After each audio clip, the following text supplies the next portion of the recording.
Hey, good morning, everybody.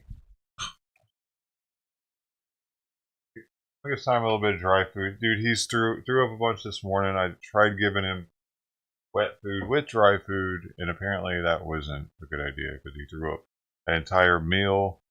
And then I gave him the remainder of the wet food that I had left without any dry food in it, and he's kept that down. But he I don't know, he acted kind of burpy. Acted kind of burpy after he ate it. I know he's still hungry, but I'm out of wet food now, except for the raw, which he won't eat. I didn't try again today with that. I'll give him a little bit. I got like 5 grams of the dry food real fast.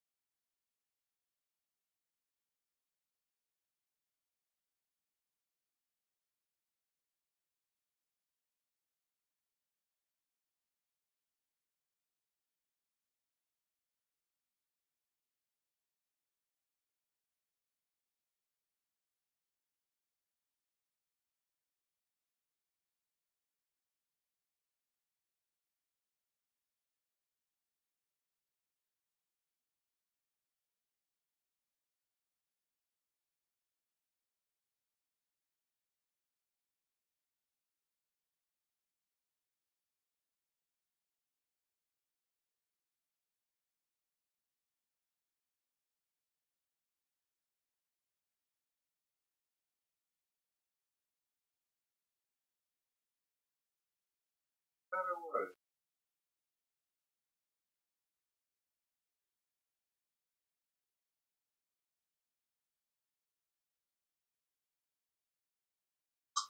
never mind. He's not gonna eat that now.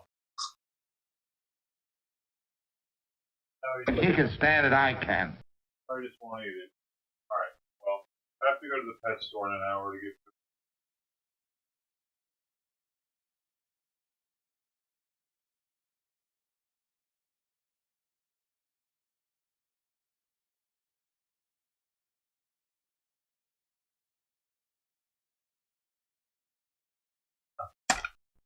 Now I gotta take back that food, I gotta take back the other food. Fucking place is gonna look at me like I'm fucking retarded.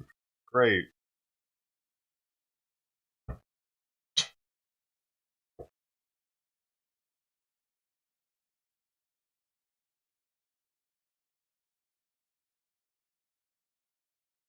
Simon's probably dying soon, dude. I'm just gonna be real with it. I think he's on his way out, unfortunately.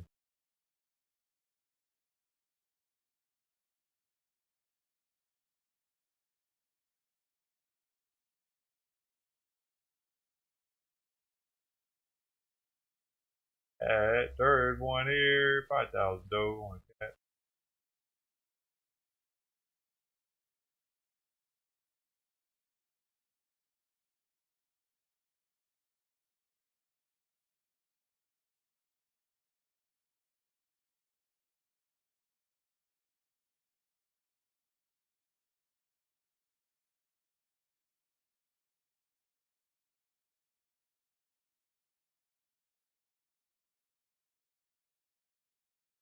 That's all I got.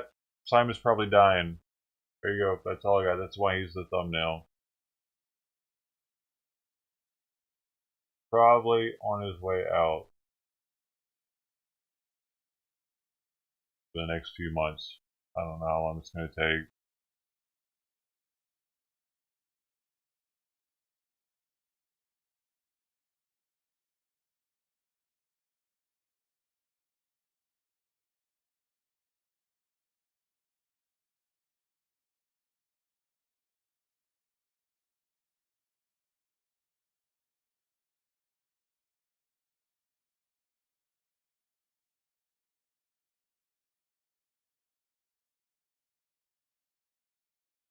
This shit ain't for me. Having a cat, having an animal is. I'm not happy with it. I'm not happy with dealing with any of it, dude. I don't know. I understand like getting an animal if you have kids or something to give them like something to play with and nurture and whatnot, but I'm not the one for that shit, dude.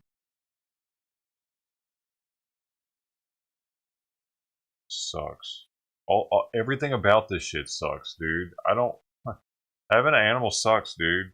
You got to deal with the responsibility of the animal, and then you got to deal with them dying, dude. Like, what the fuck is that? Like, why do people sign up for this?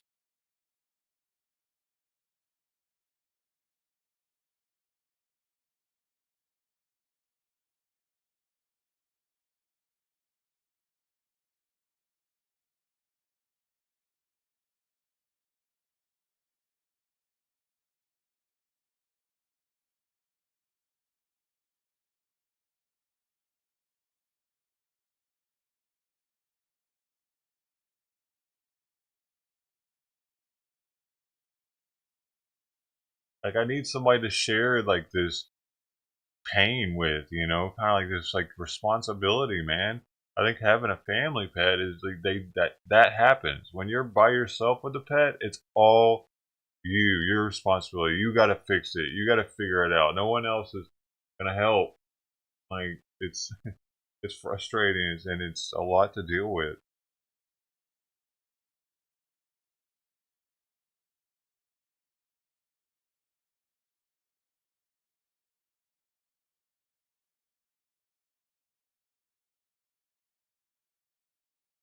Like I don't have anybody else at the vet with me to think, hey, are they?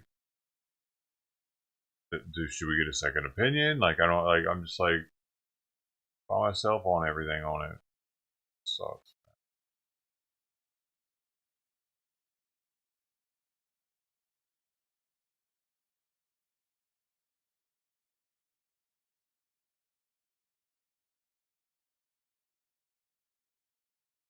Go up again, buddy. He's lost so much weight, dude. I mean, at least he's drinking water after he eats. I saw him go to the fountain, so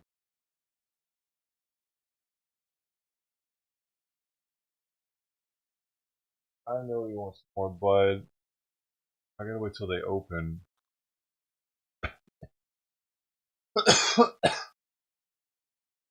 I know, man. I know. You don't have any food that you'll eat here right now, bro. And it's the only pet store that has it.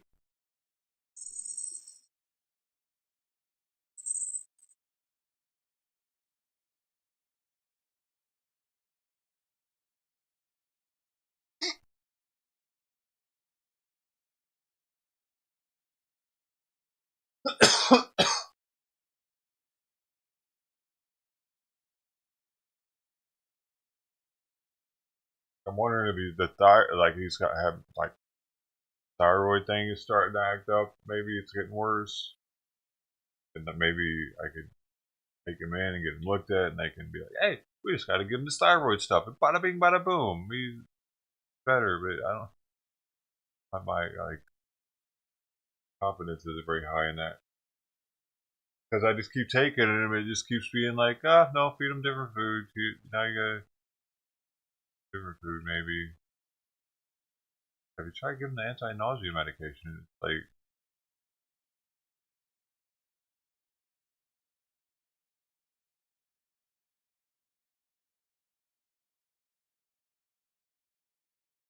oh, dude. I tried to get them to fuck, man. I took them to so many vet appointments for stomach issues.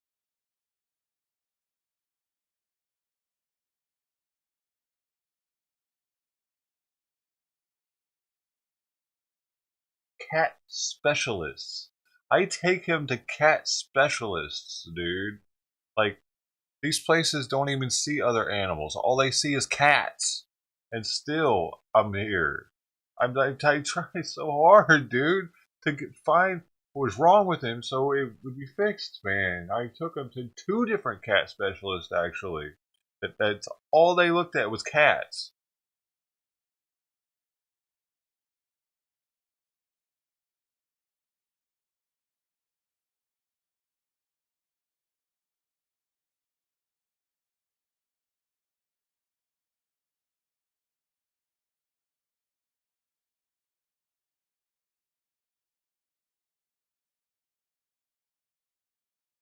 And it made me feel like it's him just not wanting to eat or him just being a little shit because they're like, oh, we can't find anything wrong.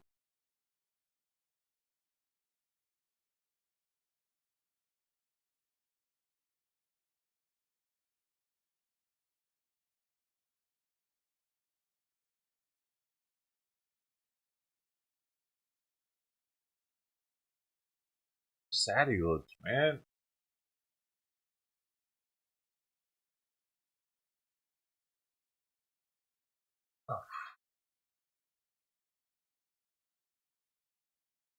Plus, more food, I know it, but he won't eat what I have.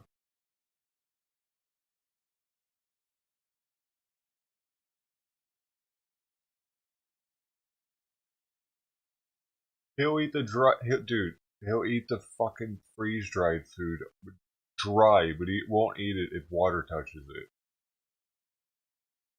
Look, see, he's like gagging right now, man. Dude, come on, man. Why are you looking at me like that now, dude?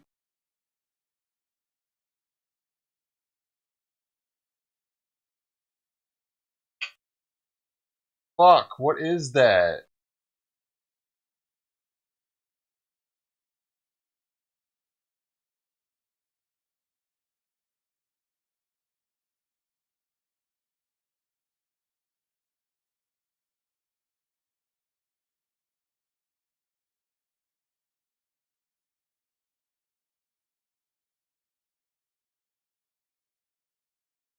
It's like he's having troubles right now.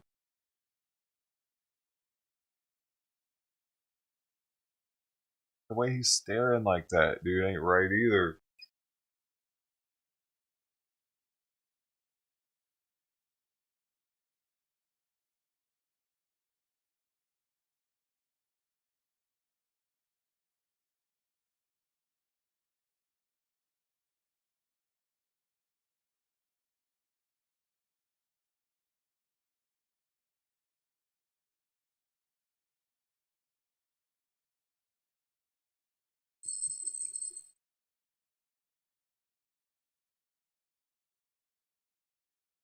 That's just like, damn, I didn't put this in the charger.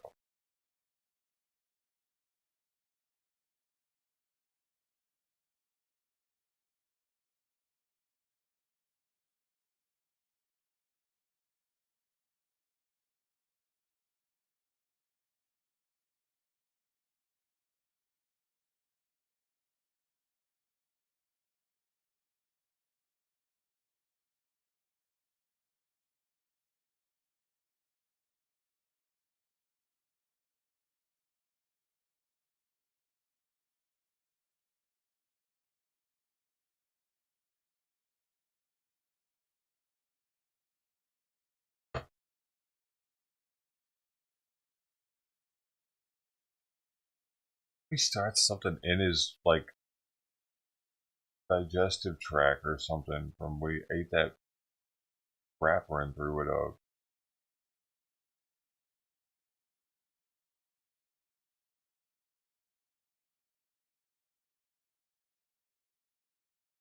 I mean, he's not used to getting that food, 100% of that food. It's been having raw in it, so maybe he's got a little stomach upset because it's so rich. That's why I didn't give him too much of it. But he's losing weight. He needs food. He needs the nutrients. I got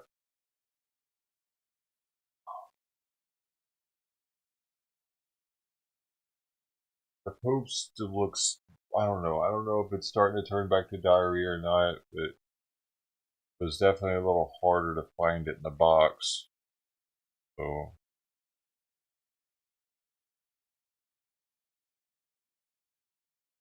it is changing it a little bit more mushy, I think.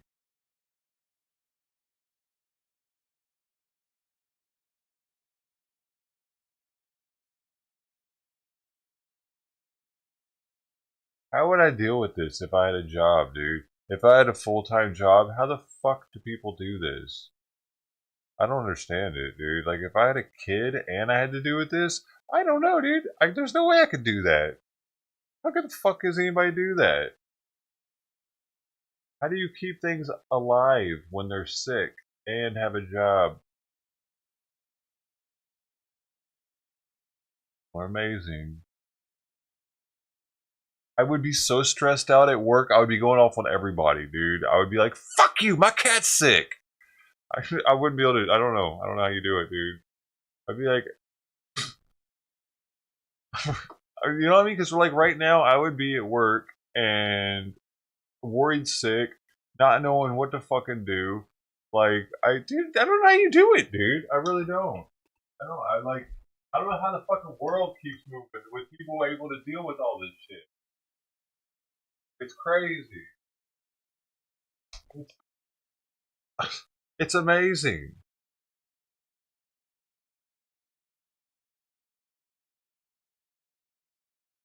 I wouldn't be able to think straight right now. If, like, say I had to deal with some asshole customer that's giving me a hard time, no, I wouldn't be able to, dude. I'm sorry. I would probably either break down crying or just go off on them and get fired. I would get fired regardless from that one, probably, because they would be like, "This dude's too fragile. We can't deal with it. I'm sorry. You can't be breaking down in front of the customers because of your cat, dude. I'm sorry. We gotta let you go." But yeah, if I had like kids and that, and a cat and a dog and a wife that might get sick, or like, hey, night, hey, thanks again for last night, dude. Much appreciated. 20 bomb on the Venmo side of the game. Hopefully I didn't wake you up this morning with the message, dude. I was like, I just remembered that you could do that on there.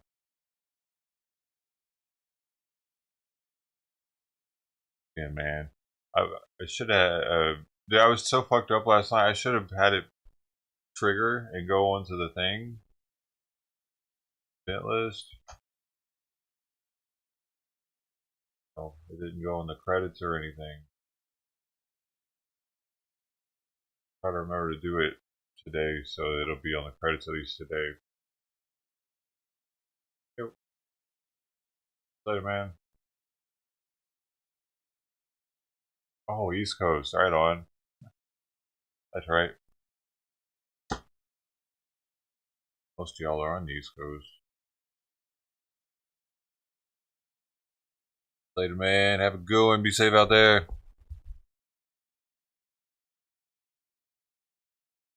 2 kids and 3 cats.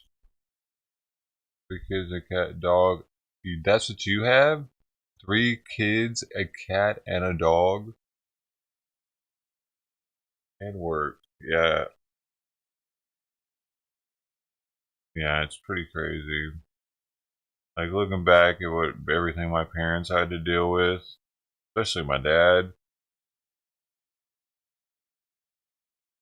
Pretty crazy. No wonder he was drinking so much.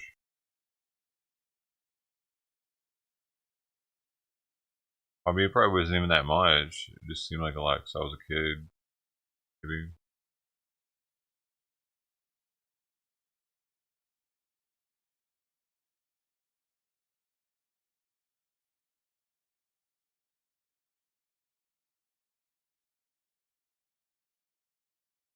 No. I got it pretty good. Only have to worry about Simon and myself. Really, everybody else has been cut off.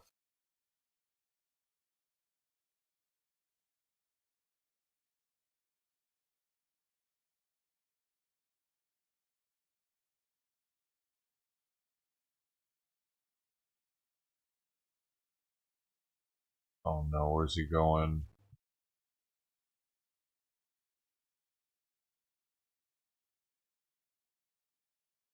And god dang it, he could be going to puke. Simon, come here. Simon.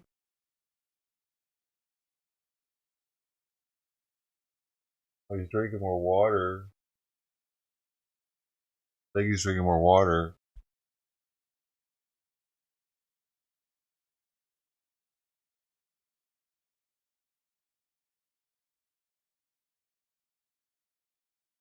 He went to the fountain.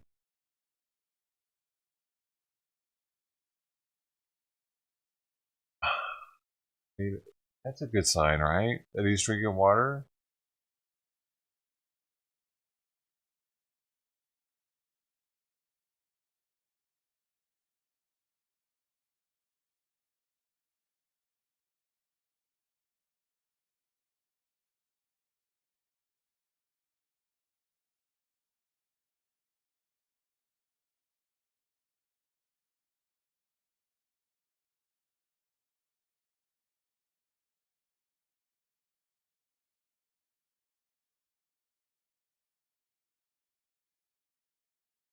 Man, those 1 sardines that I ate. Man, how much fish did I eat last night, dude?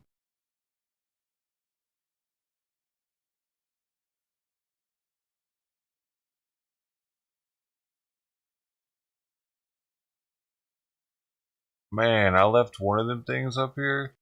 I like knocked it on the floor or something. I forget. And next thing I know, I heard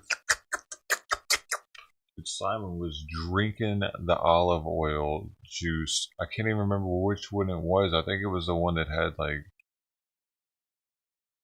spices in it or something. I freaked out, dude. I grabbed him. I'm like, fuck, dude. He was up here slurping up olive oil. Oh, he needed calories though, I guess. But at the same time, like, bro, you can't be drinking olive oil, Simon. Right.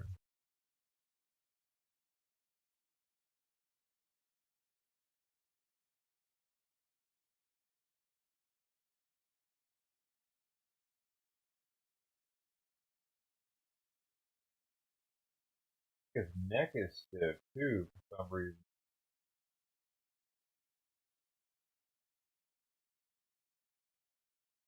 Hi, why are you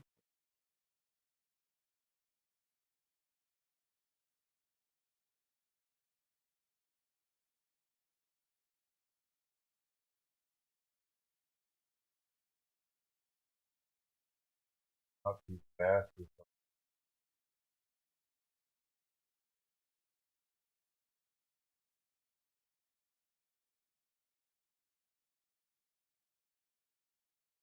Sometimes I forget how old he is, man. And I'll pick him up real fast because he's still act like look at this. Look at this leap he just did. I forget, man. He acts like a he still acts really young, man. He runs around a bunch and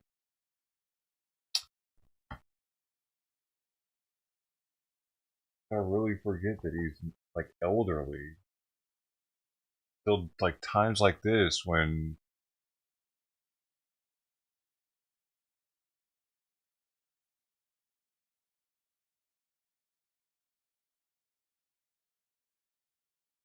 oh, I know you're hungry, buddy. I know.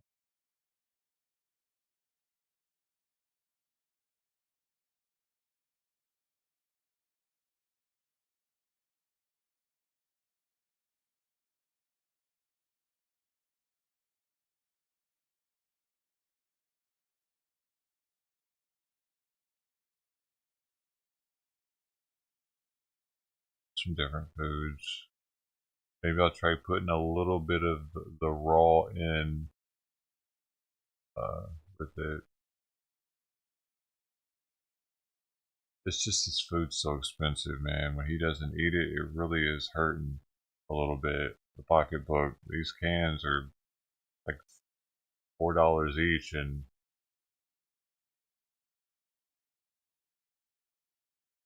he eats one of those cans, at least one of those cans a day.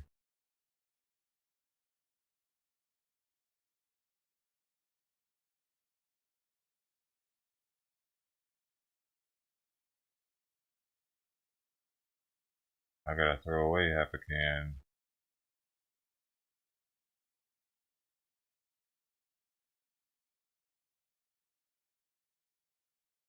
I was throwing away a lot of that raw that he wasn't eating.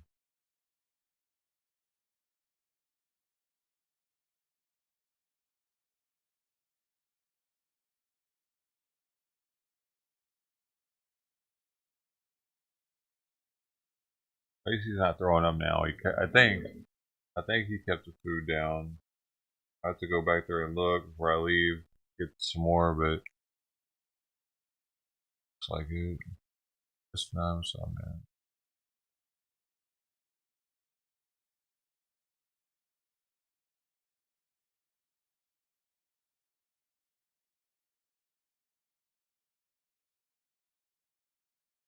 I fucked up a lot with Simon, dude. Too harsh on him with scolding him for misbehaving and shit.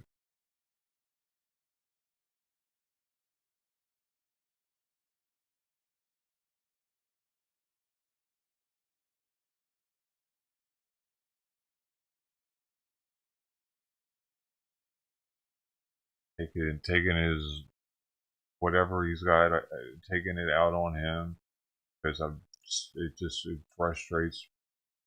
It's just frustrating me, man. I have not being able to figure it out and yeah, I'd like yell at him and shit for it because I just don't. I just felt like he was doing it just because he didn't want to eat that all of a sudden. Ever.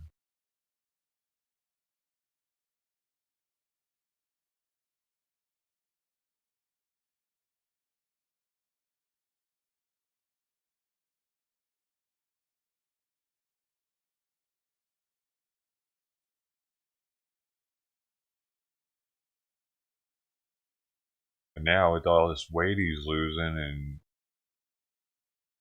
throwing up, maybe he's just throwing it up because I'm switching the food too quickly.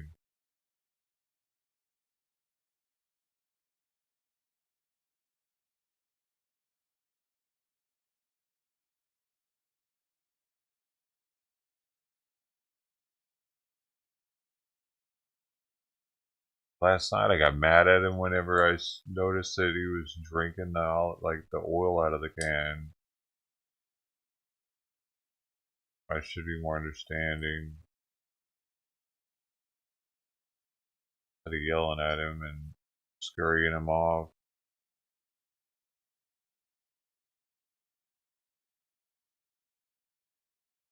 The parrot outside making a ruckus.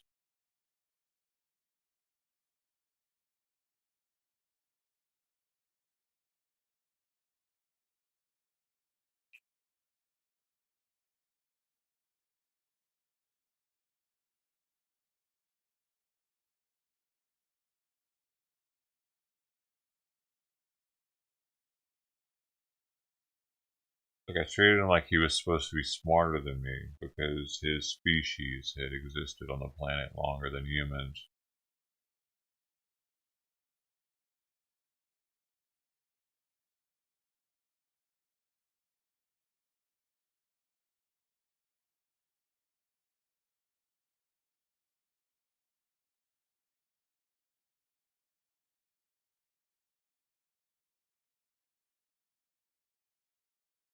Right?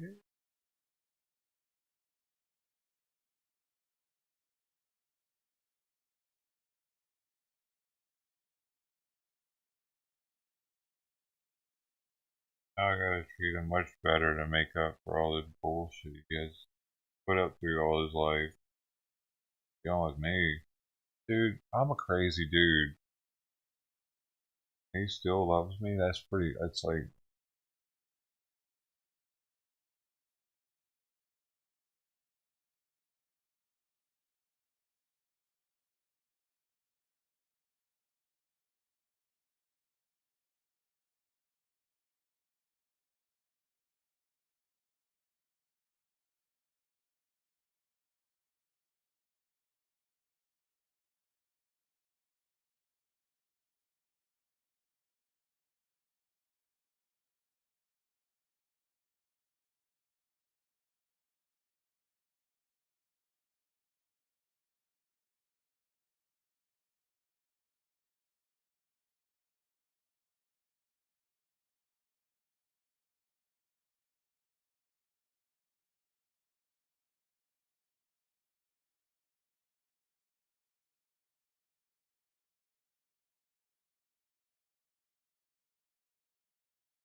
I was too rough with Simon most of his life. Treated him like a dog almost. Like he was. But he acted like a dog, kinda. But I took the whole 9 lives thing too literal. Like he could just be played all super rough with all the time, and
Hey, Jenny Lynn.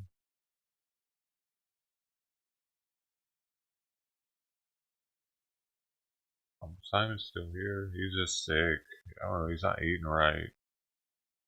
Right here in my lap.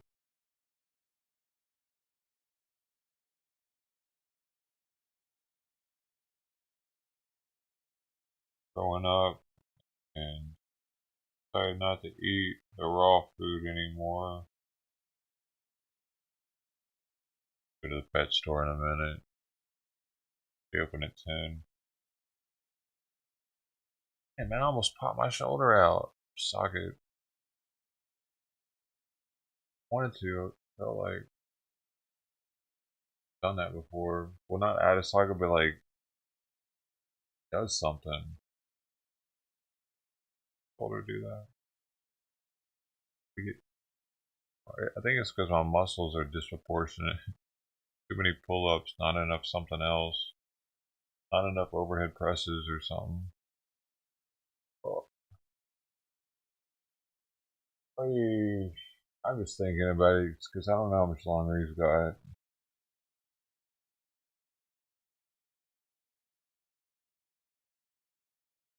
He lost 10% of his weight over the past week or two.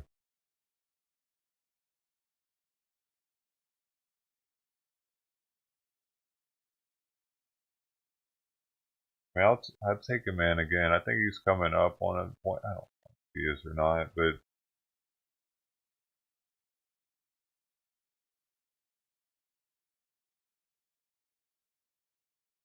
if I can't get him to start gaining weight with this other food,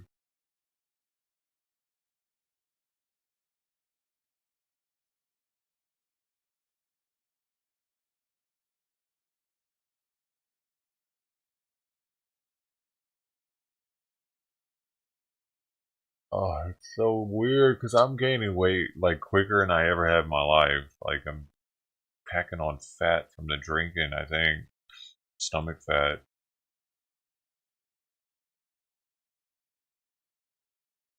I need to talk to this guy outside that's cutting this yard out here.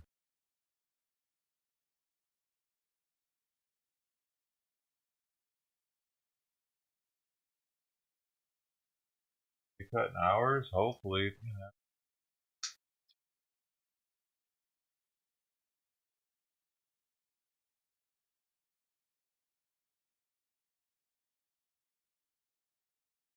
Look at something, bro. Sorry. Come here. Come here. Oh my goodness.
Go by the post office too while I'm out.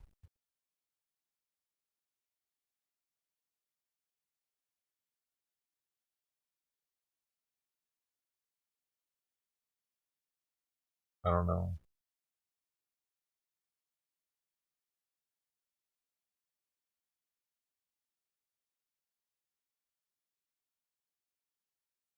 Only really know one side pretty well.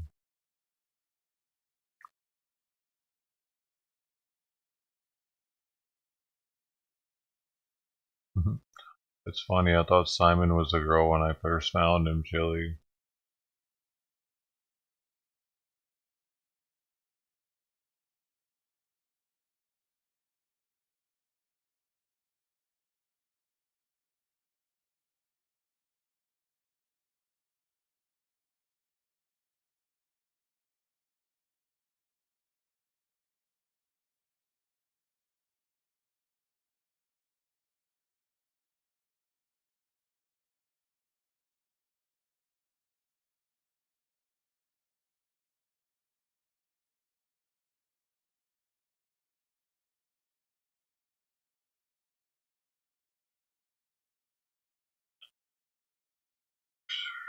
Anthony was here. Hairball. Maybe. I mean, I just threw up so much this morning, though. So much food. You know, if they like a hairball would have come up with that, right? I would have cleaned out any kind of hairball, right? Or unless it doesn't do that.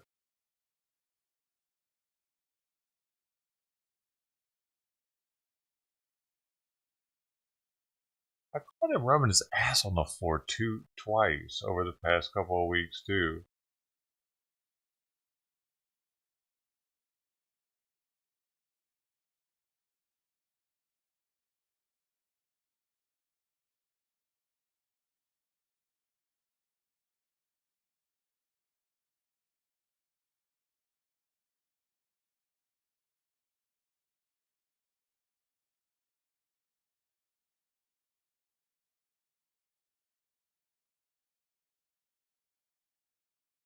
And one of his morning throw ups sounded different than normal. It had like normally it's just like a you hear like the fluid come out, but it was like a he like made like a sound with it at the same time, and I was like, "Fuck!" For the first time I ever heard him make a sound with it. So that all like a lot has kind of happened recently.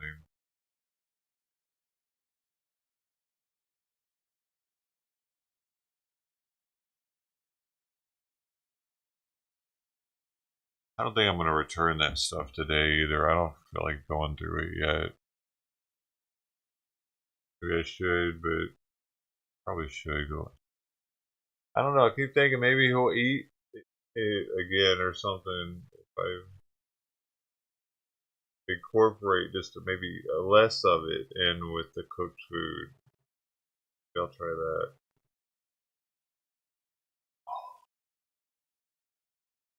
Yeah, I'll start giving more ratio of cooked food to raw food.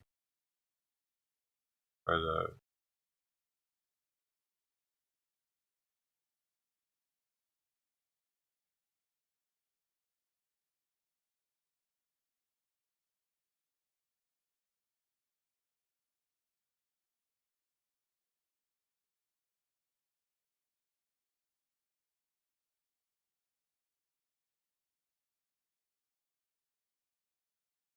Hold on to the raw food for now.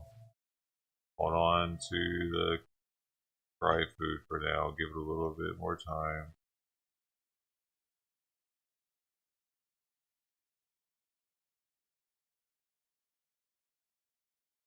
Go for it a little more slowly. I don't know why he didn't eat that in my hand though. Might just be because he threw it up a couple times already today.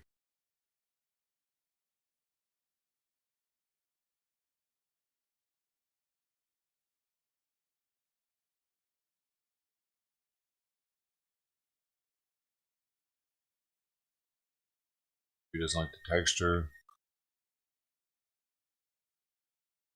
Another fridge? I don't know, dude. I don't. I haven't seen anything. There was one French dude live, but he was. Oh, there is this. Я сам прибегав. Where's this at?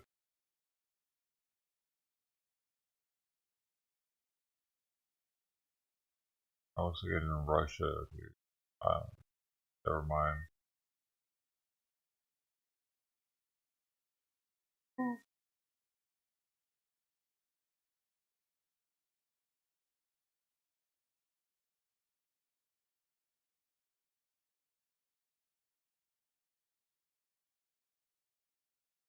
I heard that guy got arrested last night.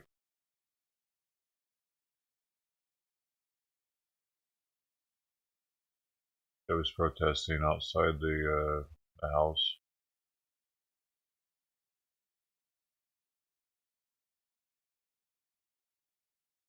Parents testify on domestic terrorist label. Moms against TikTok. What? What does that have to do with that?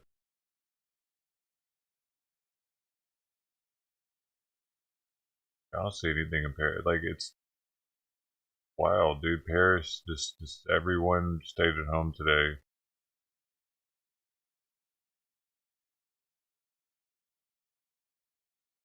On a Friday, really?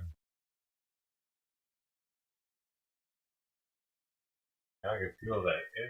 When he opened that door, I could feel a draft come in. A leg.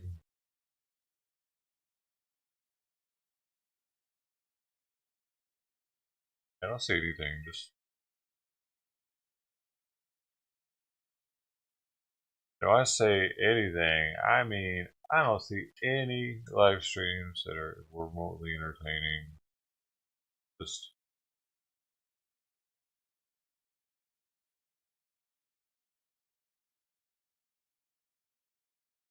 same old shit.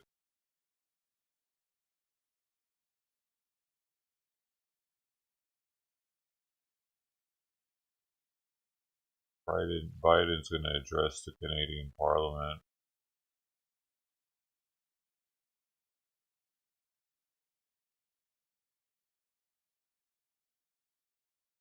The hell is the process of becoming a mom cat for a baby monkey? What?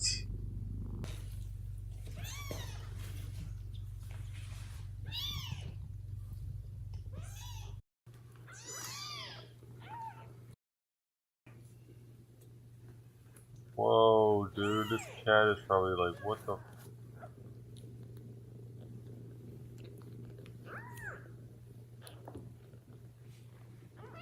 Cuddling with him.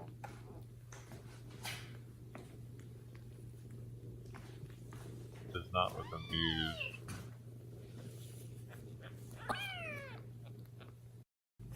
This has to be in Asia, dude.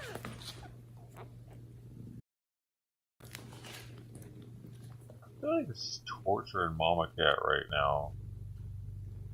Honestly, it definitely doesn't want that thing in there with her.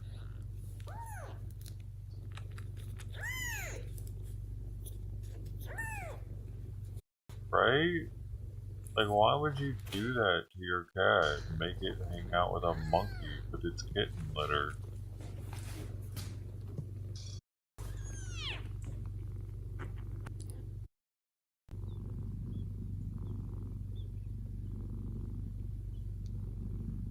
Got okay with it.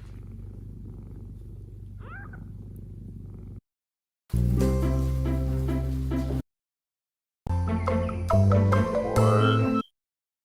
Care of the kitten. Okay, that was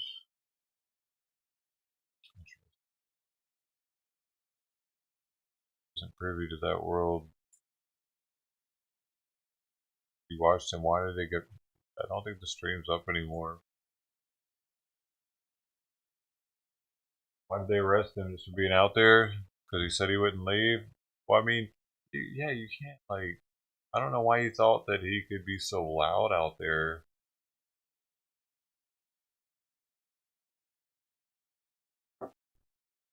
Like there are noise ordinances, right? Like he was being super loud with that megaphone. What was he trying to say? That he had rights to be super loud?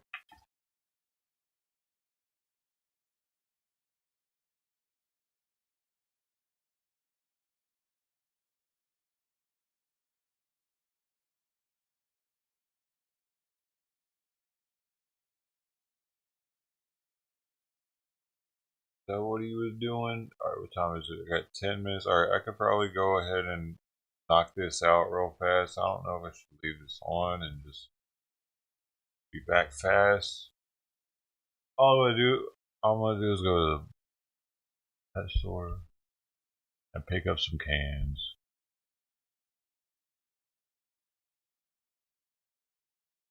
Some treats that he eats in the morning, and maybe they got some catnip sticks. If they don't have none of those sticks that I want, I'm gonna go buy. I'll probably go by another pet store on the way back because it's not too far from the post office. Might take me a little while. Dude, I haven't eaten anything either. My stomach's all bubbly.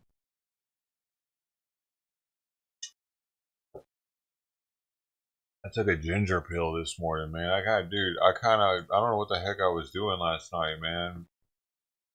Whoa. I was doing too much with mixing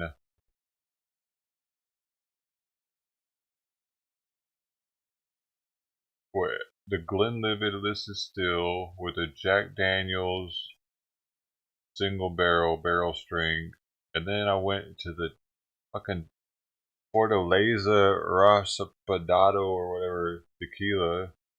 Then I went back to the Glenlivet Still the whole time eating can after can of fish.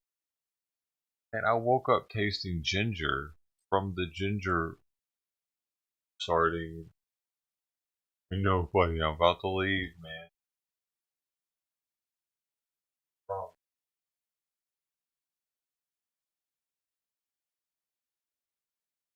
Yeah, kind of overdid it on the Deans and whiskey last night. And I bet I got a little fatter. Dude, how does this one have so many calories? The other ones aren't 320 calories. Bro, that's crazy. I just noticed this one is packed.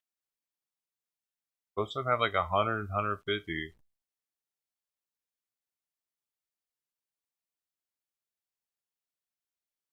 Kind of looking forward to trying this one too. I haven't tried one of these Nuris yet. Heard good things about them. It's sardines with olive oil. Then it has cucumber, chili, carrot, salt, cloves, black pepper, and laurel. All that's in there. Spiced sardines. Delicious. Might try those later. What do you say? Should I put something on maybe that's back to it? Or should I put her down? I could just leave it on Eddie driving.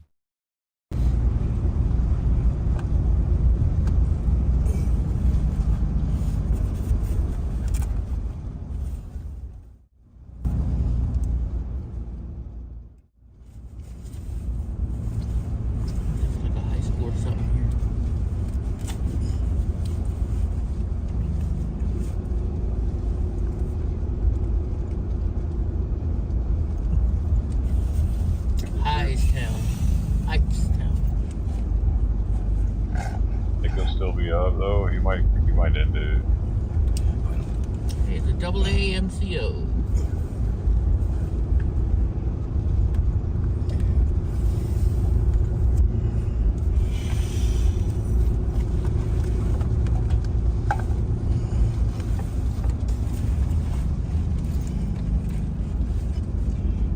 He's trying to incite a riot. That's crazy. I don't know how they got him on that one. Part of the town, just like.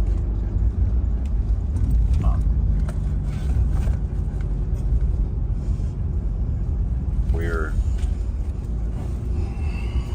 That's so fucking bullshit, actually. How did they get him on that one? Of all things. It's kind of cool little city.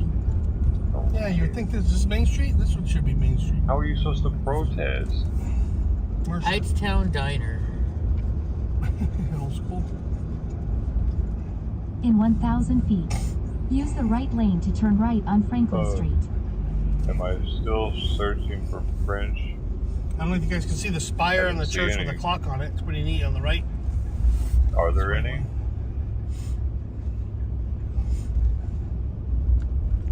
Four Boys ice cream.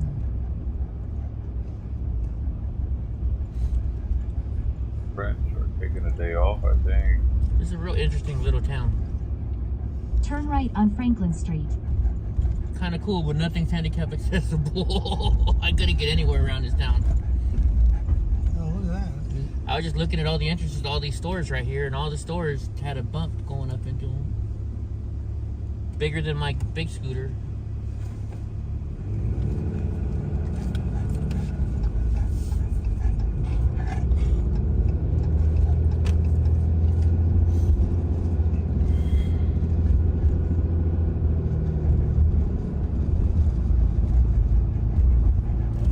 In 1 mile, exit to New Jersey Turnpike. The fuck? Hey.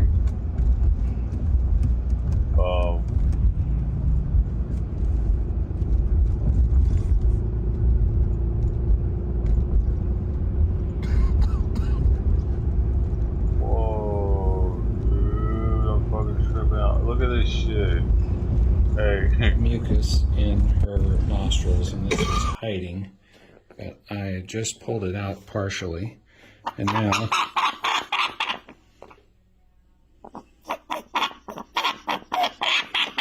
Oh my gosh. that's before it has a bony effect on that nostril. That was a nostril, dude. How does that happen? This one's not nearly as bad, but you can get these guys that have this going on for years and they never make it into the vet, and I've had it nearly rot away their entire nasal sinus before it gets treated. Man, it's hard to get that thing out of there, though.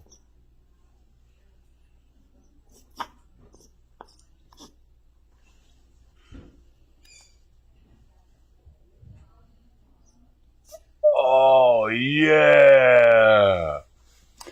Very hard, relatively small, but can majorly impact their breathing. It sets them up for chronic respiratory infections. So good to take care of. Good to see and get it out of there. Wow, man. It's a trip. Alright, cool. I'm getting recommended some wild stuff lately.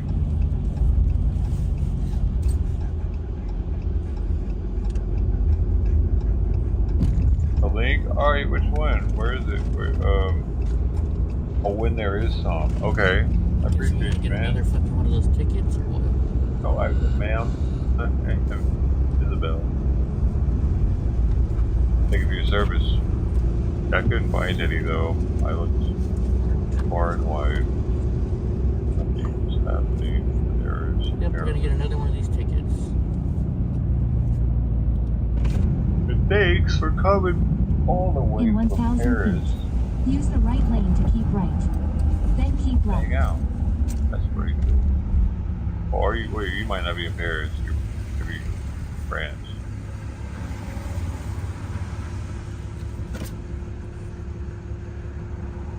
It's way the hell up there.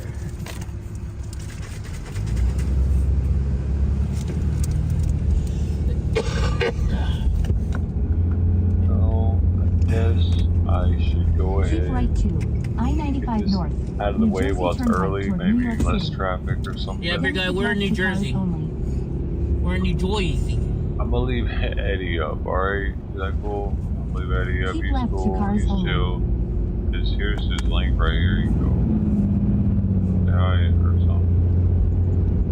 Ah, so trucks I and just gotta buses get- are only on the outside. I gotta get Simon's food and they On that won't. one Well, road, cars can one go lane in. road You on can't 99. buy it online Yeah, well, for cars can go in there. same day delivery for some reason. So cars can't go on the right? Hey, look, there's a car on the right there. Yeah. Oh, I don't know if you got on to do it now.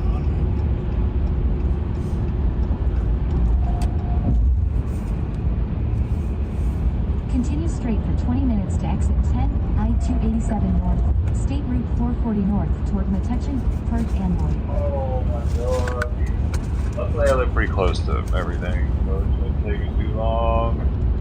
I don't know, unless I go by the other store, so maybe probably, I don't know, maybe an hour, maybe.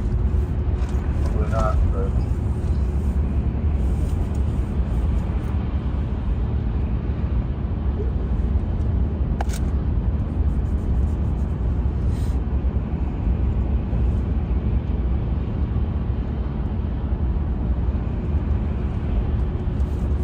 The George Washington Bridge was $40 to cross. Good night here when I get back. Hope you enjoy the rest of your day. You're shitting me. Holy sh...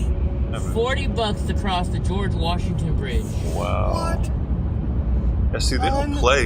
The East Coast doesn't play, dude, with them tolls and shit. I did it once, and I couldn't believe how much it costed to travel along the coastline. Wherever you are at. It was. That's crazy. It I hope felt they like don't they take were us over robbing that me, fucking- dude. They don't take us over it. Delaware, I think, had a bunch. Well, you know, I figured maybe we go see the Brooklyn Bridge, but not now. If it's gonna cost me $40 to cross that. Unbelievable. That mud. And we were staying in Staten Island, even, and I remember I wrote like the mayor's office and asked if he could help me out with not having to pay the tolls on Staten Island because we were visiting somebody in Brooklyn. And I was like trying to pull the disabled veteran card. Boo. You're like, That's no. funny. I couldn't find it in there. I didn't have it. It wasn't prominently displayed. Next time said 8A. They can't get out of it. Who knows? Alright. So we came here and then went south? Yeah. And then, so there's a double back? Alright, everybody. I should be back soon. Simon's gonna be chilling right here in the seat. Can I get it, dude? They're good. Yeah, they were expensive bacon rabbits. But I didn't get the rabbits. I just got the regular bacon. I tried to pull the veteran card because we were actually We got to staying. see a little bit of New Jersey. We wouldn't have seen otherwise. There's a base on Staten That's the Island. way I look at it. Really small base. Toll charge. Yeah. But at least this toll charge came with something sweet Right. and tangy. I'd rather pay that toll charge and chocolate covered bacon than it's just New Jersey shakedown. I wonder how much money's going to the mob. That's why they call the highways in California freeways. 'Cause we don't pay tolls except for down in Corona Del Mar. By Huntington Beach area. Yeah, behind the beach, they have a freeway, private road. They charge, it cuts about 10, 15 minutes. Well, 10, 15 miles. Heck of a lot of traffic.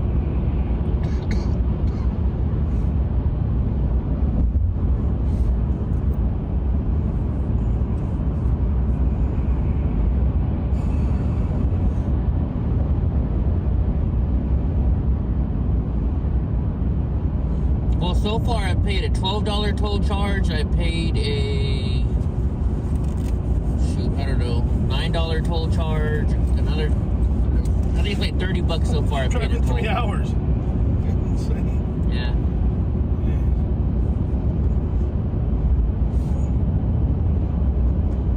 What you do is when you get on, they give you a ticket, and then when you get off, you turn the ticket in, and then they charge you for the mileage you've driven or whatever.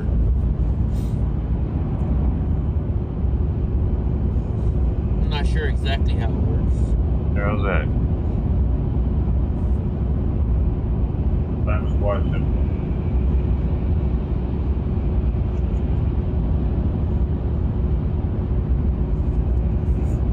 Alright, I'll be right back. I'm gonna try to get this done as quickly as possible.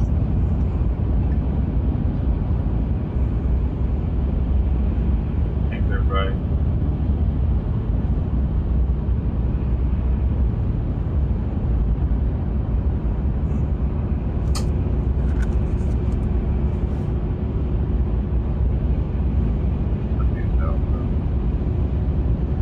Megabus from $1. Watch out. Vehicle on shoulder ahead.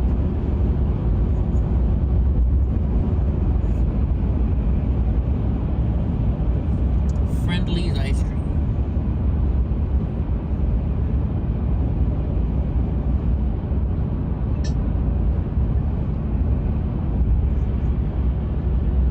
Alright.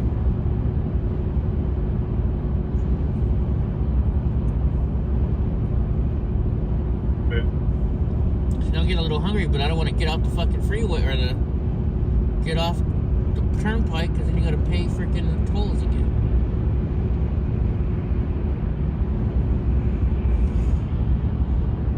That's how they get you.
million. It's $302 million.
Out, it's tankless 40.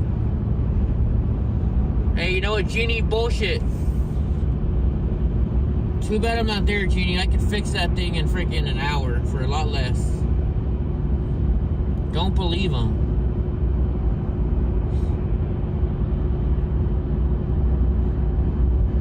If you can wait till I get back, Genie, I can help you get that new one for half of that price. I can probably get you one for $1,200 and install it in like 20 minutes.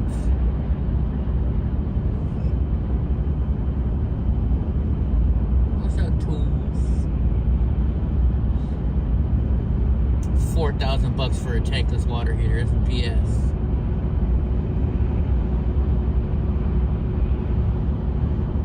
I think I did break the chat, Hope.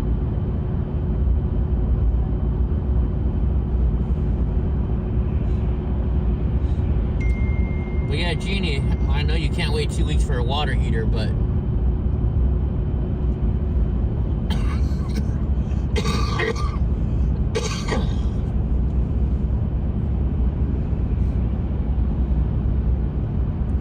I'll be honest, if you could buy the exact same model, you could probably swap just, you could have one of your kids do it. It's simple. It's just freaking a couple screw bolts, unscrew,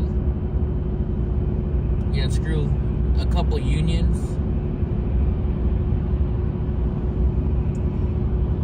You don't want to go back to a 40-gallon tank. And why is it broken? It's probably not even broken. I could probably fix it.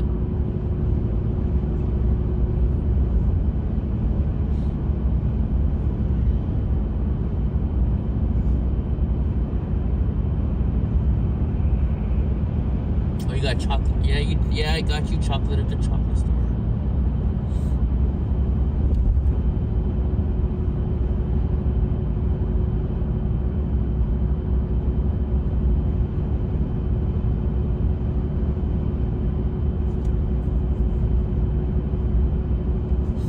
What plumbing company, Genie?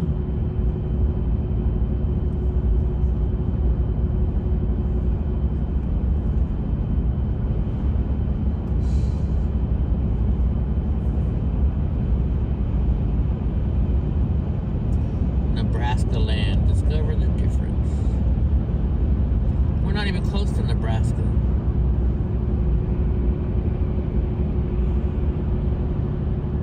Yes, we're still driving.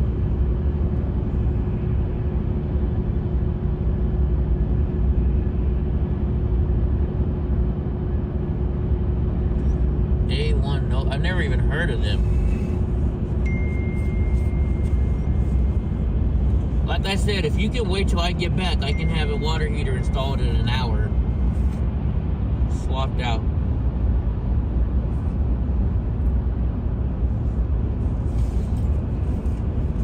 No, No, they don't really have thermocouples on them, bro. Tankless water heaters are a different animal. It's probably got an electronic ignition.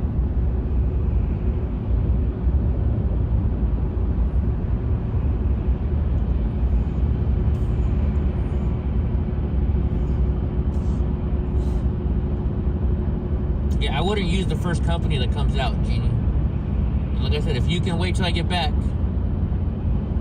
I can save you $2,000 at least, I would guarantee. Watch out. Hazard reported ahead.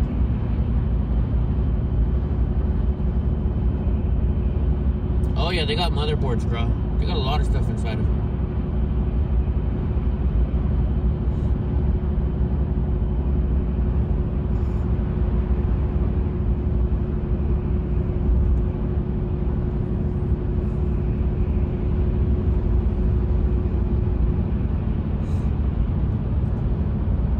Just go outside, take a picture of the water heater model number, Jeannie, send it to me, and I'll tell you how much I can replace that water heater for.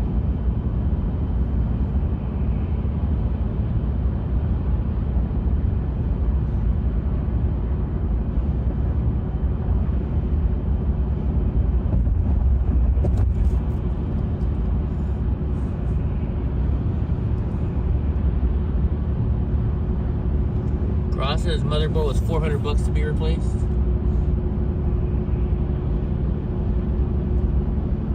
Oh, they haven't even come to check it out? Then yeah, let them check it out first. I thought you were telling me that they already went there for the water heater.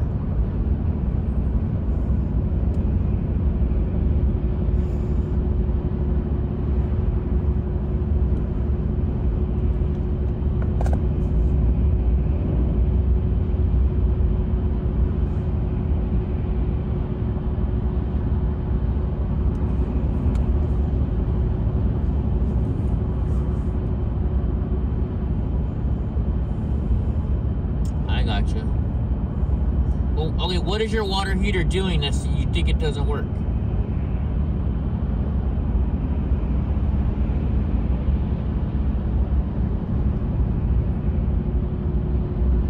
Oh, he just gave you an estimate on a new one?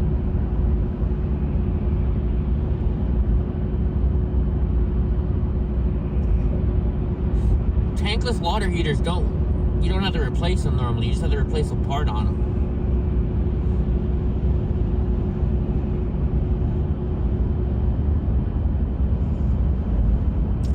It's not coming on. Well, there's a couple of different things. Number one, it could be there's no power. Maybe your fuse blew.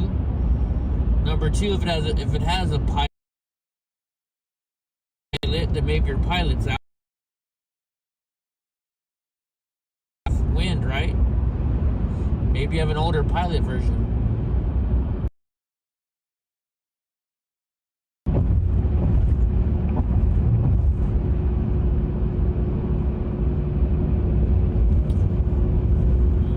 Half an hour from our hotel.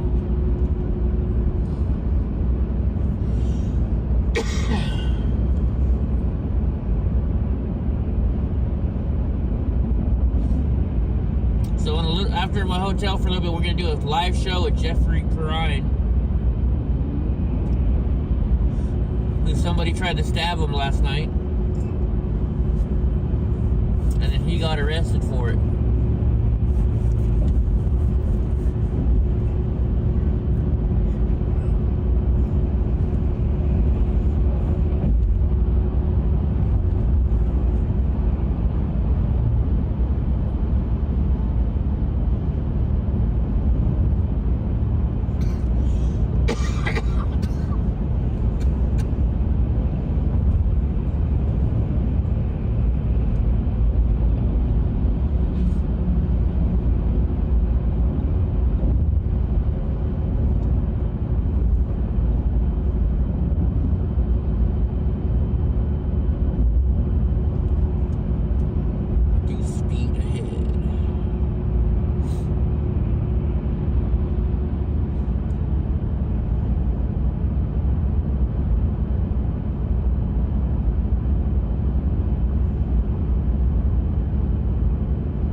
the right lane to take exit 10, I-287 north, State Route 440 north toward Metuchen, Perth, Amboy. It's north.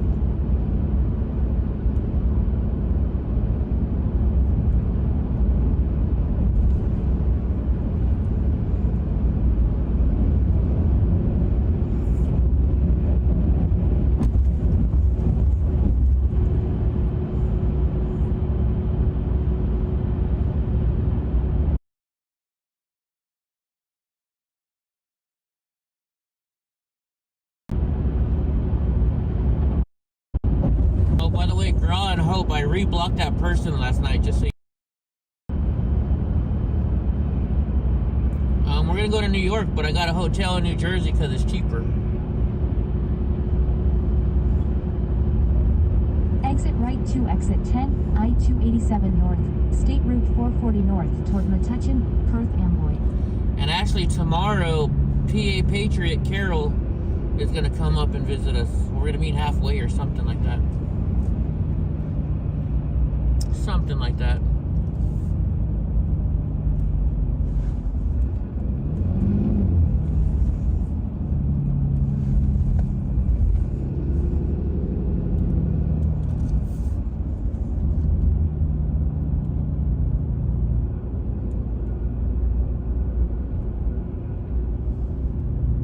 In 900 feet, use the left 2 lanes to keep left to I-287 north, County Road 514 east toward Metuchen, Woodbridge.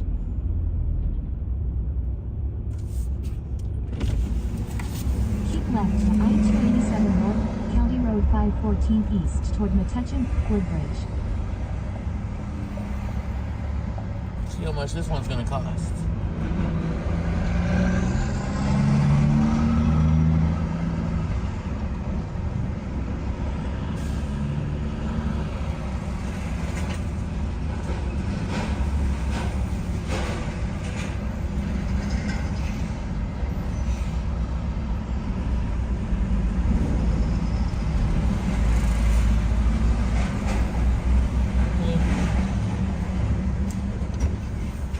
Hey, Donnie.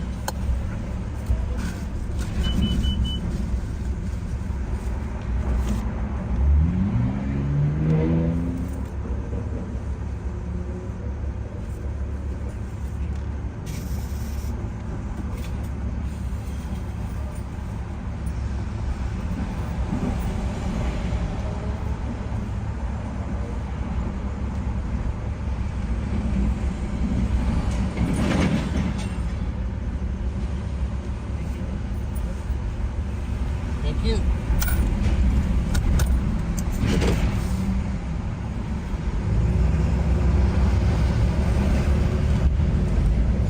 Tell you what, that person that just took my chain or my toll fee was not very friendly at all.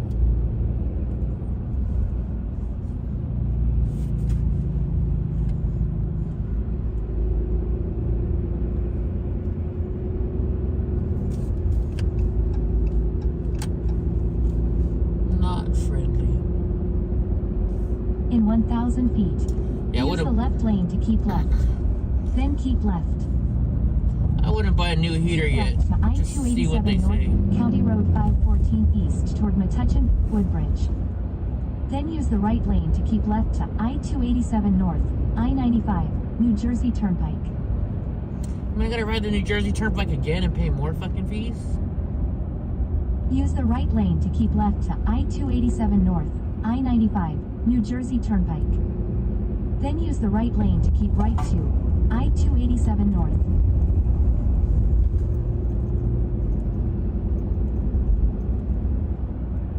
Use the right lane to keep right to I-287 north.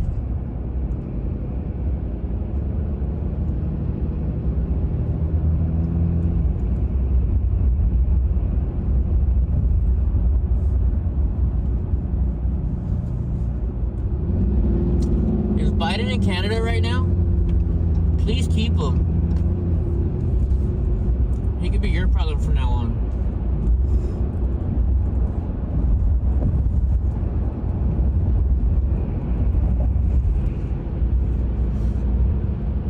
Over there we got a McDonald's and Continue Chick-fil-A. straight for 13 minutes to I-287 North.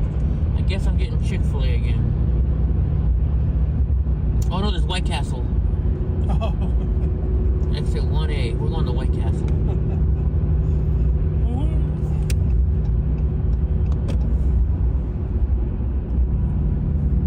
I haven't had White Castle in a while.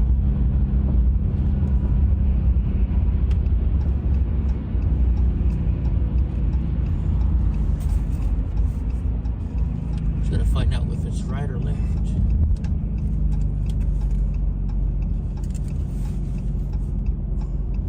White Castle is 1.7 miles to the right. Holy shit.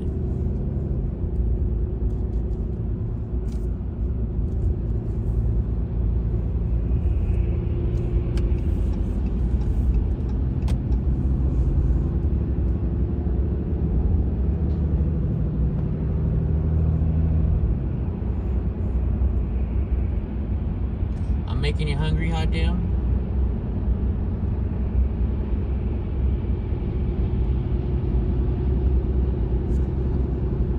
Going to White Castle. It's 1:30 over here.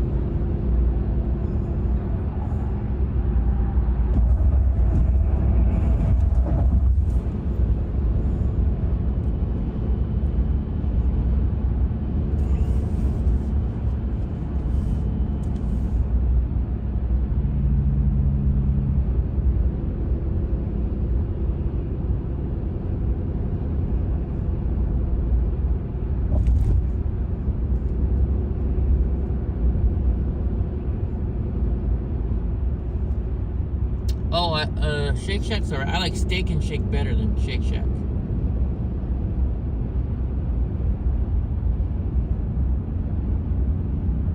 The Menlo Park Diner.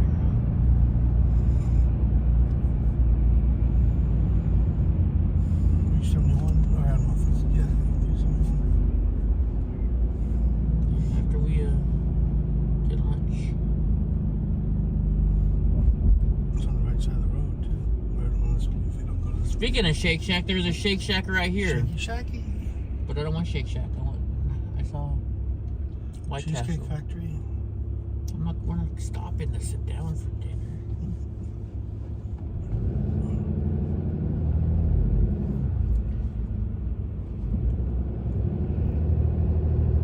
Sonic. Why isn't all this stuff was on the side of the road? I don't want Sonic either.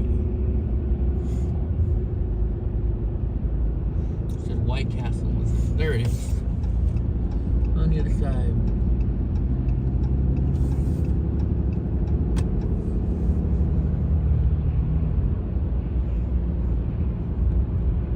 This place called Margarita's Mexican restaurant.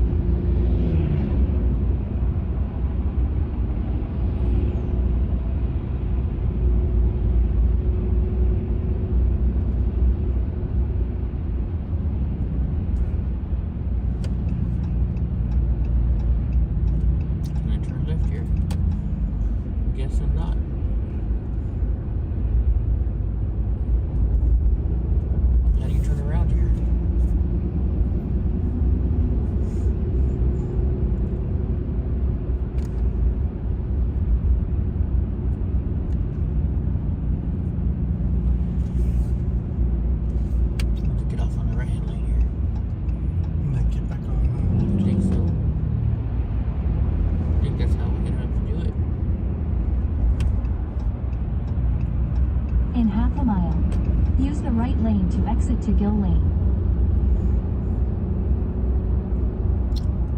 I'm not gonna go to Waffle House. I'm driving, guys. I'm not stopping to go inside. I'm looking for a quick drive-through. I'm trying to get to my hotel. So no Waffle House yet. In 1,000 feet, exit right, then keep right.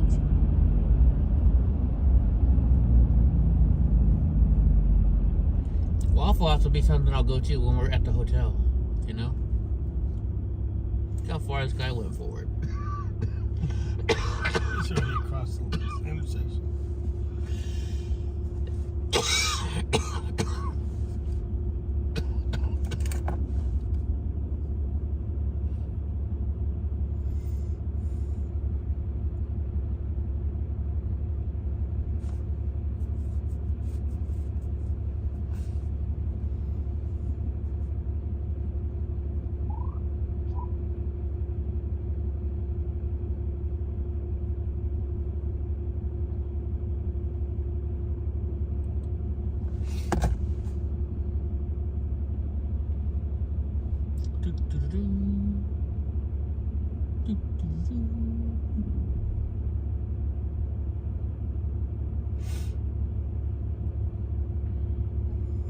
This guy still got his reverse lights on. I don't know why. Careful.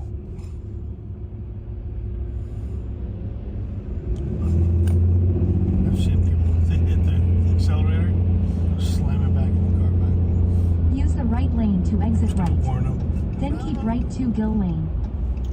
Woodbridge Center. Shop for prom dresses, tuxedos, shoes, accessories, and more. Keep No, right thank to you. Gill Lane. Then use the left 2 lanes to keep left to US 1 South, to Garden State Parkway North, Trenton. Going to White Castle. Use the left 2 lanes to keep left to US 1 South, to Garden State Parkway North, Trenton. You got it.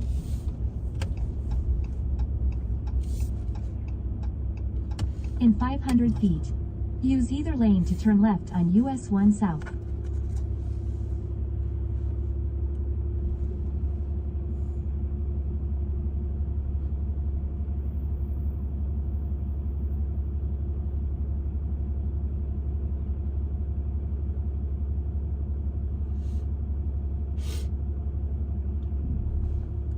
White Castle, here I come.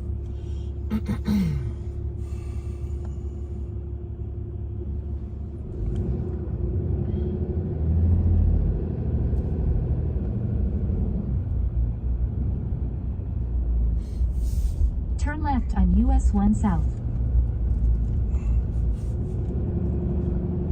Police reported ahead. Delta Hotel by Marriott. That's a pretty huge hotel right there. The Kona Grill. In 1.1 miles, turn right. Hobby Lobby.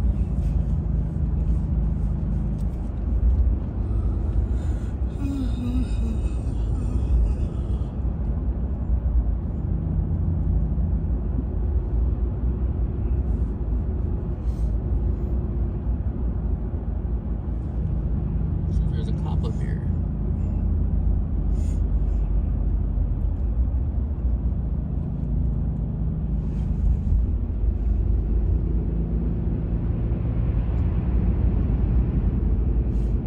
I don't see any copper.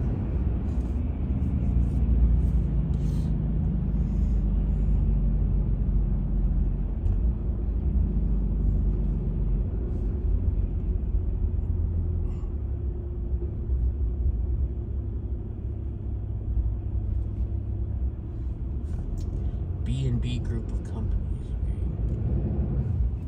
Come on, you guys, just get over it. I'm letting you go. Hopefully, Jeannie.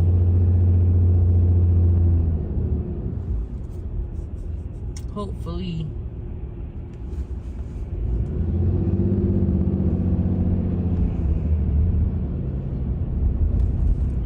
Okay, White Castle should be coming up.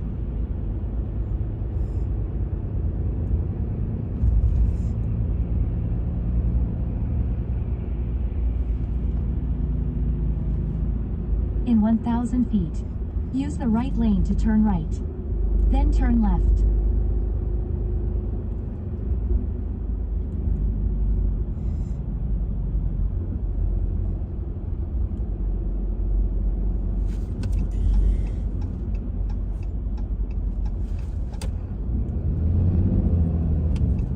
Turn right. Then turn left.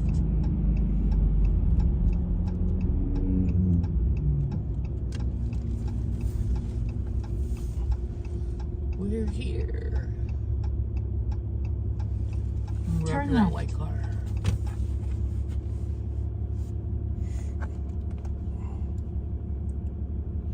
Don't worry, lady. I'll let you go first because you were here first.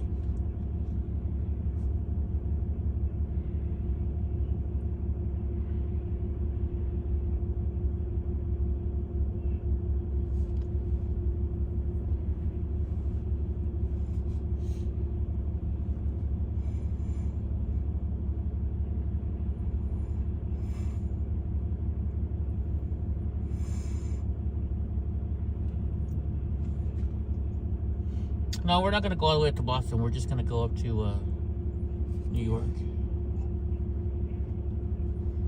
Changed my mind about Boston.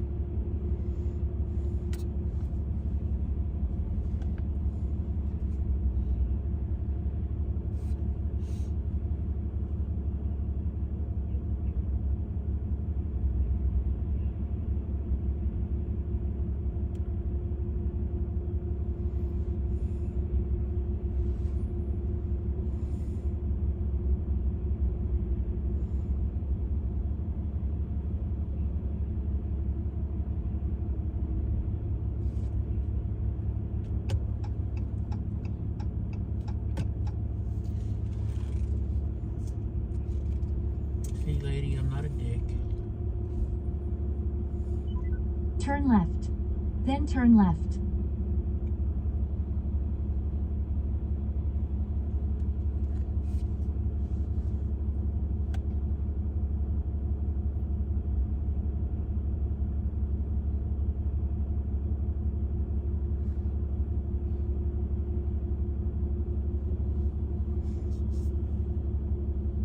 Yeah, I would have liked to have gone to Boston, but it's just too far. Too much. You know?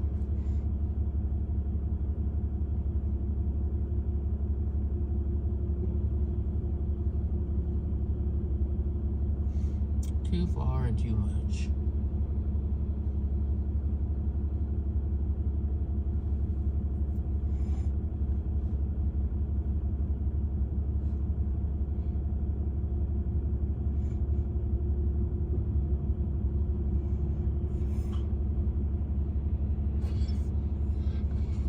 What, honey? Hmm?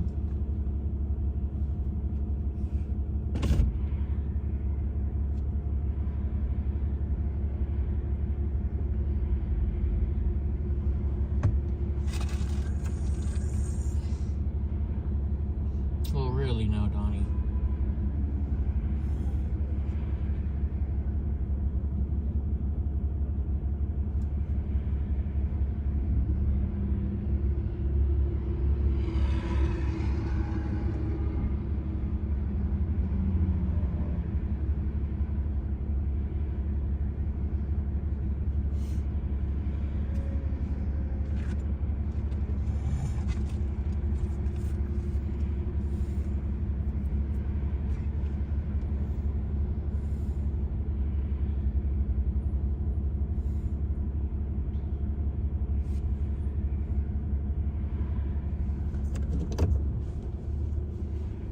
Place is gonna take a while, I think.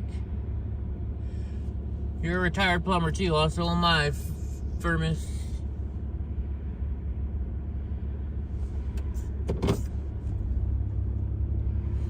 Traveled the country building high-rise hotels, and then I did service work for a little bit.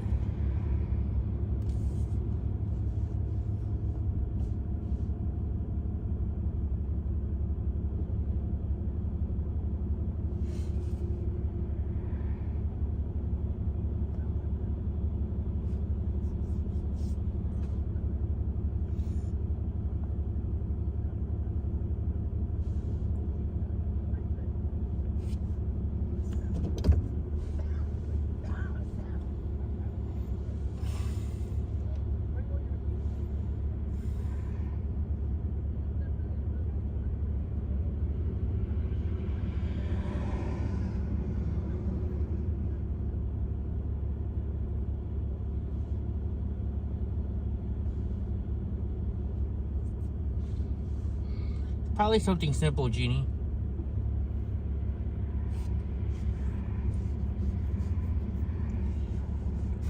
Depends if you have electronic ignition or if you have a thermocouple in there, you know? We have to see.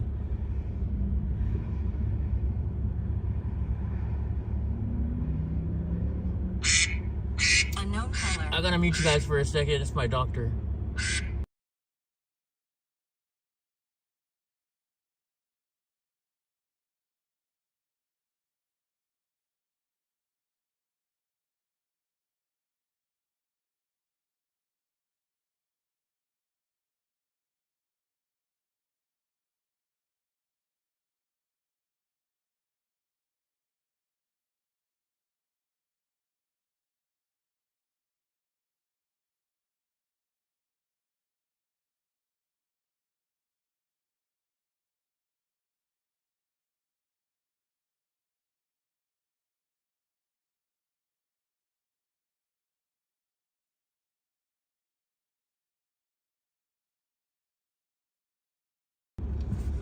Alright, we're back. That sucks.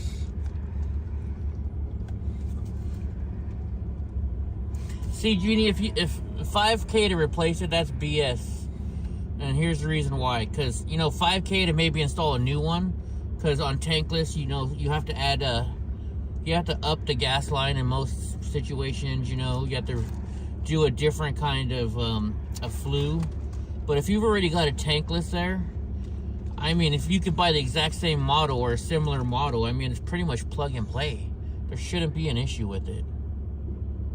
And most tankless water heaters don't go out. The issue is a part goes bad, and all you gotta do is change the freaking part. So I don't see why this person is quoting you a new tank or a new water heater without even showing up at your house. So I just wish I was there, because I could have probably had it fixed already. Probably could have had it fixed.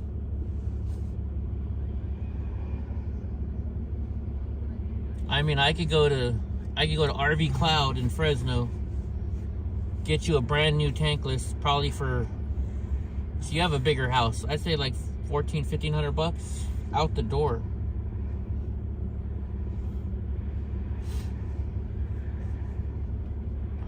What, at the most, I have to move a couple copper lines around. Jeez Louise, not $5,000 worth.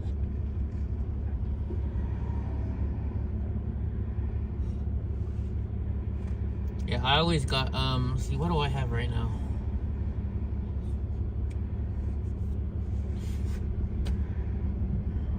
Like, I like the Bosch ones.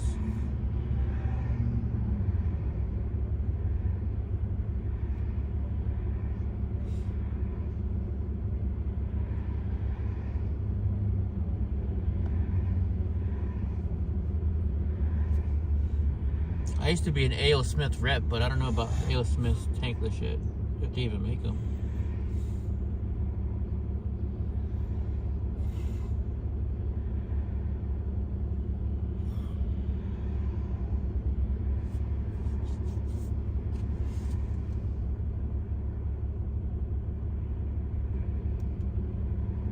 No, the duck ring is for everybody. It's just my standard. I change my ring every once in a while. I used to have the old school phone ring.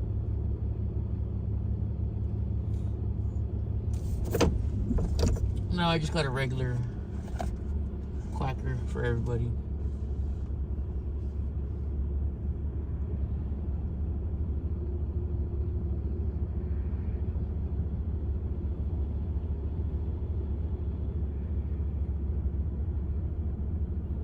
And White Castle's pretty slow, aren't they?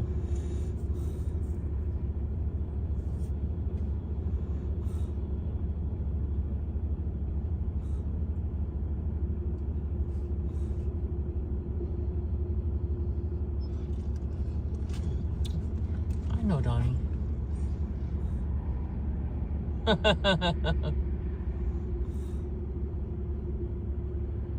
She had a money tree. Meow, meow, meow, meow, meow, meow.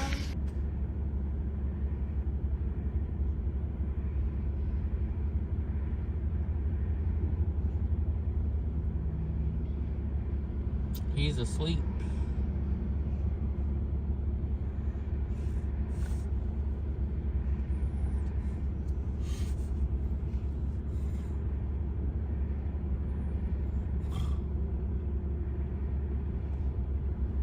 He's asleep.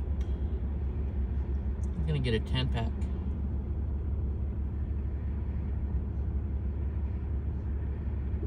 Just gonna get the 10-pack.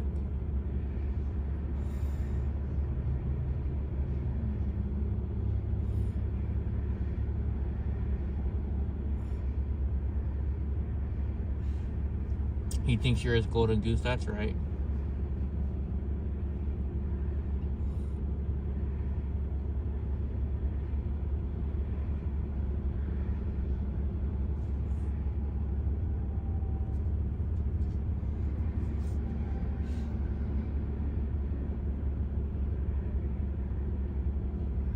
I just can't believe $5,000 he's quoting you for a tankless without even looking at your house.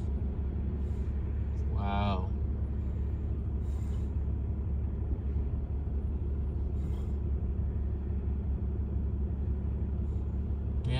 Not very many people do, Jeannie.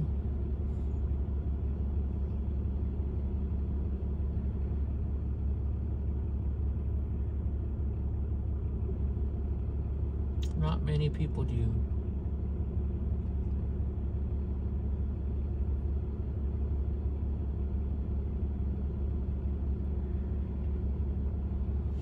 Man, this line takes forever.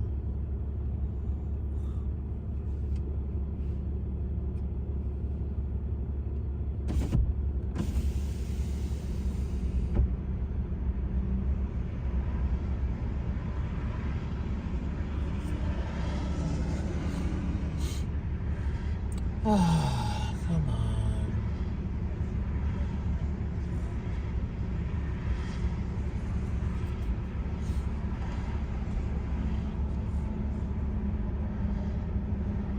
Well, like I said, if you can't afford whatever he tells you and you can wait about 2 weeks, when I get home, I'll come and fix your water heater for you.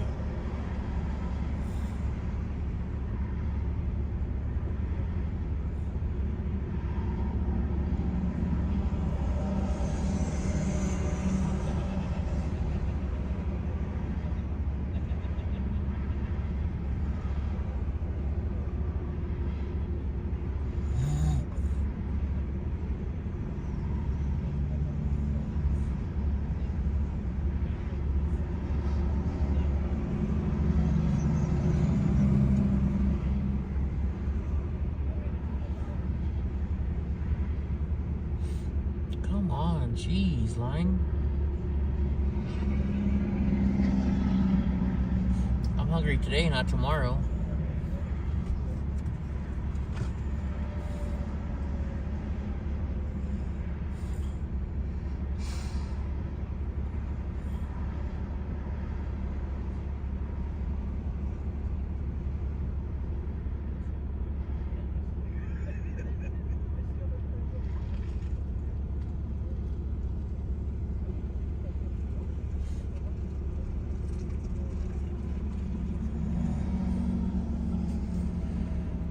Oh my gosh, is freaking all White Castles this slow?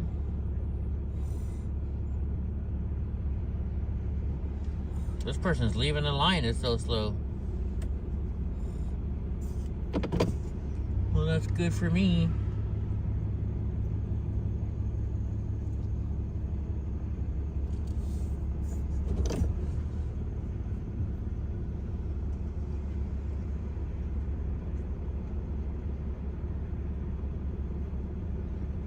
One less person in line in front of me.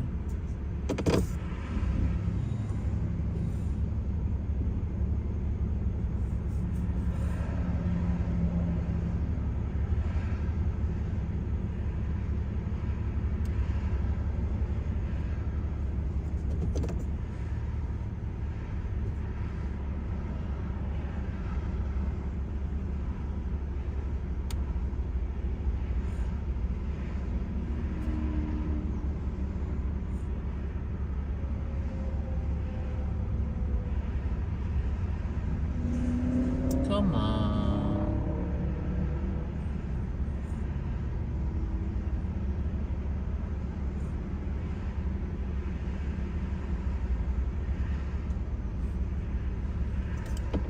Hey, we moved a little bit.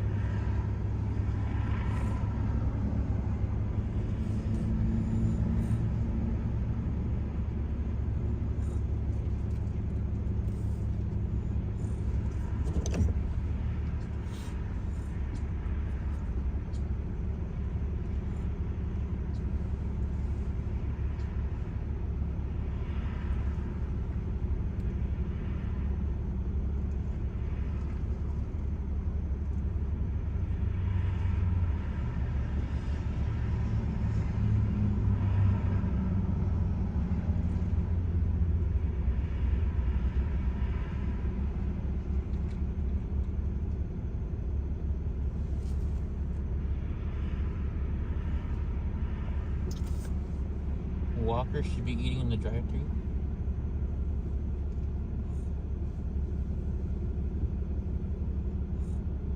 I'm lost.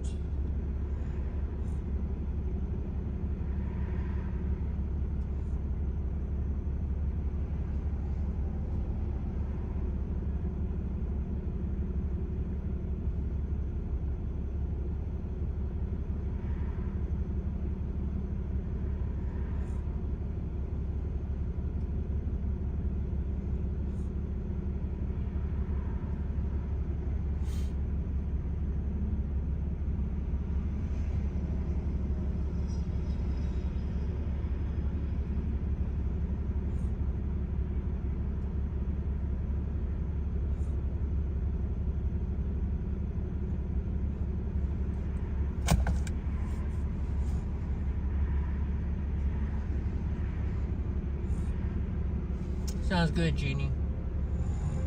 I hope we can fix it real easy though for you.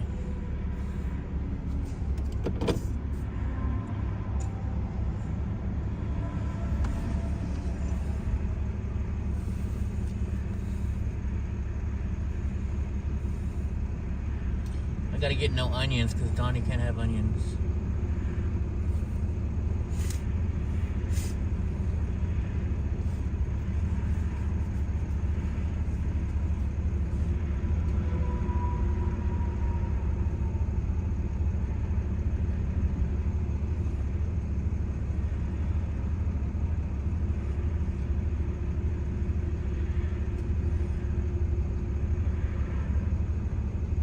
I can't believe how slow this drive-thru is.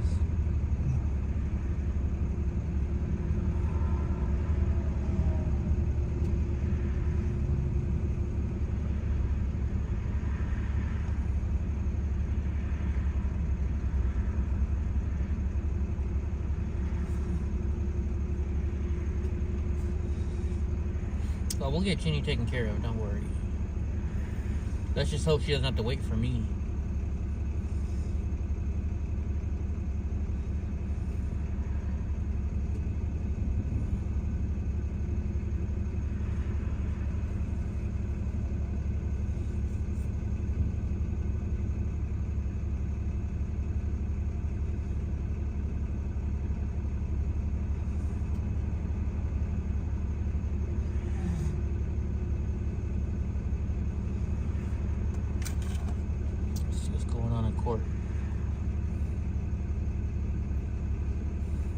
Let's check out court.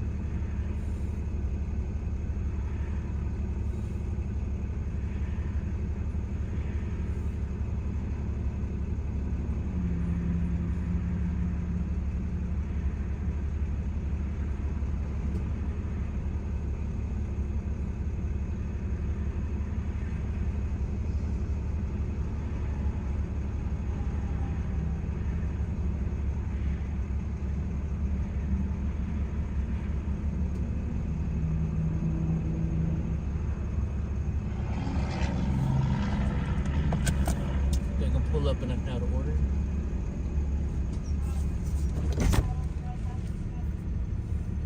Yeah, I'll be there in just a minute. I'm still kind of far back.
Alright, now I'm up here.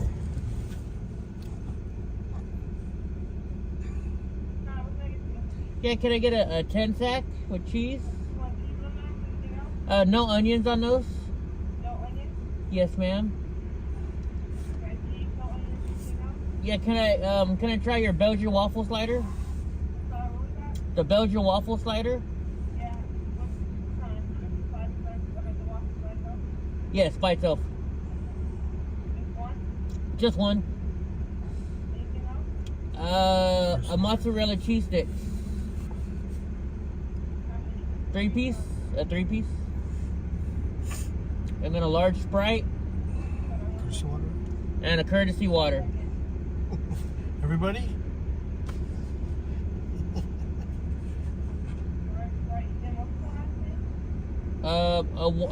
Just a glass of water, a cup of water. No, just regular water in a cup, please. Like a free water? Alright, never mind then.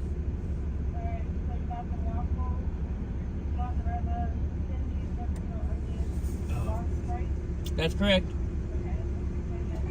Thank you. Curtis, White Castle starting a revolt. They knew Tahoe Decker was coming around. They said no courtesy water for Right. Tahoe. They're the first place. They took a stand. No water. Who are you guys talking about? The Wi-Fi. I've never seen that guy before.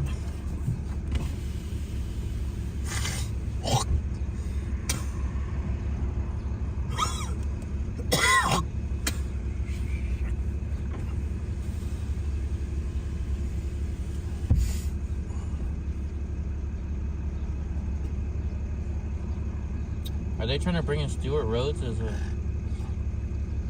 witness?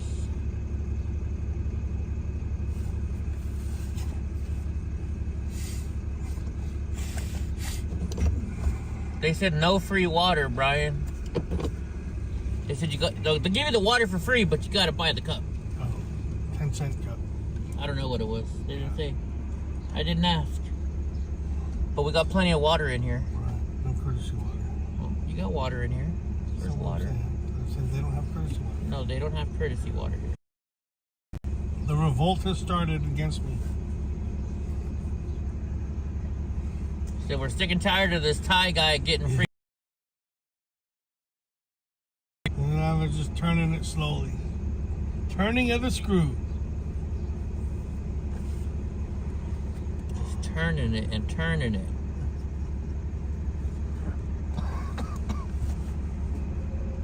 Yeah, Eddie orders one of each on the menu, and they won't give him water.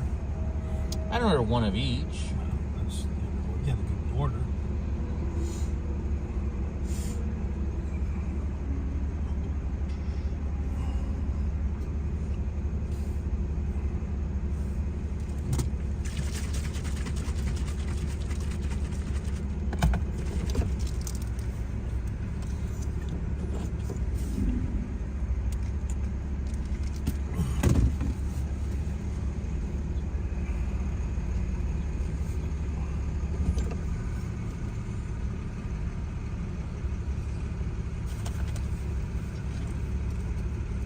No free water keeps the homeless away. I see.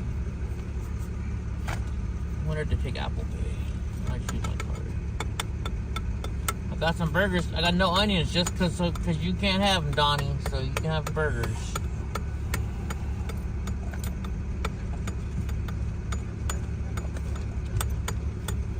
Oh look, he knows. Donnie knows what drive-thru is. He's getting ready. Oh, huh? You want to drive-thru? You want to drive through, Donnie?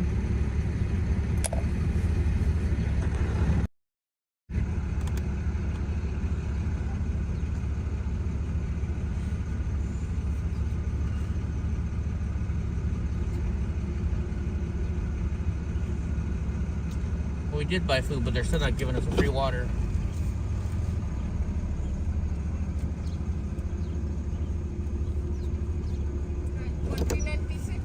Yep.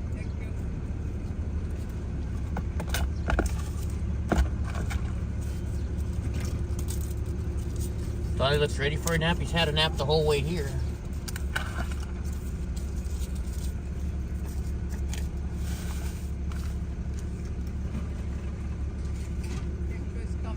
Thank you.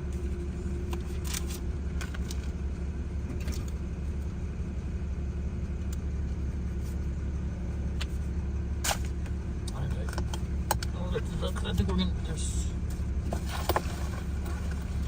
diesel is cheaper, so we might as well get some diesel, right?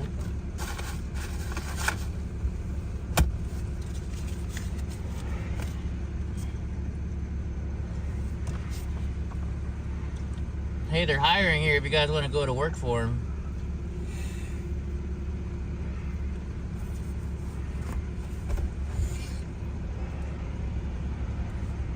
Yeah, I think he's tired, huh? He's just tired of traveling. Aren't you, Donnie?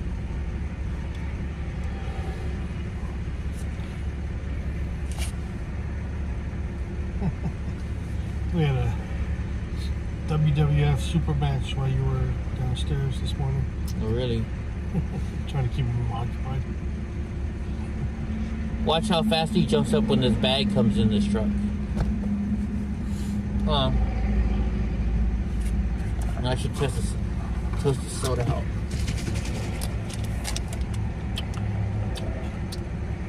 Ugh. Tastes awful.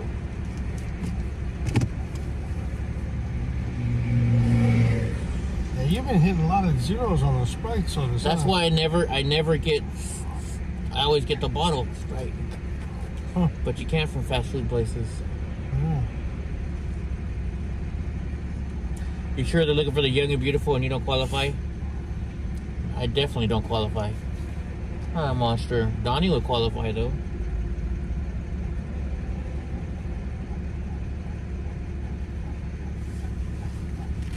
I should have just gone with another monster from the back of the truck. You want to grab it? No, I got this now. Plus, I want to take a nap when I get to the hotel.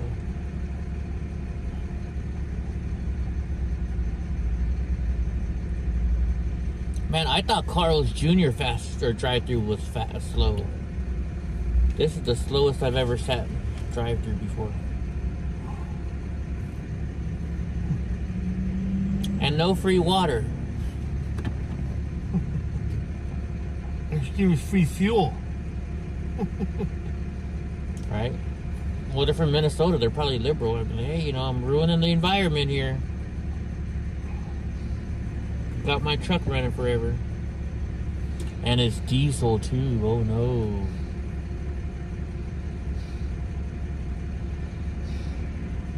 Free combo for new members on the app. We should go on the app real quick and... Where's our free shit?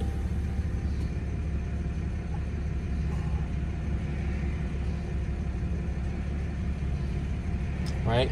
King Donnie waiting for his free stuff, his food. Did you hear it when he puts his paw on my thing? It's like a... His paws are not small. Look at those compared to my hands.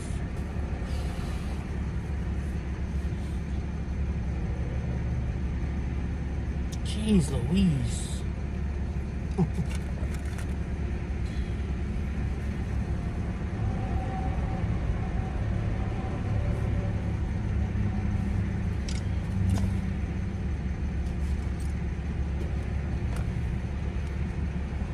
Man, too bad I got DF on here, otherwise I'd freaking roll some coal when leaving. Huh, Donnie?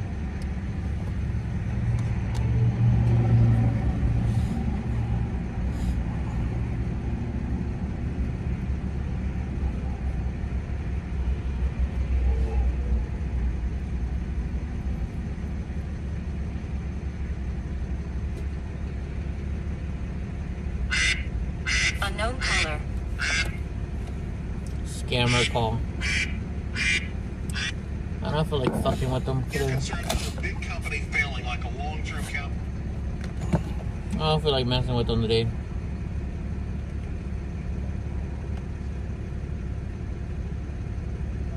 Let's see what's going on Twitter and court.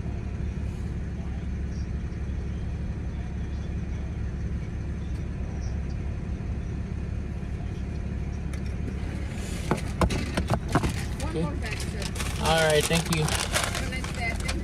Thank you. Have a good day. I'm surprised. He's not getting all the... Normally Donnie goes nuts when the drive-thru opens up. Alright, let's go to this place real quick and get some diesel.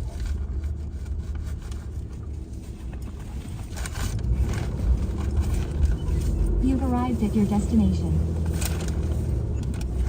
You want to top it off or Yeah, just whatever that is. you want one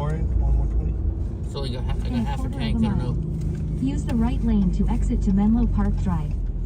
Okay, I gotta figure out which one was the diesel was. Survey said. I'm gonna guess the diesel one is this one here in the middle. The middle black one. Which this car is probably gonna block In us from 1,000 getting feet, exit right. Then turn right. to. Yeah, I think you're right. It is the black one. Is it? I don't know. It says diesel efficient. Yeah. Yeah, it's diesel. That one's diesel. Figured on him.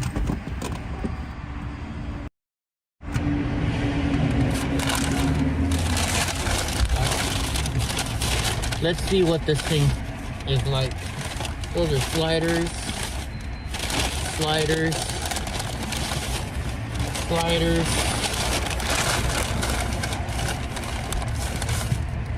I'm guessing this is what I'm looking for.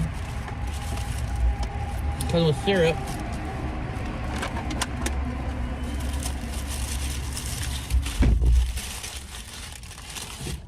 What the heck? I guess all I got was waffles. I thought it was like a thing.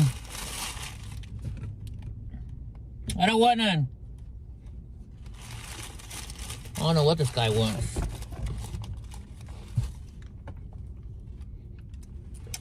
I don't know what this guy wants.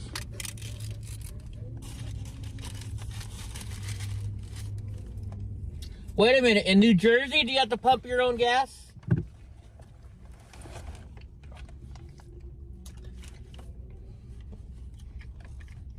Do you have to pump your own gas in New Jersey? I think you do, huh?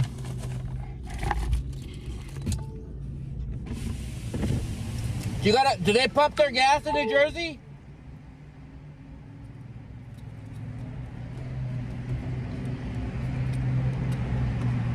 Oh, okay, that's why. I didn't know.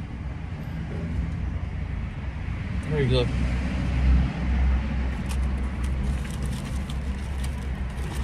I didn't know. You can't pump your own gas in Jersey, I guess. Well, never mind. There's a guy walking around here. Do they do it different here? Yeah, they pump. They do it. Remember, like Oregon. It's like Oregon. So get back in. I gotta take a leak then.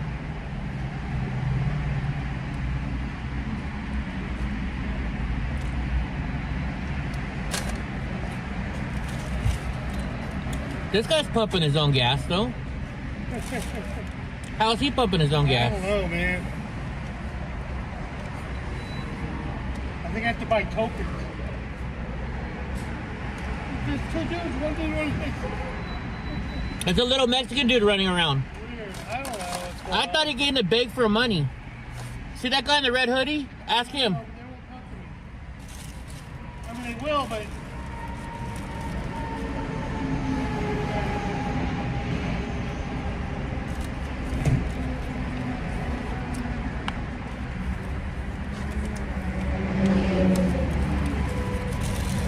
Hey, primo!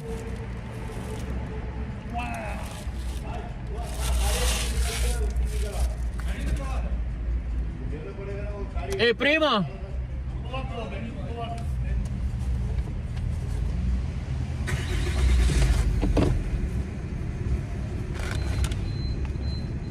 think somebody might have pumped in jam.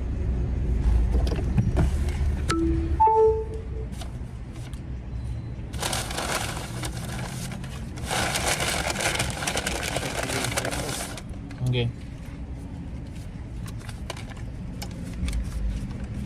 Oye, primo, ¿tú necesitas poner la gasolina? O lo siento, yo no sabes. Necesito 40 de diesel. ¿40? De diesel, sí. I didn't know they had to pump it for you here. I forgot. I gotta eat these before Ty steaks them. Right?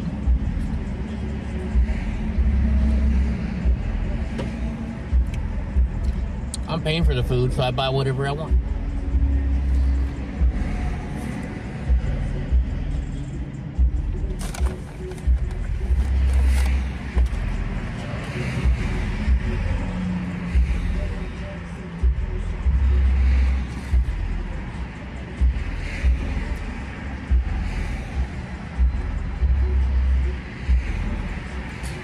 Yeah, but I don't get why do they force you to pump it or let them pump it.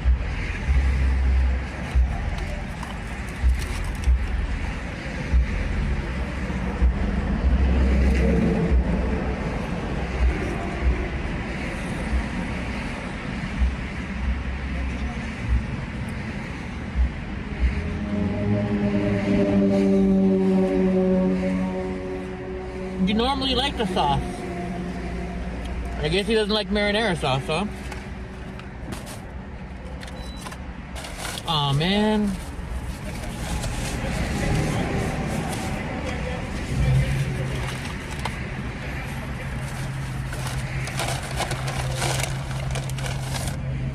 All right, Donnie, you get your own slider.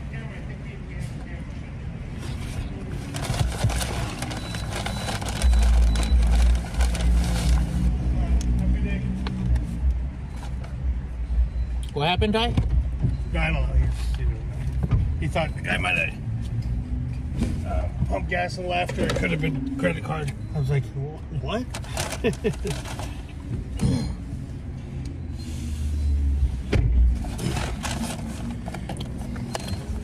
Since when did they put ketchup on? The ghost of courtesy water. When did they start putting ketchup on White Castle? I thought they didn't put ketchup on White Castle. Maybe with the cheeseburger?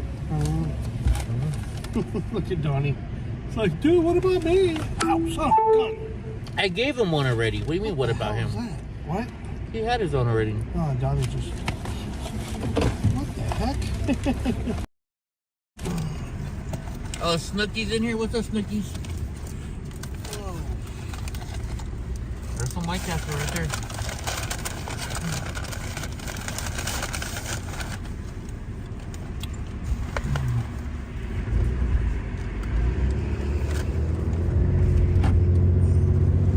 Yummy, yummy White Castle.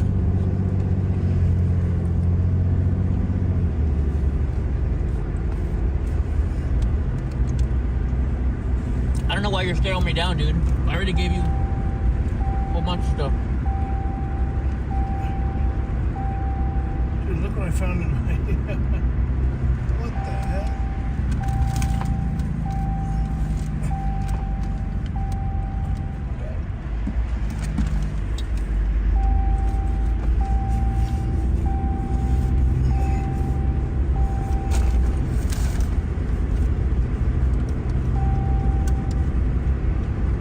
From that limited stop, New Jersey's like hardscrabble. You know, these guys are... It's like something like you'd think about in the movies. It's central casting. There's another bag there. Huh? I'm gonna wait till I'm hungry. There's still any left. Yeah, that's all good. I mean, I have a few days worth of food. I can just squirrel away and never eat. Or I not eat.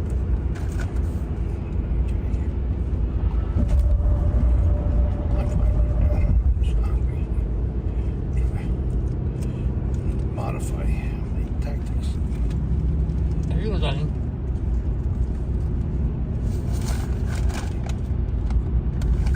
Still, though, I didn't think White Castle had ketchup on their burgers. I don't know why.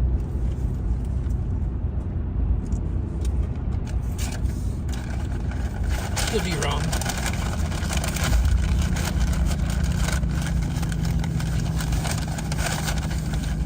They're good, though. They're definitely good. That's because I hardly ever have Use the them. right lane to exit right to I-287 What North. the fuck are you What the doing, bitch? Hold on.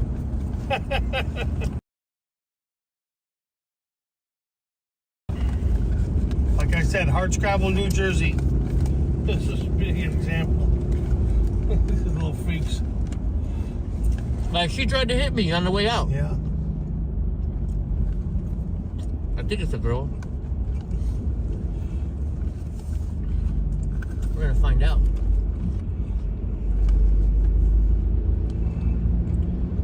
Something right Smoke weed every day. Look at this bitch. there. Wow, she's grandma. What the is your problem, bitch? The fuck is your problem? Oh, Trump. Oh, because of Trump. Oh, no way. She's an ultra-liberal leftist freakazoid who weaponizes her car. What's up, bitch? You want to fuck around now? I'll fuck around with you. My truck's a whole lot bigger than your car, bitch. That's what I thought, you fucking dumb liberal. What? I can say it. She's fucking trying to run my car over because I got Trump stickers on the back. I understand that. Fuck her. It's one of those things where... Yeah, no, it's not one of those things. You want to fuck around and risk people's lives? I'll show her. It's not what I'm talking about. I don't care.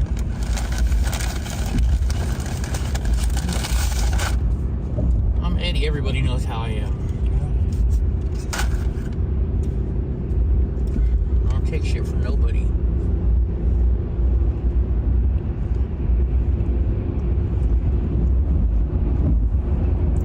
I was all because of the stuff on my back.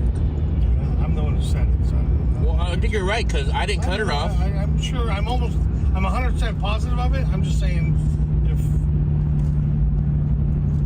once the accusations start flying, she'll say something else. Out of town, I don't care. Rice nookies. Eddie Block rolls his own way. I mean, she's cutting off a fucking 5,000 pound.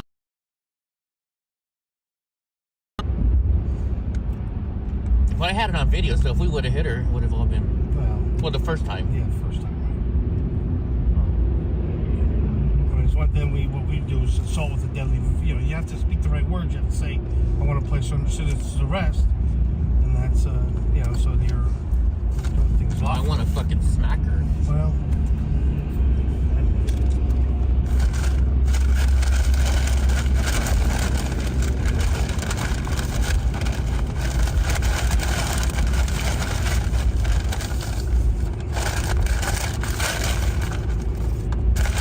Hey, welcome back. I'm back. You're not welcome back to you. Welcome back to me. Can you imagine that, Cal? Buddy, thanks, Ed. It's just like that. What Jeff ran into in the school board. I don't mean to interrupt them. I'm gonna give some more food real fast.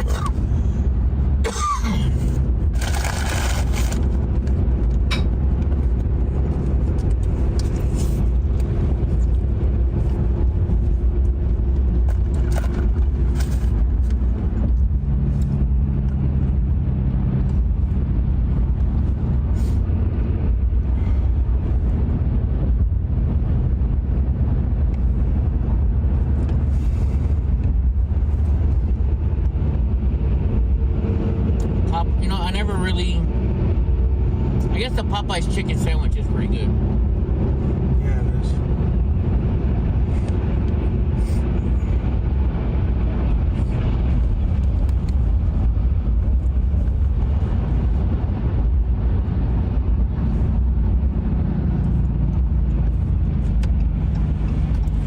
Not getting over anytime soon.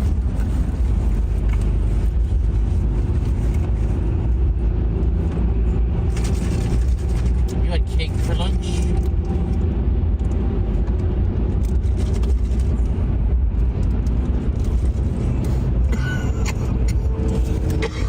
Probably should have canned the White Castle on this exit. It would have probably been faster. What's that? If there's a White Castle on this exit, it may have been faster. Well, who knows? That was. But then it wouldn't have had to have that fun road rage for a minute.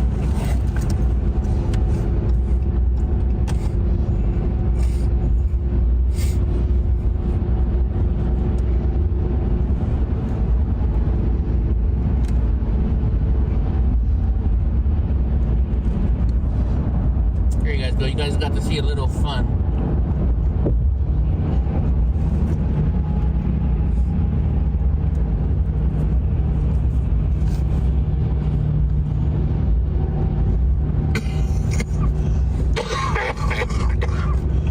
I'm surprised Hope hasn't started yelling at me yet, like she normally does.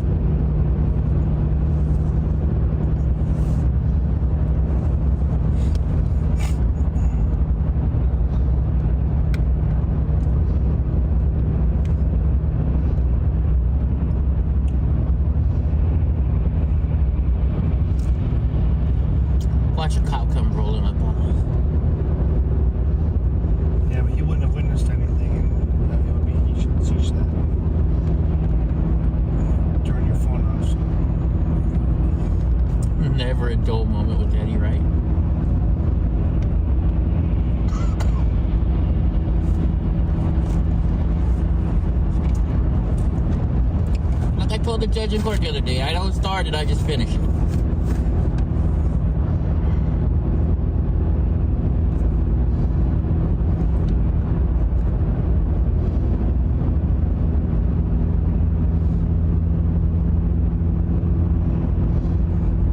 Yeah, I don't like McDonald's. It makes me sick.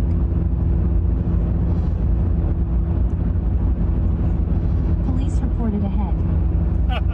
Just kidding. They're waiting for us. Like, did you have 12 people come? They're like, yeah, I heard there's a whole bunch of Trump supporters over here trying to run people off the road.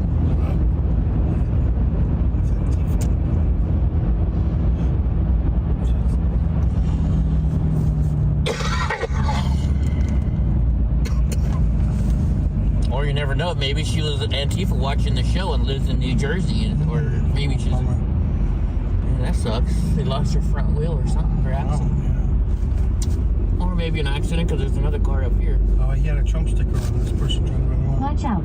Vehicle on shoulder ahead. Yeah, that was funny. I'm sure that was them. I'm pretty sure. Cause I'm like, why would she cut you off like that? Just like she was in the full on- exact opposite lane. Full on, like, haha. And she just full on cut you Yeah, off. she cuts me off, hits the brakes. And then just revs. Rev up. Get him. And then flipping us off the minute. She's just holding her middle finger up the minute we roll up next just to her. full on does the leftist. I got you. But she's stupid because, number one, this truck is like twice as heavy as her car. What's she gonna do is when she slammed on her brake and I hit her? So that's what she tried to do. And I have it on video, so it's like, she doesn't know that.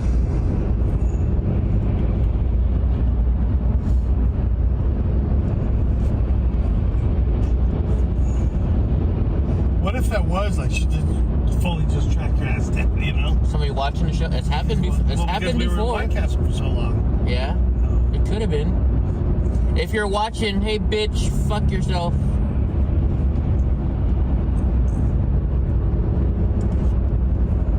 Dox your ass. Because your license plate is on film.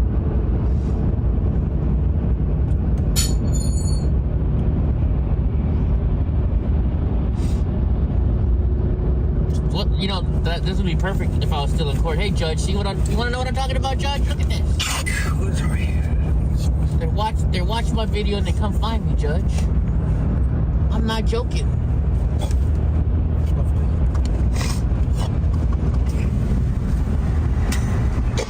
I told you, Judge, I'm kind of a big deal.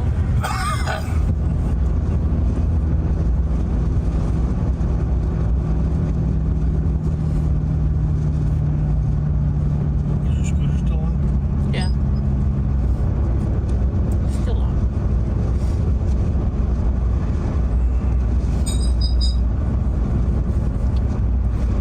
I like that adjustable wrench you have. It's kind of cool. It's closed in though, so the only ones you can tighten are the outside ones. That's cool.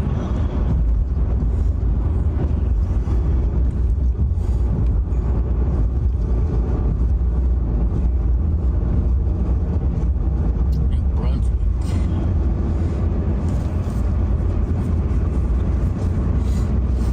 What's TWP? Township? Township? I would guess. Township. Township sounds about right. And something else. Torqueville. Turkestan.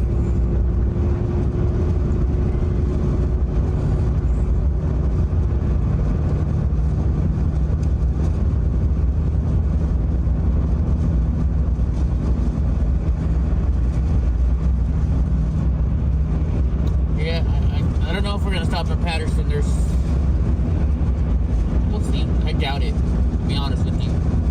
We're gonna go to New York City next 2 days, then we're gonna go to, on the way to Truck Uncle's house, we're gonna stop at Philly, get the 2 Philly cheesesteaks right across the street from each other, do our own little taste test.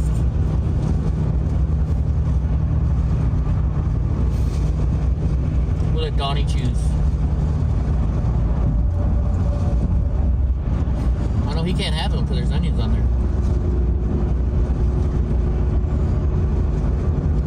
Yeah, we should find out what they're talking about. A lot of onions. Couple onions or little, you know? Yeah. Same thing with chocolate. Like how much? What's? I think you would give a dog any chocolate. Yeah, that's what I hear. Just I can imagine that smaller dogs can't take as much as a big dog. I don't know. And I think it might only be dark chocolate. I'm not sure. Yeah, exactly. I don't know what the actual the physiology of poison is. Increases heart rate and stuff. Can kill a dog. That might be it, you know, caffeine or something. Who knows?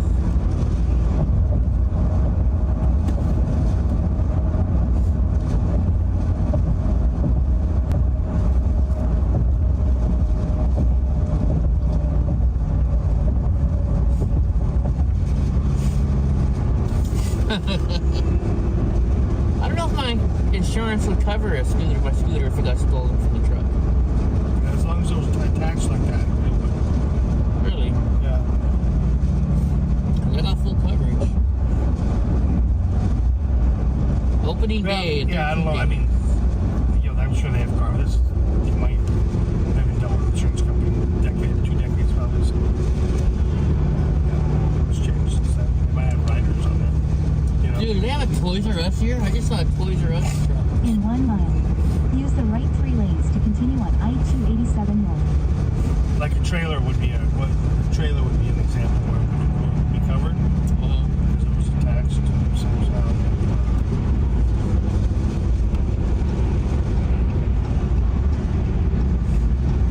No. 5-0 on the tail. Pull over. I guess he's gonna be right there.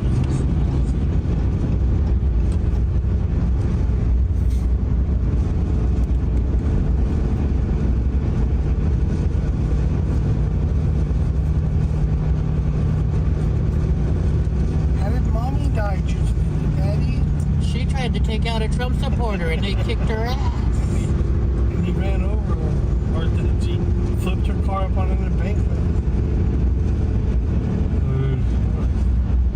Crazy days.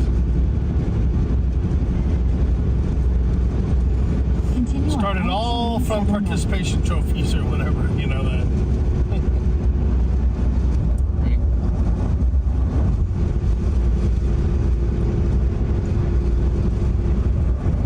That lady's probably texting all her friends right now. Yeah, I got that Trump supporter. I-287 You north. ain't pissed Out me. the That road. totally pissed him off. He tried to run me out the total road rage. Oh, Toys R Us is now part of Macy's? I didn't know that. I didn't know that either. Where'd you see that? It's somebody just put in chat. No. I called Dawn and her phone's not working, so I don't know how to get a hold of Dawn. So no, I'm not gonna go see Dawn. I'm gonna have to challenge that. I think Toys R Us the brand name was bought by someone else. I'm trying to remember who.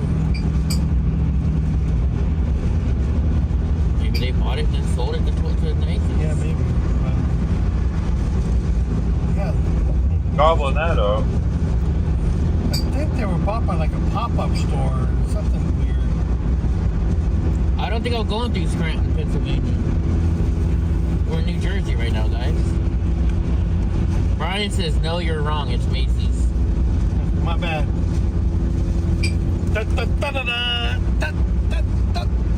So he's taking his phone out to double check you. Well, And hurry up because we got to end the stream because we're getting close to the hotel. Brian, thank you for the information. I just want to be able to have some references on it.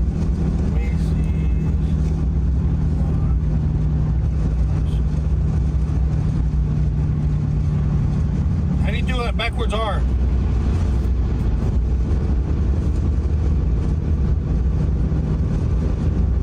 October 2022.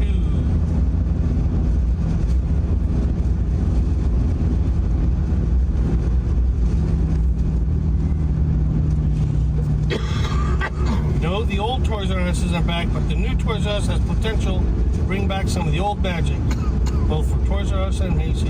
It's a partnership. Miracle on 34th Street type stuff. Watch out. Vehicle on shoulder Yeah, ahead. Macy's installed 451 Toys R Us branded toy shops in its stores. The largest Toys R Us shop in Macy's Herald Square. If we're gonna go to a toy store in New York City, we gotta go to FAO Schwartz. Yeah, what they do is they Damn it. license, so then they make it their own thing. It's in with the Thanksgiving Day parade stuff. Pretty smart. All right, guys. So we're gonna let you go. Later. Thank you, close. Brian. We're getting close to my hotel. For educating me. So Dude, we're right gonna when let I you sit go, down. and we'll be live later on with the Prudent Patriot. We're gonna try to do a live show together. And then tonight, when it starts getting dark, after I take a nap, we're probably going to go into New York City just to drive around New York City at night. Like Keep Times right Square to type stuff. I-287 north. Like cool Outer stuff. roadway. So, catch you guys later.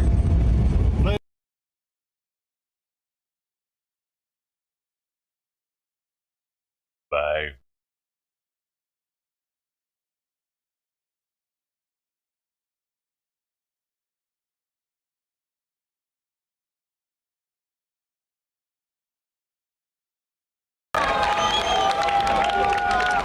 Bonjour, ne nous regardez pas. This live.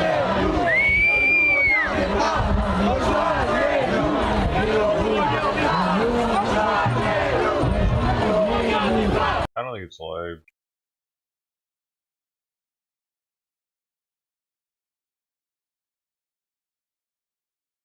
Is it?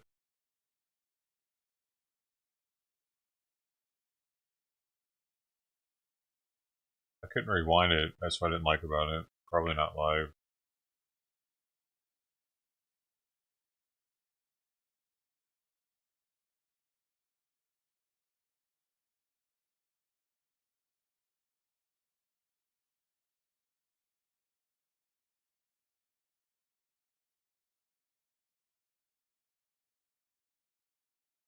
But a little bit of raw food. I got a different rabbit raw food. Dude, I had to buy a $45 bag of it just to see if he would eat it. And then I might have to take it back. I feel kind of bad about it.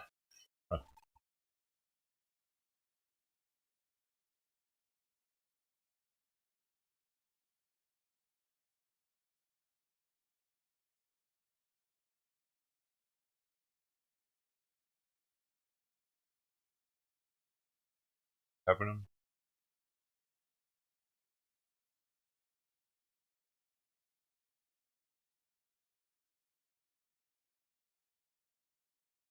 With the aftermath of a global pandemic, when an unjustifiable warming, war in Europe has shocked the conscience of the world and exposed the vulnerability of energy markets and supply chains, when families are facing the pressures of inflation and struggling with affordability, when citizens around the world feel anxious about their future and their kids' futures. Mr. President, as it should be, our two nations stand united in this moment, finding solutions side by side. On va continuer de travailler ensemble pour créer des emplois, bâtir des économies et des sociétés plus saines et plus durables. L'économie, l'environnement et la sécurité sont interreliés. Et ça n'a jamais été aussi clair. It has never been more clear that everything is interwoven. Economic policy is climate policy, is security policy. People need us to think strategically and act with urgency. And that is exactly what brings us together today.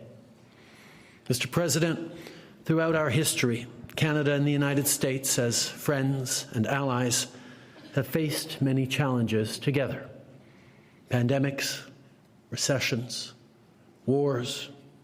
Here in this House in September 1939, members of Parliament debated going to war. A few years later, Canadian and American soldiers were fighting against fascism shoulder to shoulder. There are battlefields around the world where our soldiers lie. We about to go to war? What's happening? Shoulder to shoulder. War has now returned to Europe. As you well know, Mr. President, Canada will continue to stand strong with Ukraine with whatever it takes. Which means they'll go to war if they have to. Dude, it really does seem like we're very close to going to war. Together, both of us are partners that Ukraine and the world can count on. Since Putin launched his brutal invasion, like you, Canada has provided significant military support. In our case, artillery, ammunition, armor, and tanks. From 2015 to today, with Operation Unifier, the Canadian Armed Forces train the brave members of the Ukrainian military, about 35,000 of them and counting.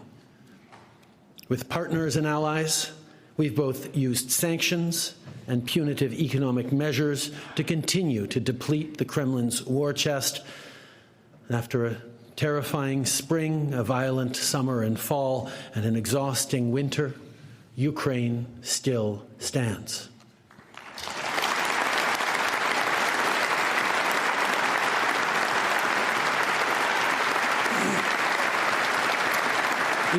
What's that do for us, notre though? ami, le président Zelensky, s'est adressé à cette Chambre pour nous How remercier does that help de America? l'avoir soutenu dès le début.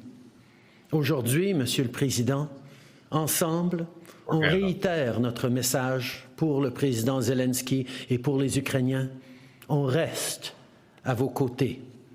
C'est en défendant les démocraties et l'ordre international fondé sur des règles qu'on va assurer la sécurité des Canadiens et des Américains.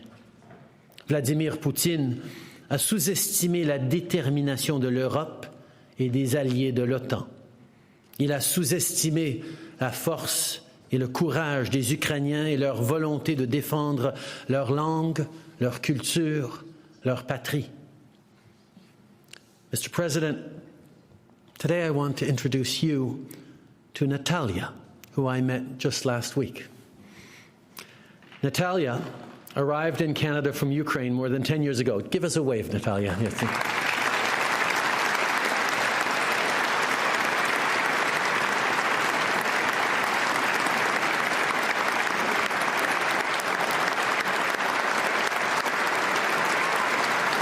What the fuck is this? She arrived in Canada from Ukraine more than 10 years ago. She's safe here with her family, but she still has a lot of loved ones in Ukraine. Every time she hangs up after speaking with a cousin or a friend, bro. she feels a Can't twinge they in her just heart, move wondering to if Poland this like a lot of the other ones might did? be their last. Mr. President, we cannot and will not let Natalia's loved ones down. The Ukrainian people are counting on us. Look We at must Romania. stand shoulder to shoulder with Ukraine with as much as it takes, as long as it takes. Why? Why? Imagine if we were still in Vietnam.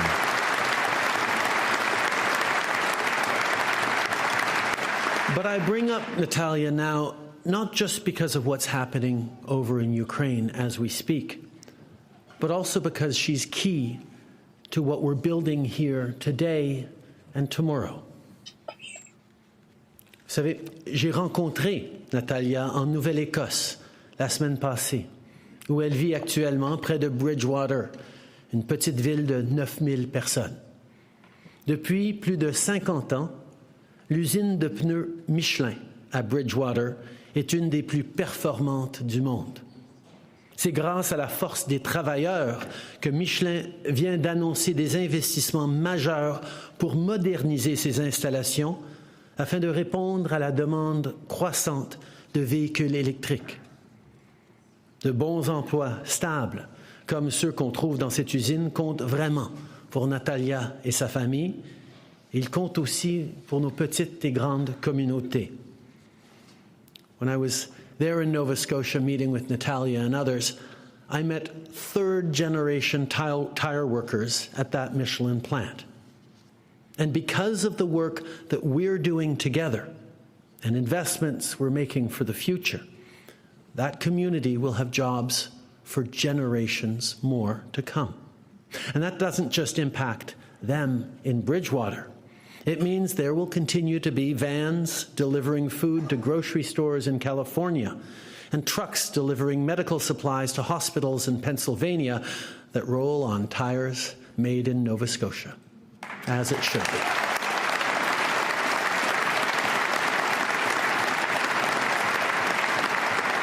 Mr. President, in 1987, Ronald Reagan addressed this House in a final big push towards the first Canada-US Free Trade Agreement.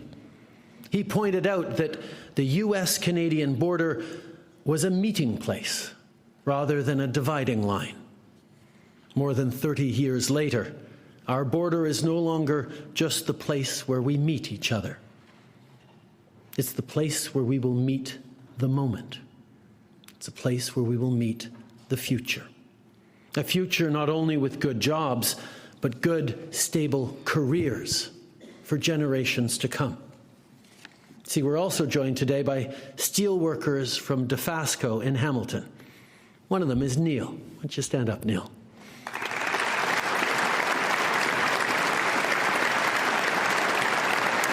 Running all over the place. Now he's got energy. He's got the energy. You see, Neil's mother worked at Dofasco in the 70s. His father worked in the finishing steel area for 37 years.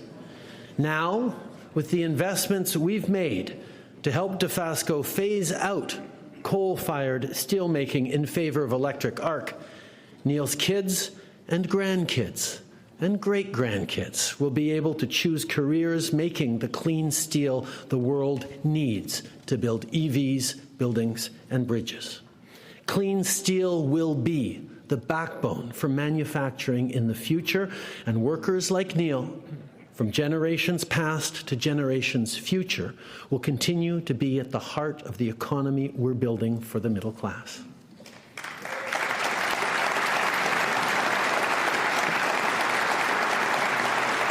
See, economic policy is climate policy, is security policy. With growing competition, including from an increasingly assertive China, there's no doubt why it matters that we turn to each other now to build up a North American market on everything from semiconductors to solar panel batteries. Mr. President, with the Inflation Reduction Act, you're creating the jobs of today and tomorrow for the middle class in America. And this also means more clients for Canadian critical minerals processors, for our clean energy innovators, for our integrated auto workers, for our farmers, growers and producers, and so many others. It's an example of how we can make progress at home and as partners. Pour soutenir les bons emplois de l'économie de demain, le Canada a l'un des réseaux électriques les plus propres au monde. Environ 83% de notre électricité est déjà carboneutre et on est en voie d'atteindre 100% d'ici 2035. Pour y parvenir, on travaille avec les communautés locales, y compris pour des projets dirigés par les Autochtones partout au pays, que ce soit pour des panneaux solaires ou des turbines éoliennes. Et toutes nos exportations d'électricité propre sont destinées aux États-Unis. À travers le monde, on doit tous accélérer notre transition vers les énergies renouvelables. Cette semaine, le groupe d'experts des Nations Unies sur l'évolution du climat a publié un nouveau rapport qui indique que notre planète va atteindre un seuil critique en matière de réchauffement climatique au cours de la prochaine décennie. Ça veut dire plus de vagues de chaleur, plus de sécheresse, plus d'inondations et plus d'espèces en péril. When I think of the families I met on the Atlantic coast last fall who saw their houses being torn to pieces by Hurricane Fiona. When I think of the people of Lytton, BC, whose town burned because of a wildfire during a record-breaking heat wave. I know that responsible leadership means doing more to fight climate change, more to protect families. Climate policy is economic policy, is security policy. En tant que dirigeant, notre priorité est d'assurer la sécurité des gens. Non seulement on doit continuer notre travail, mais on doit en faire plus et plus rapidement. Et je sais que vous êtes d'accord, Monsieur le Président. Je me souviens de la discussion qu'on a eue en 2016, vous et moi, sur la lutte contre les changements climatiques lorsque vous étiez en visite au Canada en tant que vice-président. Vous aviez rencontré les premiers ministres des provinces et des territoires et les dirigeants autochtones. Et ce même jour, pendant la réunion des premiers ministres, notre gouvernement a adopté le cadre pan-canadien sur la croissance propre et les changements climatiques, dont la base était de mettre un prix sur la pollution à l'échelle du pays. Je suis donc très heureux de vous accueillir à nouveau aujourd'hui, sachant que la protection de l'environnement demeure l'une de vos priorités principales. Oahu priority principle. They're going to Hawaii? Mr. President, what makes this such a moment of consequence is that our world, our way of living, is facing multiple threats at the same time. That's why security policy is climate policy, is economic policy. Because climate change, inflation, war, energy shortages, but also foreign interference, misinformation and disinformation, and constant attacks on our values and institutions all compound. Democracies like ours, just like democracies around the world, didn't happen by accident and won't continue without effort. On doit être là, l'un pour l'autre. On doit continuer de s'opposer aux menaces autoritaires chez nous comme à l'étranger et continuer de défendre ce qui est juste. C'est pas le moment de faire des compromis sur nos valeurs. This is not a moment to compromise on our values. This is a moment to double down on them. We must continue to show resilience, perseverance, and strength. Resilience, perseverance, and strength. These are words that perfectly describe two men who are here with us today, Michael Kovrig and Michael Spavor.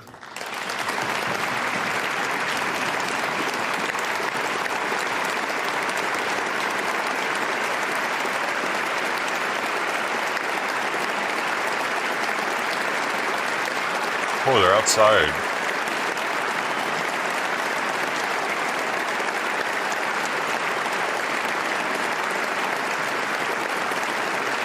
Tricky building.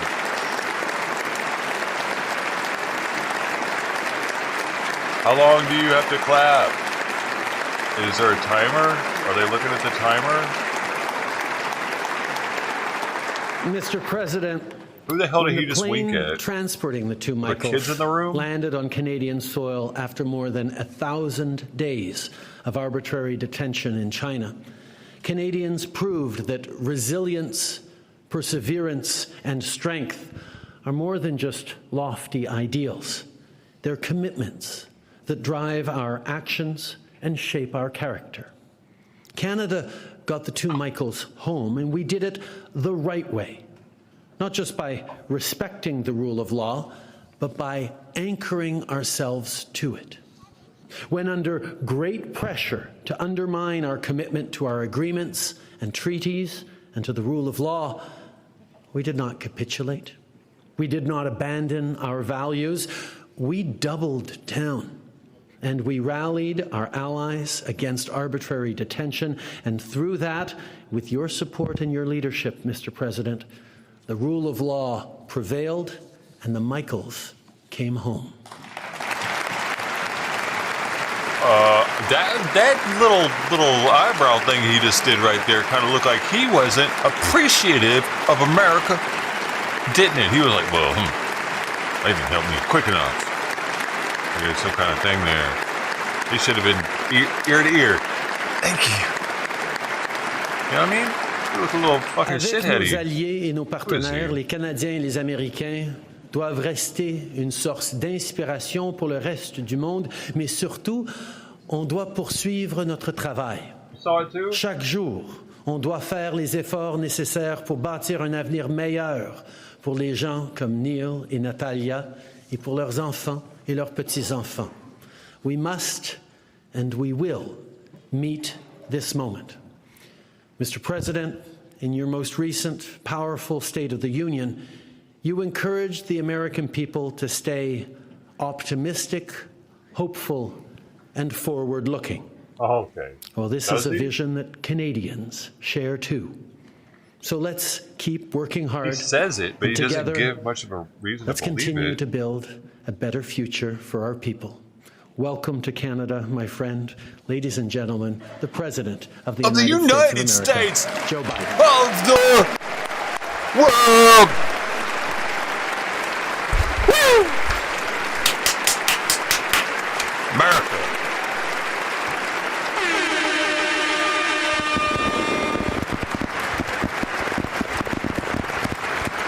Very cosmopolitan.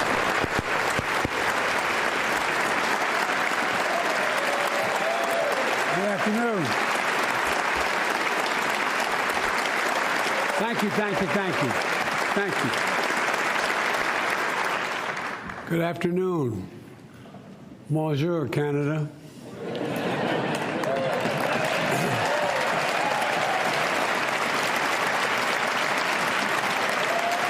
I must tell you. Oh, that deserves a standing ovation because he said it. Yeah. I took Nice 4 dude. years of French in school. First time I attempted to make a speech in French, I was laughed at. So that's as good as I can get right now. But seriously, thank you very, very much. Speaker of the House of Commons, Speaker of the Senate, members of the Parliament, thank you for the very kind welcome from my wife and I. Prime Minister Trudeau, you were my first meeting with a foreign leader just 1 month after my presidency during the hardest days of COVID-19. We had to make a visit virtual, but since then, we've been all over the world talking taking on some of the toughest issues our nations have faced in a very long time. I want to thank you for your partnership and for your personal friendship. I thank you very much. You couldn't tell Trudeau was reading. You know what I mean? And Trump, the same way. Trump is really good at not. Jill and I are grateful for the hospitality you and Sophie have shown us. Ladies and gentlemen, I'm honored to have the opportunity to uphold a tradition carried out by so many of my predecessors in addressing the hallowed halls of the Canadian democracy, although this is a different hall. You've done a hell of a job here. This is really beautiful. It's really very beautiful. This is a custom that speaks to the closeness of our relationship. Americans and Canadians are two people, two countries, in my view, sharing one heart. It's a personal connection. No two nations on earth are bound by such close ties, friendship, family, commerce, and culture. Our labor unions cross borders. So do our sports leagues. Baseball, basketball, hockey. Listen to this, hockey. I have to say, I like your teams except the Leafs. Tell you why. What the fuck? Sit down. Talking about a sports team right now? Really? At this time? I'll tell you why. These people are retarded. They beat the Flyers back in January. That's why. And if I didn't see that, I married a Philly girl. If I didn't say that, I'd be sleeping alone, fellas. I like you, but not that much.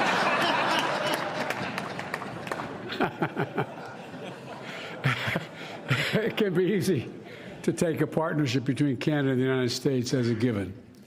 And but when you stop and think about it, it's really a wonder. 5,552-mile-long border, more than 8,800 kilometers, defined by peaceful commerce, trading relationships that measure more than $2.5 billion a day.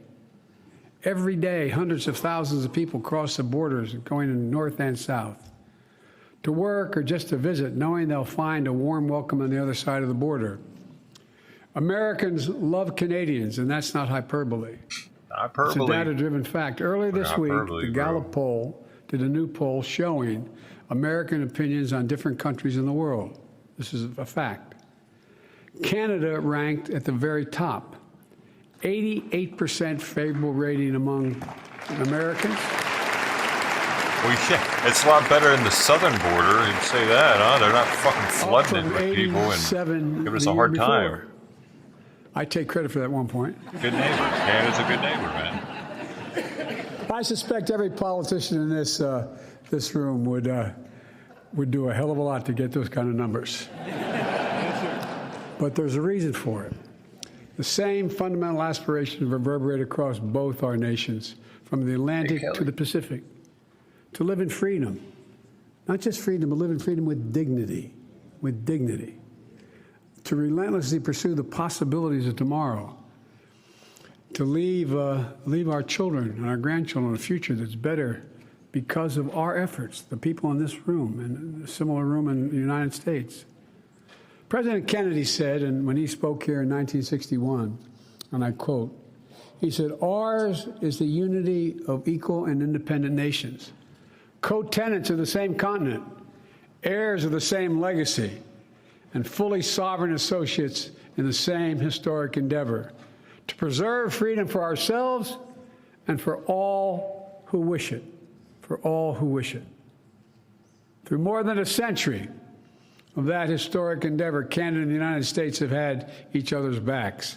In war and in peace, we have been the stronghold of liberty, safeguard for the fundamental freedoms that give us our lives, literally, give our lives meaning. We have gladly stepped into the responsibilities of global leadership because we understand all that is at risk for Canadians and Americans alike when freedom is under attack anywhere in the world. Today, our destinies are intertwined and they're inseparable, not because of the inevitability of geography, but because it's a choice we've made again and again. The United States chooses to link our future with Canada because we know that we'll find no better partner, and I mean this from the bottom of my heart, no more reliable ally, no more steady friend. And today I say to you and to all the people of Canada that you will always, always be able to count on the United States of America. I guarantee you.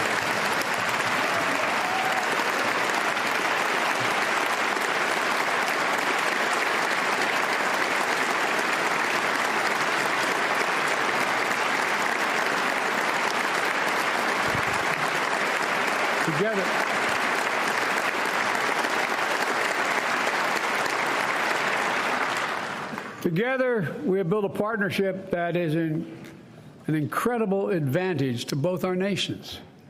That doesn't mean we never disagree, as any two countries will do from time to time. But when we disagree, we solve our differences in friendship and in goodwill because we both understand our interests are fundamentally aligned. As we stand at this inflection point in history, I had a professor who once explained an inflection point as you're going down the highway at 60 miles an hour and you rapidly turn in one direction 5 degrees. You never get back on the same path again. But you're on a different course where the decisions we make in the coming years will determine the course of our world for decades to come. It happens every 5 or 6 generations, but we're at that point. Nothing gives me greater confidence in the future than knowing Canada and the United States stand together still. Today, I'd like to speak a little bit about the future, if I may. A future that's ours to seize. You know, I get criticized at home sometimes for saying that I used to always, President Obama used to always kid me because I'd always say to him in our private meetings, a country's never more optimistic than its president or its leaders. Well, I have never been more optimistic in my life about the prospects. I really mean this from the bottom of my heart. We are so well positioned. The future built around our shared responsibilities, prosperity, security, shared values. First, it's a future built on shared prosperity, where Canada and the United States continue to anchor the most competitive, prosperous, and resilient economic region in the world. That's a fact. That's just a fact.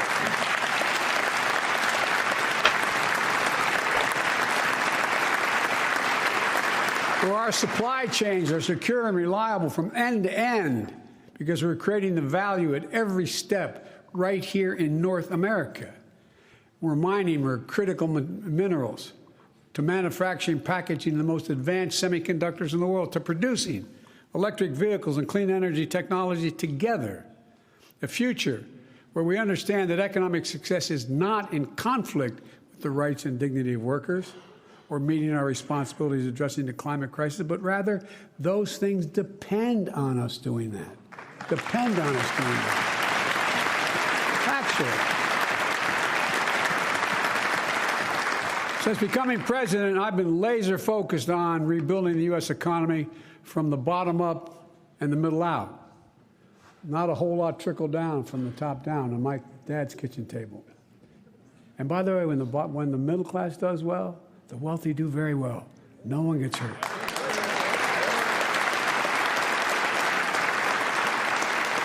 The United States made historic, and to the chagrin of some of our critics in the press, bipartisan investments in infrastructure, innovation that are already bringing together and delivering concrete benefits to the American people. And we, as we implement these legislative achievements, there are enormous opportunities for Canada and the United States to work even closer together, to create good-paying jobs in both our countries. The Inflation Reduction Act, which I admit wasn't bipartisan, but nonetheless, all of a sudden I'm finding we have more adherence, represents the single largest commitment in tackling climate in our history. As a matter of fact, the single largest investment in all of human history. And it's going to spur clean energy investments all over the world. And explicitly includes tax credits for electric vehicles assembled in Canada, recognizing there's a simple reason.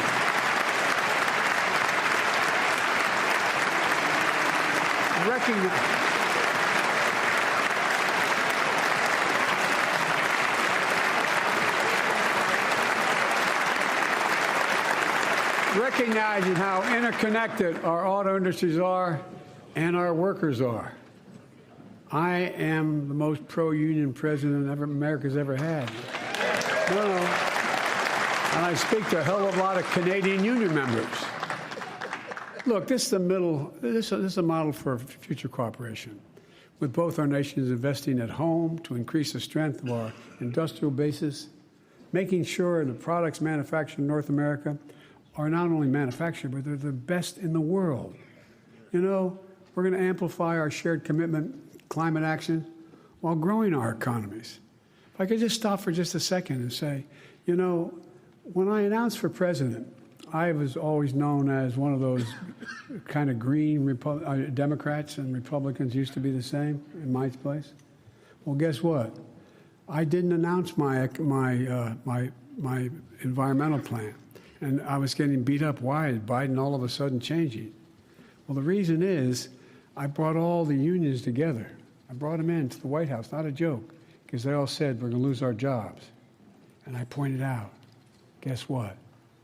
Every single solitary initiative required to deal with the environment creates union jobs, creates thousands of jobs, thousands of jobs.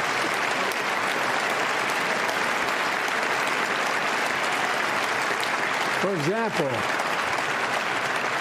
I met with the IEBW and pointed out we're going to build 5,500 electric charging stations. Guess who builds them? Union workers. So look, we're coordinating the standard for new electric vehicles and charging stations. So Americans and Canadians can continue to easily cross the border without ever hitting a snag in their American or Canadian-built automobiles, zero-emission vehicles. Moreover, we're going to build batteries and technologies that go into those vehicles together. We've learned the hard way during the pandemic that when we rely on just-in-time supply chains, that circle the globe, there are significant vulnerabilities to disruptions and delays. And it drives up cost here at home, both Canada and the United States. But there's a better way.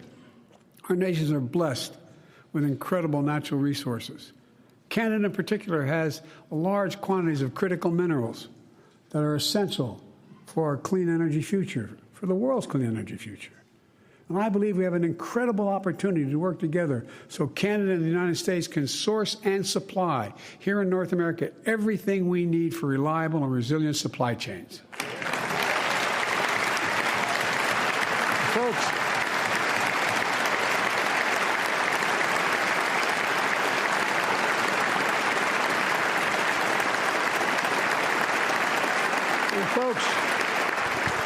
to help make our critical mineral supply chains the envy of the world, the United States is making funding available under the Defense Production Act to incentivize American and Canadian companies to responsibly mine and process critical minerals needed for electric vehicles and stationary storage batteries.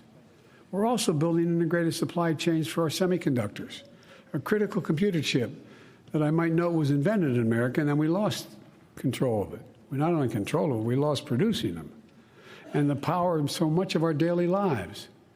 The IBM plant in Bromont, Quebec, is the largest semiconductor packaging and testing facility in North America. Chips made in Vermont in upstate New York are shipped to Bromont to be packaged in electronic components. But now Bromont is expanding with the support of the Canadian government. And there's going to be a lot more work to do. Thanks to the Bipartisan Chips and Science Act I signed into law last year, companies are breaking ground for new semiconductor plants across the United States, representing billions of dollars in new investments in American high-tech manufacturing. $12 billion from Taiwan Semiconductor Manufacturing Company in Arizona. $20 billion in counting for Intel in Ohio. $100 billion in New York, the single largest investment of its kind ever in the world. And chips began to roll off these new production lines in America. A lot of them are going to be coming to Canada to be packaged. And that's a lot of jobs, good paying jobs. And today I'm also making available through the Defense Production Act $50 million to incentivize more U.S. and Canadian companies to invest in packaging semiconductors and printed circuit boards. Look, that brings me to a second pillar of our future. Because of our shared prosperity is deeply connected to our shared security. In the past years have proven that Canada and the United States are not insulated from the challenges that impact the rest of the world. The world needs Canada and the United States working together with our partners around the world to rally strong and effective global action. Nowhere is that more obvious than in our united response to Russia's brutal aggression against Ukraine. We've stood together to defend sovereignty, to defend democracy, to defend freedom for ourselves and all who wish it. As I told President Zelensky, who I visited with in Kyiv last month, people all over the world are with the brave people of Ukraine. And you have to ask yourself, aren't you amazed of the personal bravery they're showing? It's incredible. It's incredible. Folks,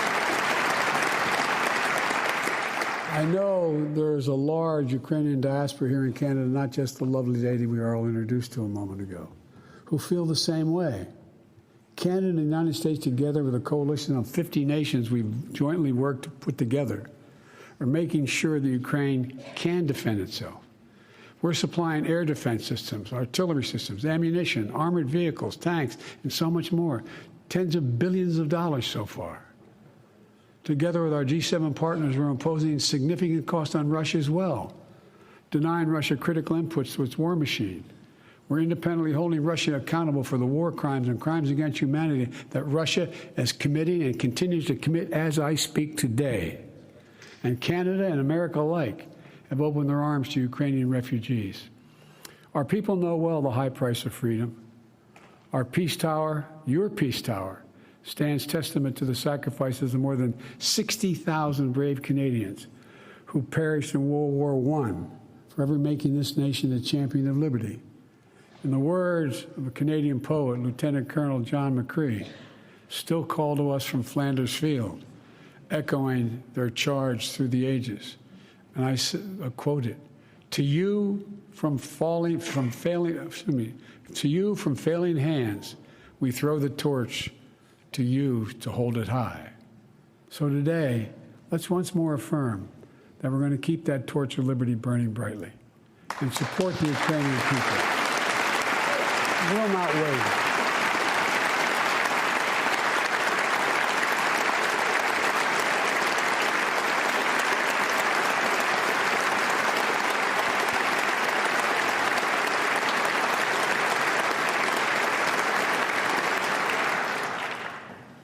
Putin was certain he would have been able to break NATO by now.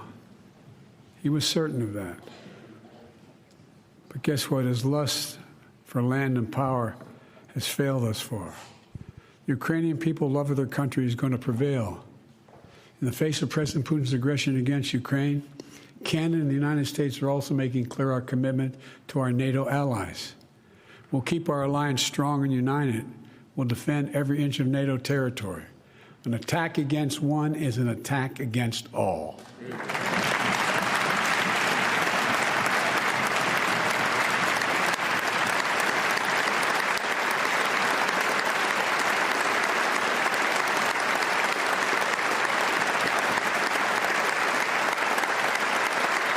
And as we look forward to the 75th anniversary of NATO next year, Canada and the United States share a responsibility and a commitment to make sure NATO can deter any threat, defend against any aggression from anyone.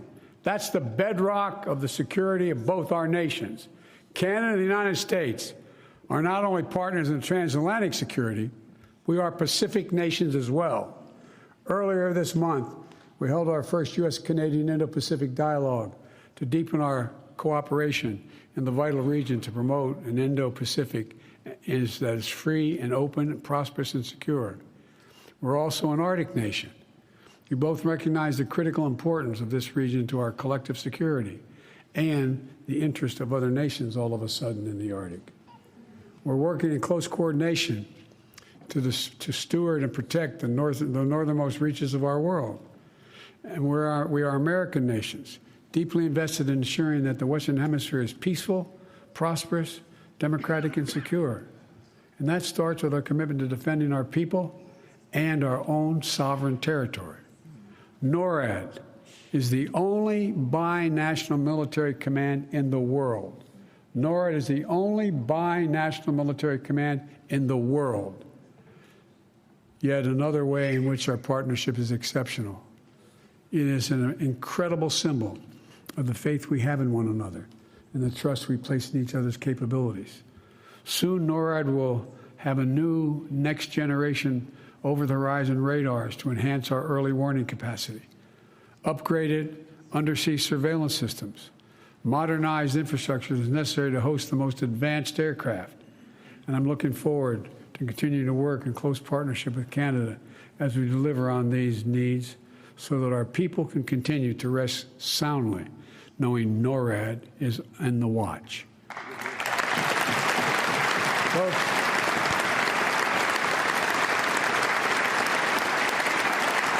we are.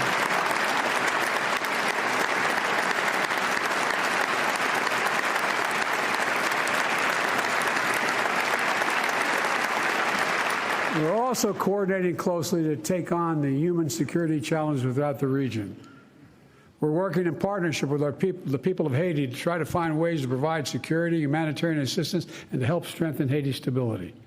We're tackling the scourge of synthetic drugs that are devastating Canada and American communities, particularly our young people. Fentanyl is a killer. And almost everyone knows someone who has been affected by this, lost a child or lost a friend. Canada and the United States are working closely with our partner Mexico to attack this problem at every stage. from the precursor chemicals shipped from overseas to the powders, to the pills, to the traffickers, moving into all of our countries. And we all know synthetic opioid epidemic has its roots around the globe, not just here. So today we're announcing a commitment to build a new global coalition of like-minded countries led by Canada and the United States to tackle this crisis. This is about public health. It's about public health.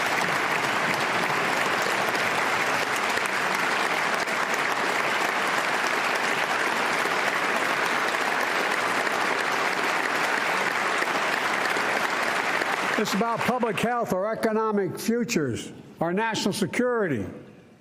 We're also working together to address the record levels of migration in the hemisphere. The Los Angeles Declaration on Migration and Protection, which the United States and Canada signed last June along with 19 other nations, represents an integrated new approach to the migration challenge, which is real.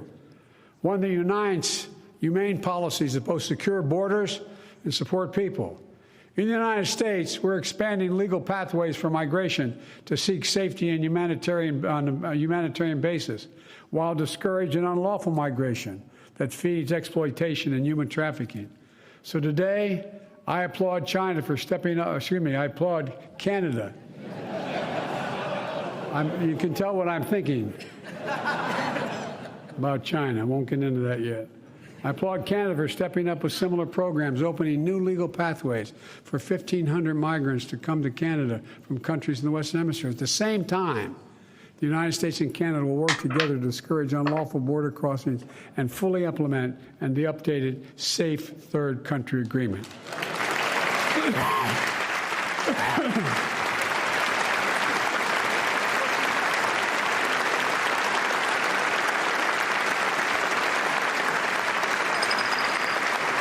Finally, as we advance our shared prosperity and security, we must never lose sight of our shared values, because our values are literally the linchpin holding everything else together.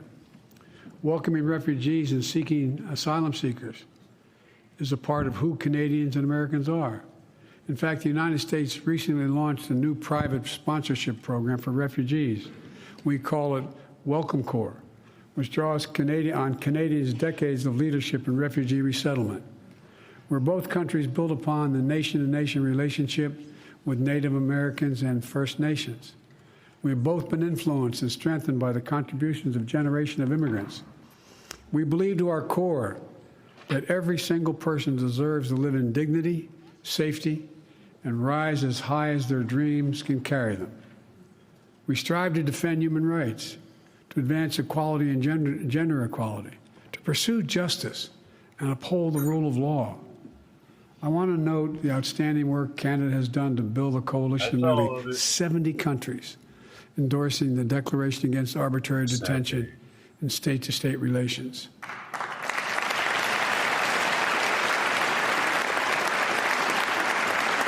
It's not only a statement of values.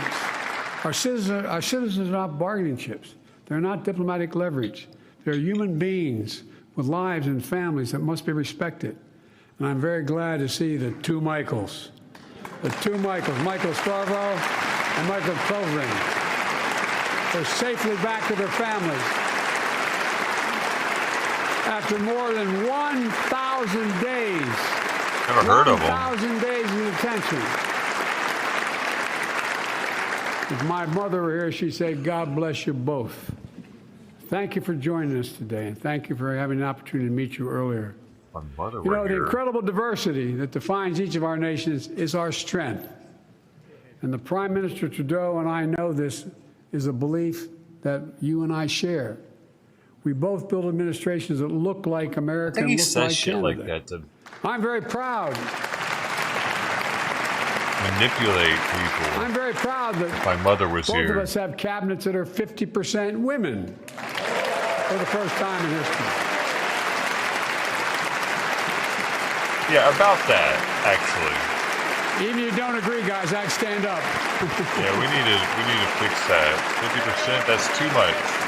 They're starting to get a little carried away with their women rights. We took the lesson from you. Because the bottom line is this. We make it easier for historically underrepresented, underserved communities to dream, to create, to succeed. We build a better future for all our people. So let's continue the work. Where there are no barriers, things look better. Where there are barriers to equal opportunity, we got to tear them down. Where inequity stifles potential, where we unleash the full power of our people, where injustice holds sway, let's insist on justice being done. Those are the shared values that imbue all of our efforts, our very democracy, our vitality, and our vibrancy. You know, it's what seems it drives us all. Some places and some persons are kind of forgetting what the essence of democracy is. We have to reach, it's what allows us to reach beyond the horizon.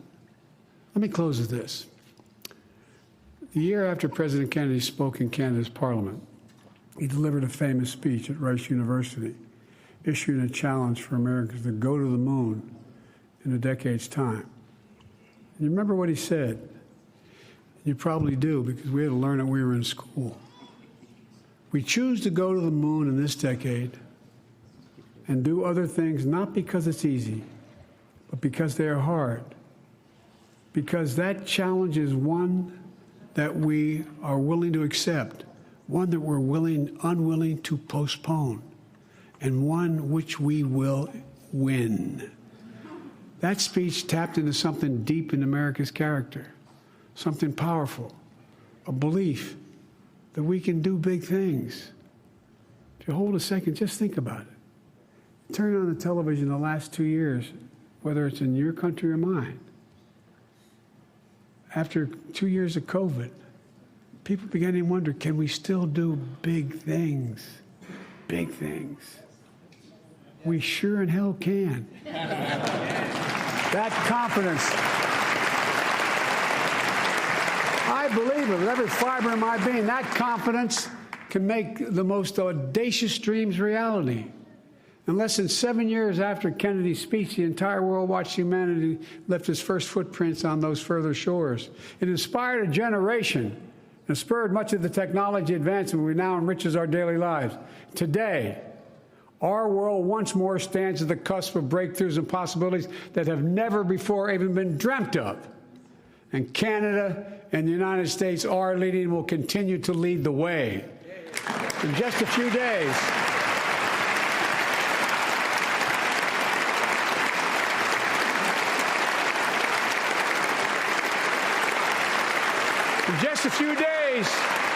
NASA's going to announce an international team of astronauts who will crew the Artemis II mission, the first human voyage to the moon since Apollo mission ended more than 50 years ago.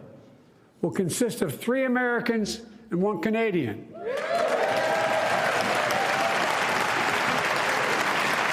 We choose to return to the moon together. Together we return to the moon. And from there, we look forward to Mars and to the limitless possibilities that lie beyond. And here on Earth, our children who watch that flight are going to learn the names of those new pioneers. They'll be the ones who carry us into the future we hope to build. The Artemis generation. Ladies and gentlemen, we're living in an age of possibilities. Xi Jinping asked me in the Tibetan Plateau, could I define America? And I could have said the same thing if he asked about Canada. I said, yes, one word, and I mean it, one word, possibilities. Nothing is beyond our capacity. We can do anything. We have to never forget. We must never doubt our capacity. Canada and the United States can do big things. We stand together. Do them together. Rise together. We're going to write the future together. I promise you. God bless you all, and may God protect our troops. Thank you, thank you, thank you.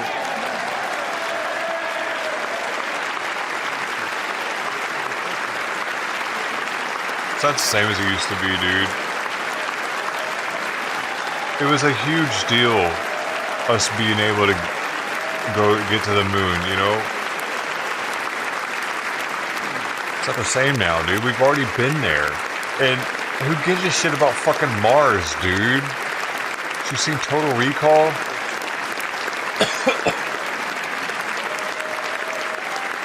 Who gives a shit about Mars? The kids these days, like, oh, we're gonna go to Mars with it. I don't think it's this. It doesn't have the same appeal as it used to, dude.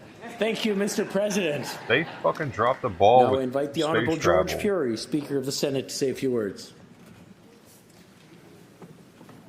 They need to give us lasers. We need to see. It needs to get like Star Wars, damn it. President Biden, Dr. Biden, Prime Minister Trudeau, Madame Gregoire Trudeau, distinguished guests, fellow parliamentarians. Au nom de tous les parlementaires et de tous les invités dans cette Chambre, j'ai le grand honneur, Monsieur le Président, de vous remercier de votre présence et de votre discours devant notre Parlement du Canada.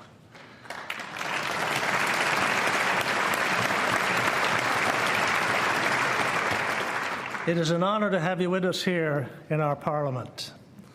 On behalf of all parliamentarians, and indeed on behalf of all Canadians, I would like to express our gratitude for the very powerful words you have shared with us here today. I say, Mr. President, with no small measure of confidence, that your words have touched Canadians everywhere. Your message of hope, unity, and partnership is one that reflects the shared values and ideals that unite us. In May of 1961, when former President Kennedy spoke to our joint session of Parliament, he said that geography made us neighbors, but history made us friends. Your visit today, Mr. President, continues this very strong testament to the firm bond between our two countries, and it is a cherished reminder of our deep friendship. With the return of war in Europe, with the rising global assault on the very foundations of democracy, and with increased threats to the rules-based international order, we find ourselves living in a time of great strife, a time when the world looks to great leaders such as yourself, Mr. President, to restore calm, to strengthen the principles of democracy that unite us, and to ensure that the world is a better place for our children and our children's children. And I know I speak on behalf of all of us when I say that your call for renewed collaboration and cooperation on global security, on climate change, and on economic recovery will not go unheeded. Your lifetime, Mr. President, of dedication to public service, performed with a profound sense of duty as Senator, as Vice President, and now as President, is an inspiration for all of us who strive every day to reflect with honesty and pride the diverse views of those who we represent. Today, more than ever, Mr. President, we must shine a light on the darkness of conflict, chaos, and despair. We must all, despite our differing views and despite our diverging ideologies, come together for the betterment of our people. I believe you expressed it best, Mr. President, when you wrote in your book, Promises to Keep, that if you do politics the right way, you can actually make people's lives better. To make people's lives better, Mr. President, is indeed a path that we must all follow in public life. And it is right and fitting that we take this journey together as Canada and the United States of America. For the great task before all of us is to make this world a more peaceful and a more prosperous place for everyone. Merci beaucoup, Monsieur le Président. Thank you, Mr. President.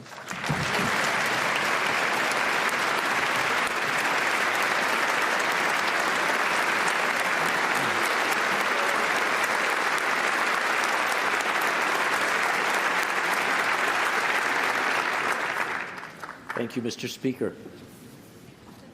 Mr. President, Dr. Biden, whether from the Oval Office, the Senate chamber, or from inside the classroom, you have given yourselves to public service, to bringing people together for common good, to lifting others up and shared sense of purpose. It has been said, Mr. President, that empathy is your biggest superpower. And what a superpower that is. Cela vous a permis d'aider les gens à développer des objectifs communs et à mettre de côté leurs différences. You embody the words of one of your illustrious predecessors, the former President Jimmy Carter, who said, "What is needed now, more than ever, is leadership that steers us away from fear and fosters great confidence in the inherent goodness and ingenuity of humanity." Permettez-moi de prendre un moment pour dire que nos pensées et nos prières accompagnent le président Carter et sa famille pendant cette période difficile.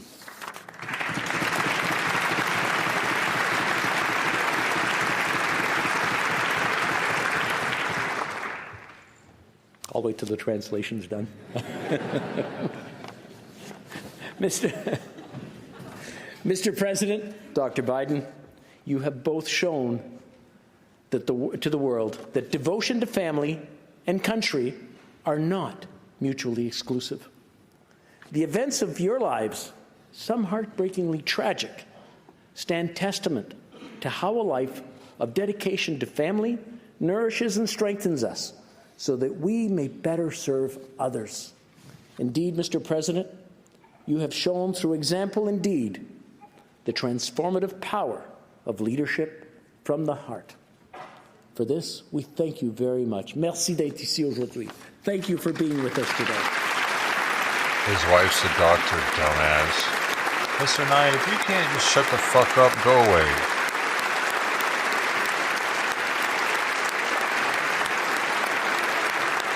Good shit.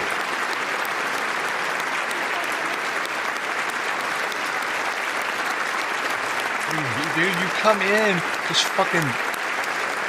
God, why do you have to say so much weird shit, dude?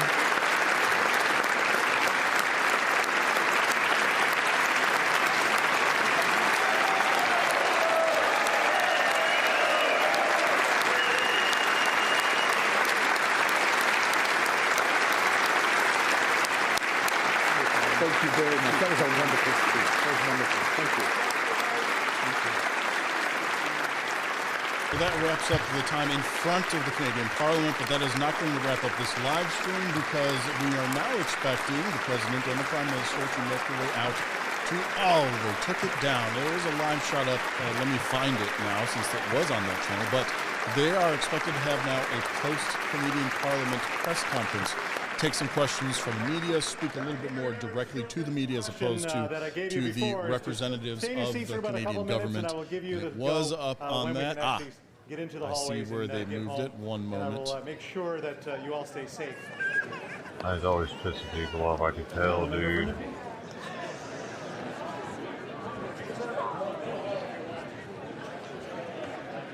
Yeah, it does seem that the proceedings may be ending here inside the House of Commons. Like saying Canada is the USA's bitch? What's wrong with you, dude? You realize there are Canadians in here, right? Do you not like making friends? Certainly, the President and the Prime Minister have departed the House of Commons, and so we are now awaiting their appearance.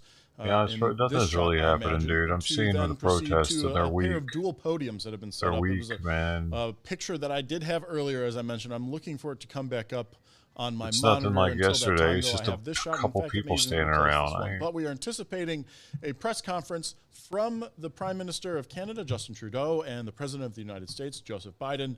And because it's so related, we're just going to go ahead and continue this live stream while we wait for that press conference and carry to you live right here on WGN News Now.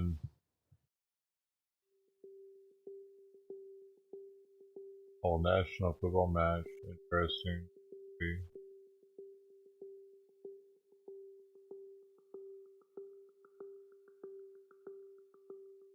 I'm gonna have to take back a ton of fucking caffeine. I don't think Simon's gonna eat this new one I got at all. The one I gave him a lot of food this morning though, so sorry for now.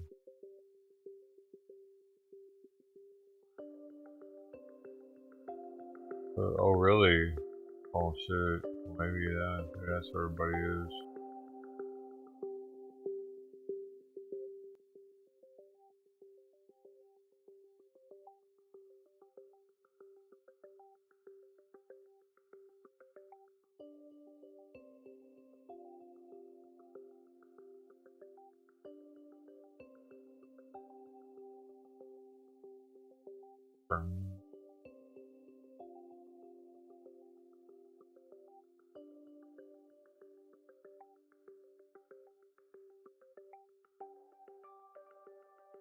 Like this is one in Paris, and these people are just walking around. Gostando demais, né? All peacefully.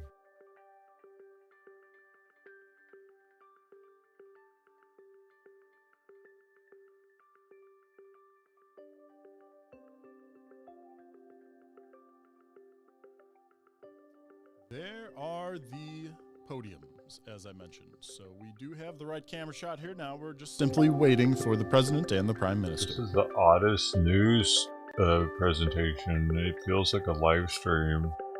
It feels like a streamer, like a desktop streamer.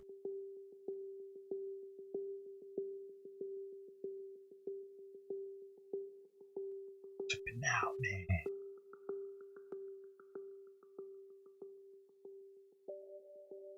Oh, the match will never end. It's the match that never ends. Going on and on.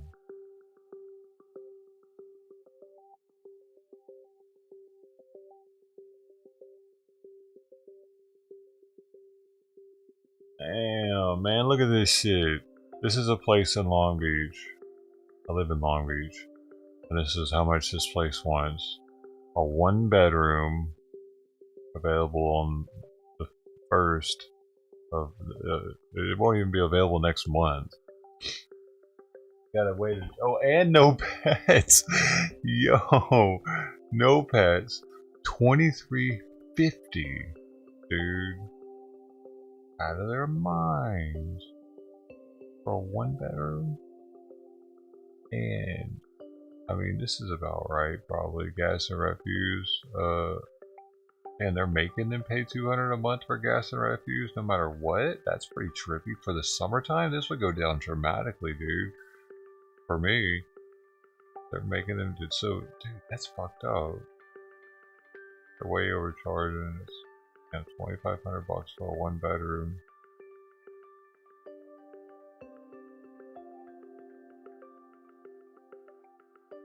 Long Beach.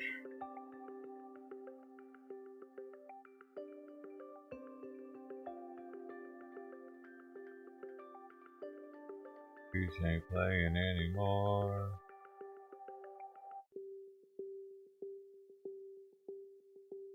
I'm supposed to get out of here.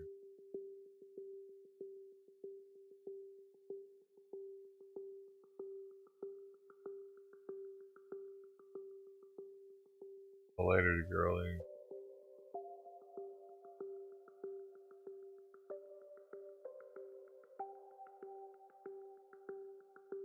Put your boots on first. Boots on first.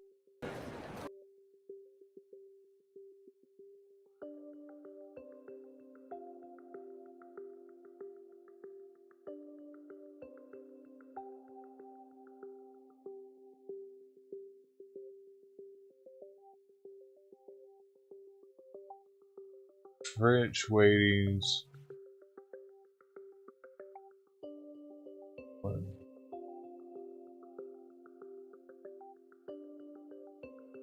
I don't know what that means.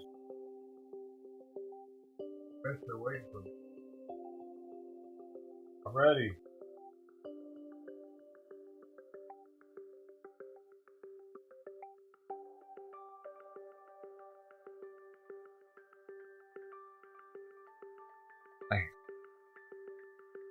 Eating the raw food, man. Maybe he'll get hungry later and eat it. Waste that food.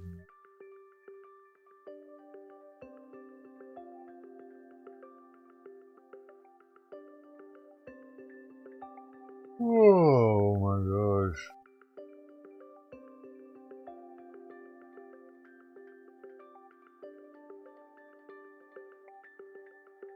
Not coming back. Taking too long.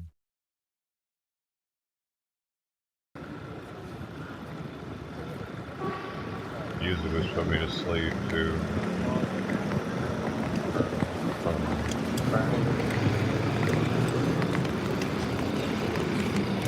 Moi, je ne sais pas me déplacer avec la trottinette. J'ai peur. His voice is so loud compared to everything else.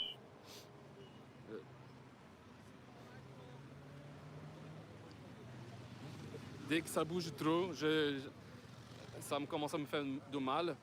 Du coup, je ne prends pas la trottinette, malheureusement. Mais je vais me acheter un vélo pour pouvoir me déplacer et vous montrer.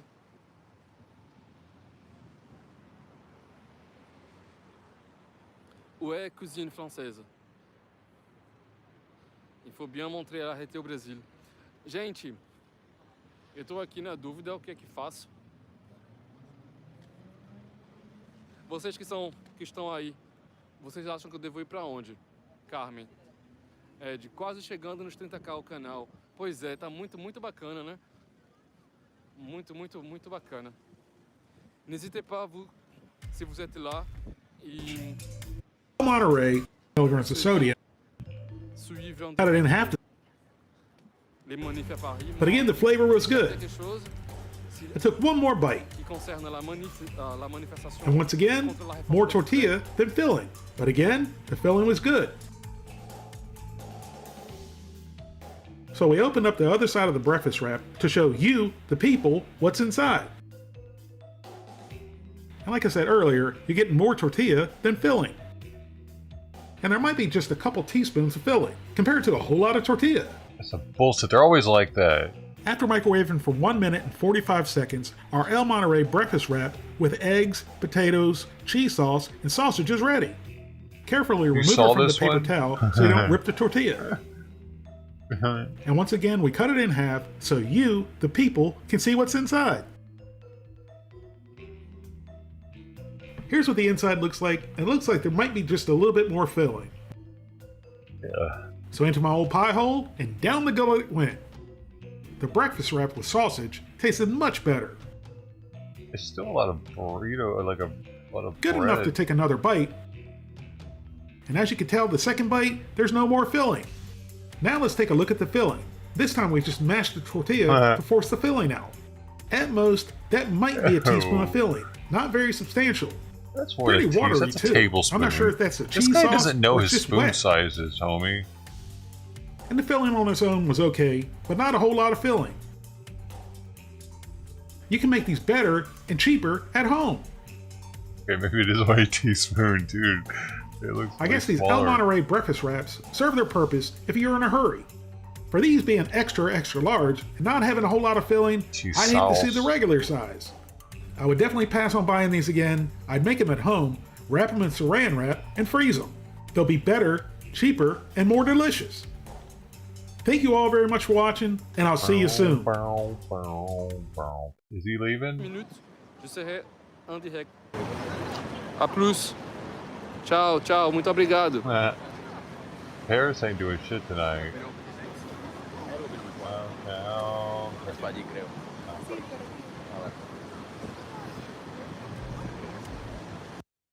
I never knew they made a chili. And the other chili is Marie Callender's Angus beef chili with beans. I never knew that Marie Callender's had canned food. I associate them more with frozen dinners. Let's go over the Van Camp's chili with beans first. This 15-ounce can costs $1.99. Here's the ingredients, and I'm surprised. It doesn't have any TVP or other crap in it. They used oatmeal instead. What? That's kind of intriguing to me.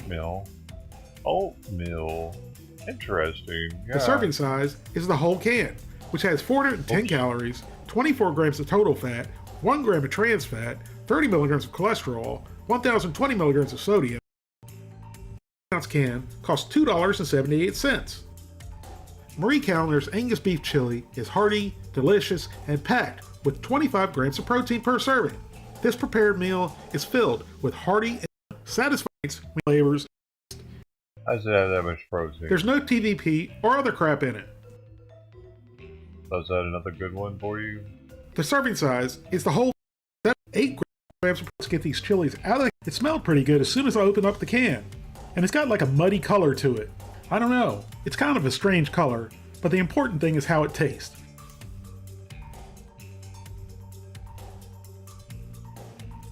So let's put this in the microwave for about 2.5 to 3 minutes.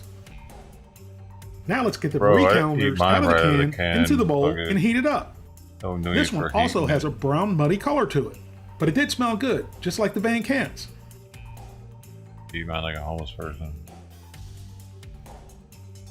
Now it goes into the microwave for 2.5 to 3 minutes. Here's the Van Camp's after heating for 3 minutes in the microwave. Fuck. So let's give it a stir and then give it a taste. That's so. That is the worst looking chili ever, dude. Like if I went to somebody's house at this point, not and only they was I made chili, hungry, but I was salivating. I love chili. And I saw that, I would so be now kind into of the like, pie hole and down the gullet. why is it like pudding? You made meat pudding, bro. Honestly, I wasn't expecting much from the Van Camp's chili, but it's pretty darn good.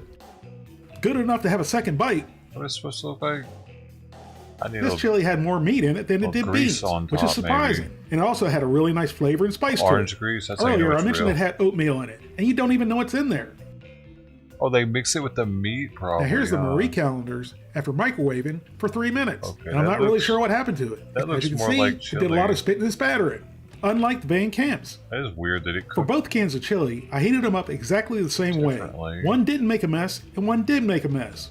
I don't know why. If you do, leave it in the comments. Either more water. The Marie Callender's certainly has a better color to it. So we gave it a good mix and gave it a try. Yeah, see how it's got the orange on top? So once again, that's how you into know my that's, face orifice that's like going to be and down the better gullet for it sure, went. dude. Now this also had Looks a nice like real flavor chili. and spice to it. And I think it had more beans in it than it did meat, unlike the Van Camp's. But it was pretty darn good, just like the Van Camp's. More beans though, damn it. And just like the Van Camp's, it was good enough to have another bite. And just like the first bite, it was pretty darn good. And then what I thought both of these chilies were very good. One had more meat in it, and one had more beans in it. But they both tasted very good. I think they both deserve a score of 7 out of 10. Thank you all very much for watching, and I'll see you soon. 7? Why not a 7.2? Music though.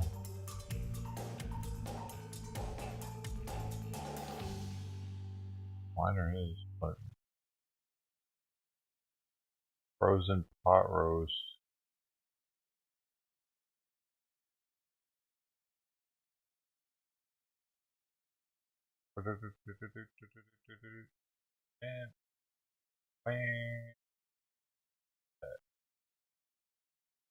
Transition override. Japanese canned food.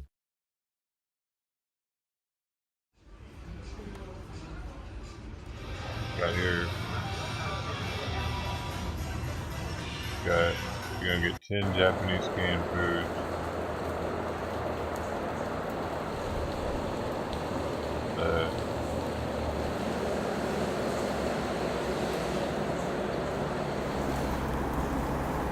Get it in the food.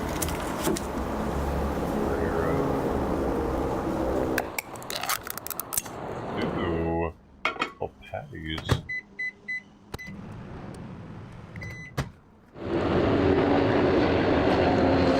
Okay.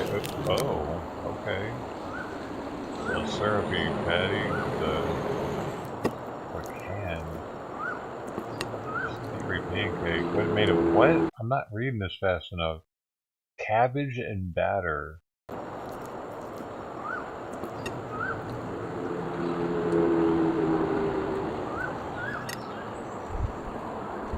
Cabbage flavor.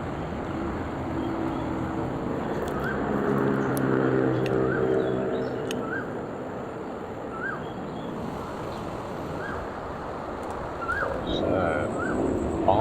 in a can? What? Ew. Nah. Why would anybody ever want that?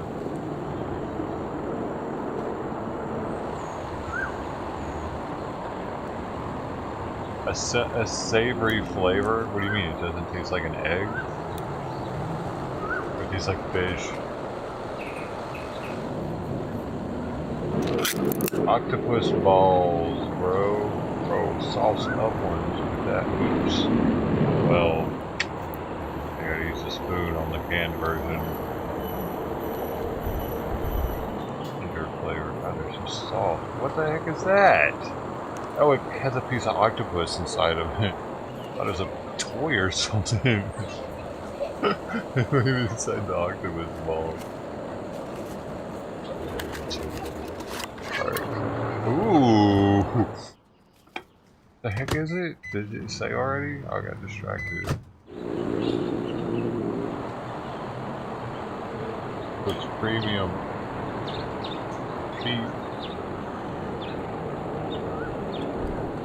Okay, I can break it down with the meat chop. Oh, it's tongue. Cow tongue. Cheese and chicken. Cheese.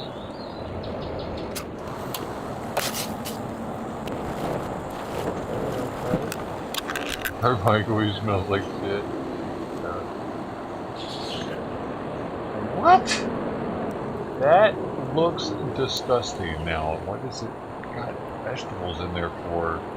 It's like some sort of chicken stew. Oyster hot pot.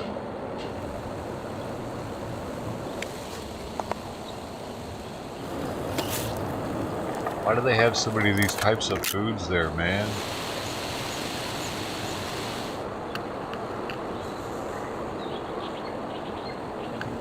There's a big oyster, though. Oh, the vegetables look nice, too.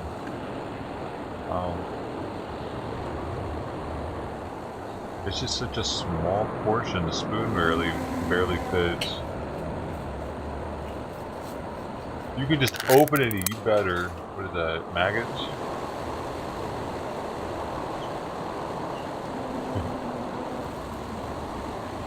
Maggots in a can. She's like, nope. Need some meat to it.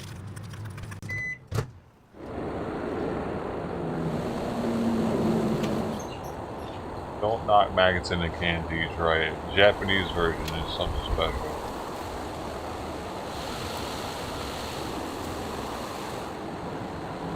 Mini shrimp. I'd probably call those nano shrimp.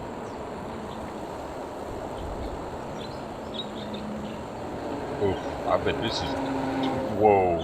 Whoa, how did she say this was?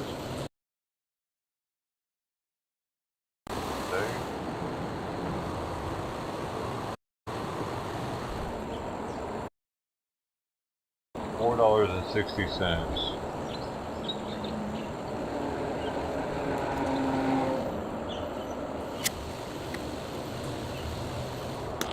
Too much sugar.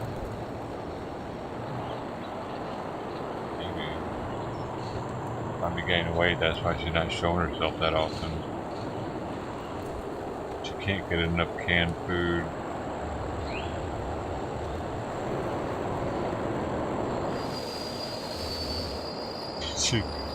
Wait, this is from just a day ago too, it's new. Oh, she's married to a girl, wow. That's cool. Not sure which is the horse and which is the deer meat. There was horse in there, that's neat. Canned bacon? Oh my gosh, can you imagine if we had this here? People would be stealing it from the grocery store, probably.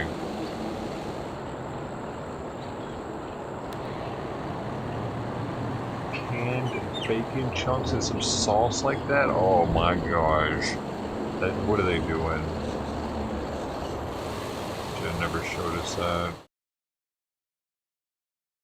Oh, I bet that's good. having that with some beer or something, I bet it's amazing. And hold up, can we get that here?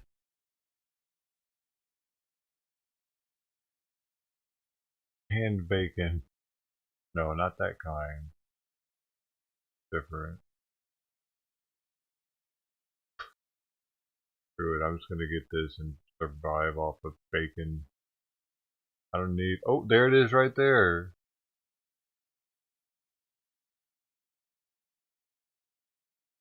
$8.99. This place has them for $5.75.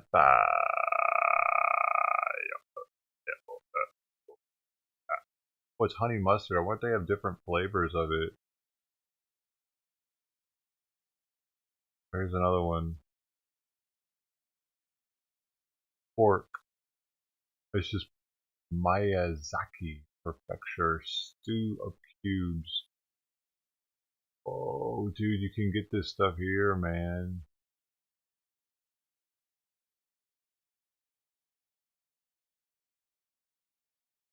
It's the only one. Oh, what's this one? Grilled something. Grilled beef tongue in a can with green onion salt sauce. Neat little things. It's a neat little thing to eat while having a beer, having a whiskey.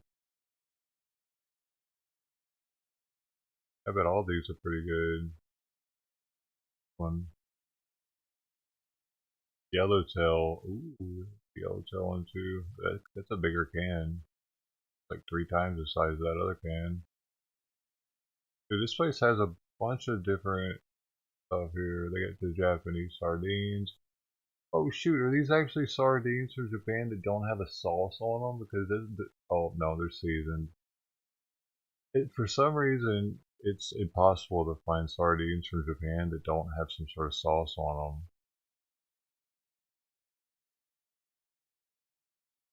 These smoked something, smoked quail eggs. What? Only 25 grams though is all you get for that one. That's so much smaller, man. Like, probably this one, you probably get at least 50 grams, right? 70 grams grilled oyster.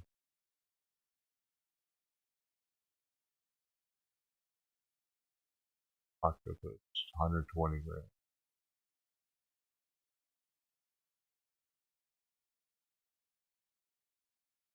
Scallops. Ooh, I bet those are good. You only get 55 grams.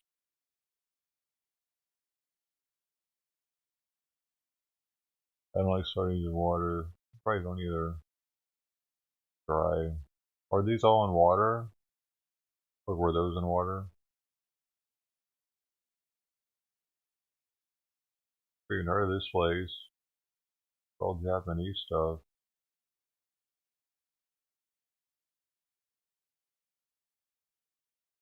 Rivals. How do you get to the food? How do I just go straight to the food?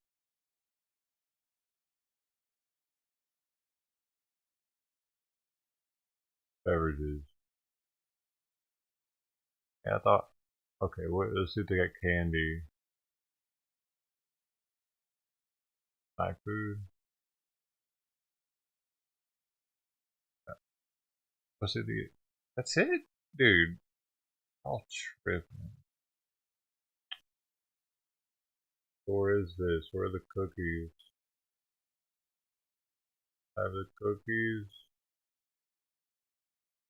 They don't have the cookies, man.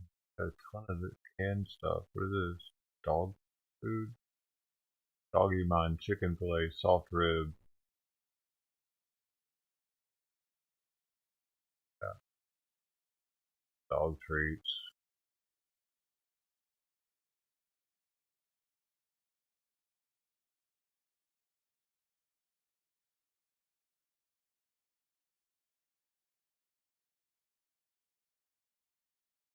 Untold truth of canned bacon.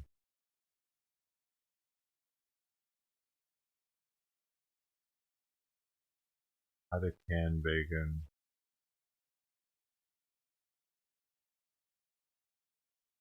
Tactical bacon. Hey. Why doesn't your bunker have a tactical bacon can? You know, if times are tough, we hit that bunker, we're gonna need the bacon, dude. We're gonna need it to get us our morale boosted. Maybe they still haven't done their thing. Salmon casserole. Let me see. Get the salmon casserole tips. The way I like it, you might like to cook it longer than 10 minutes, but 10 minutes is long enough for me. Sounds younger here. It looks delicious, and it's time to dig in. What the heck? What? That was the top of it? These type crackers, about the consistency. We'll now put in the salmon and the sweet peas. The peas and salmon are now in the casserole, and I shall add the first secret ingredient. Probably you've already guessed it, saltines. I'm going to crush them up and put on top, and also some Cheez-It type crackers, but these are just off-brand cheese crackers that I will crush up and put on top. It looks delicious, and it's time to dig in. Now it's ready. And it does look good, and it does smell good, and we have one more secret ingredient, two more secret ingredients here in the way of beverages. We're going to have some A&W root beer and a taste test between A&W root beer and Bundaberg root beer, which was sent in by the Kopinski family. So we will have a it's straight out of the pot. Filled with thanks to all the people who sent things to the post office box, and let's get this. Like you're metal on Teflon, homie. Casserole stirred up here. And we might talk a little bit about show business. Teflon ain't gonna take time out, buddy. This has a lot of the cracker crumbs and the peas and some pasta. Tom Willett right there. And some salmon. He's a Teflon Don. He played a KKK member in one of his early movies, though. He talked about the roll once. One of those meals. He talked about the roll once, but he didn't talk about what he was. He didn't say that he was one of the Klansmen. He just said that he said what was happening, but he didn't say what exactly was happening. We had to go look at it, and I was like, oh shit, he was a Klansman. Why didn't he tell us that on the video? Why didn't he want us knowing that?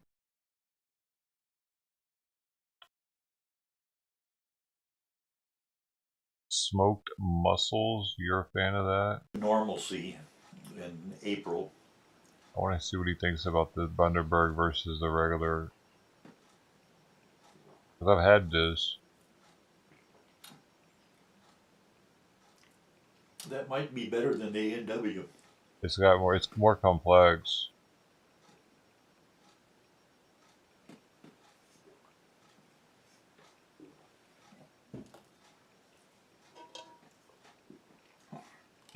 That's all he has to say about that. That might be better than the A&W. They didn't use the words new normalcy. What's that? They used herd immunity, which would mean there's so many people who are not infected and who will not be infected. Some who've had the disease, the COVID-19, and some who have not, who have a resistance to it. Dude, he was talking about this 2 years ago. Maybe. I wonder if he got the vaccine.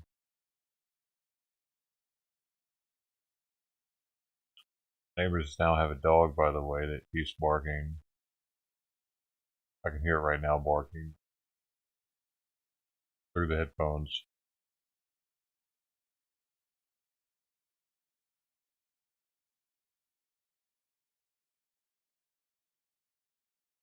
Yep. There's that.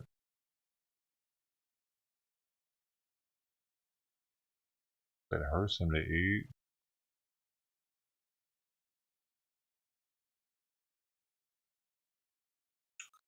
Dude, nothing's live right now. This guy is playing some bullshit. This isn't happening right now, by the way, because I looked to see if Serbeku is live and he's not on Facebook or YouTube. So this guy has 1,500 people watching something that happened like last night or something, thinking it's tonight.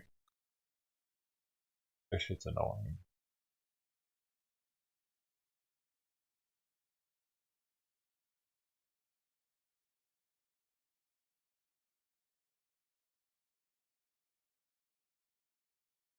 Dude, this dog is barking constantly. Probably one of the things that Simon's kind of like, what the fuck is going on?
But if in the first question has to vote, then that's what we get. Even if it's the same question. That's kind of tight, but you ask the most one the same way. It's a real different culture down there. I mean, you can try that. You can try that. But I mean, the risk is that you don't get a potential question. You just ask like, because it makes sense.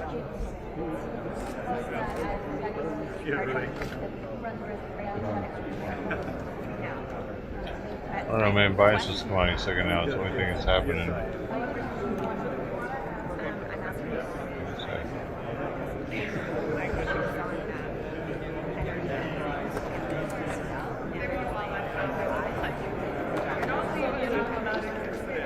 Thank you so much. Stay well.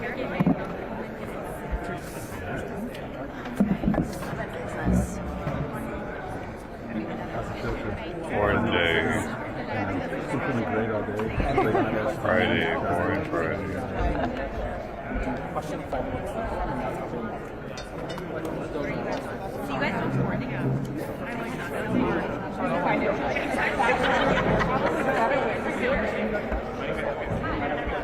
One of the press secretaries, the private did one question. No, they are. No, they are.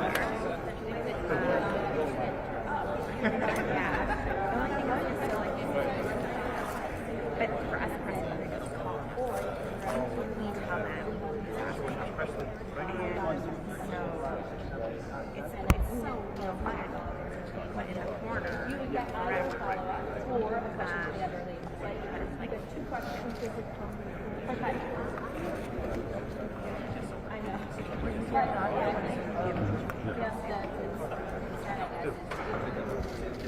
Been a good right level. All right. I will never scratch.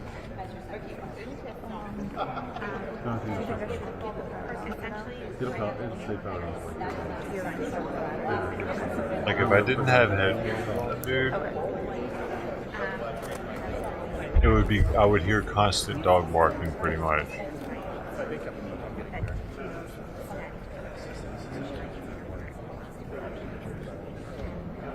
What the fuck? Why would a dog just bark all goddamn day, dude? Dogs do that? People get dogs and they'll just bark until they get home. All damn day they'll just bark. Bark, bark, bark, bark, bark, bark, bark. Like what the fuck, dude?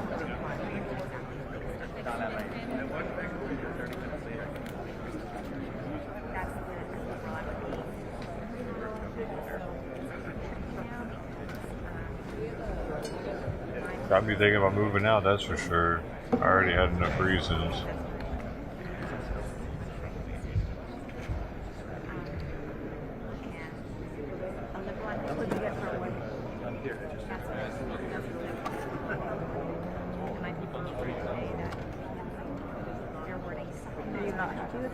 I mean, it looks. Hey, dude, just get a fucking dog because they didn't have that thing originally, dude.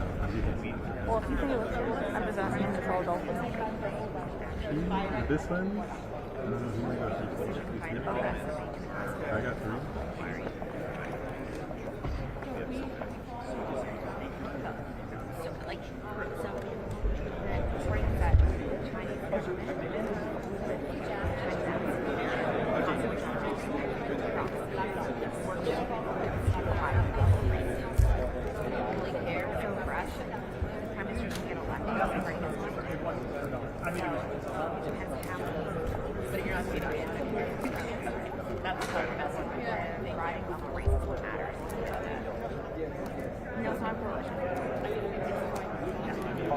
What's this lady doing? They decide to represent. Imagining being president.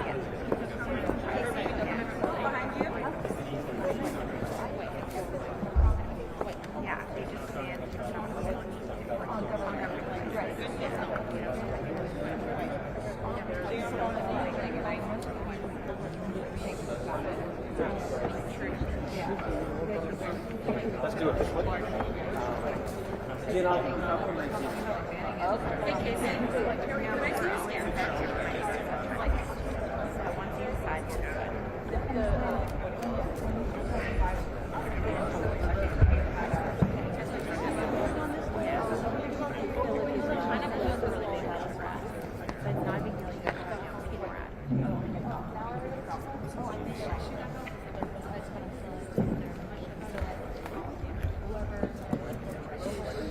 So they need a white person to stand there? A white balancer or something?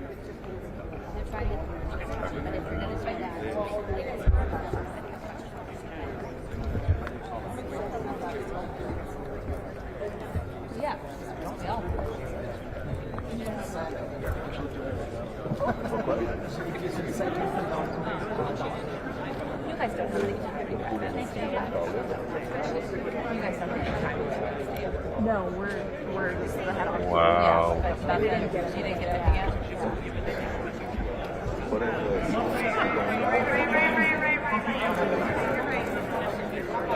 I'm giving you the question. Do you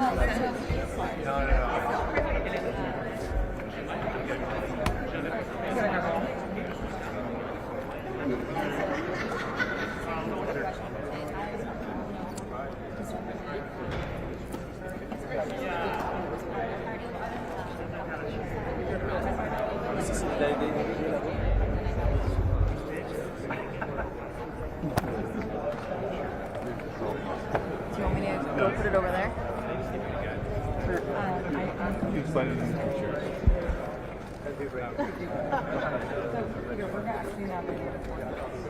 I mean, you don't have to. I can put it back up here. No, I'm gonna put it over. Sorry, thank you. No, it's okay. It's just not gonna be good under the chin. I know, I saw your. I think.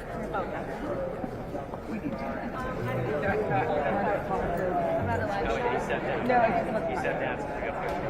Yeah. Just about what we're going to confirm for work. He just disconnected.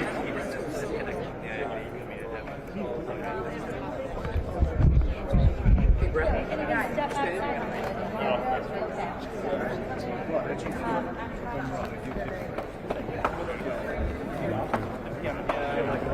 Yeah, no problem. No, you're fine. It's just easier to have that out of the way.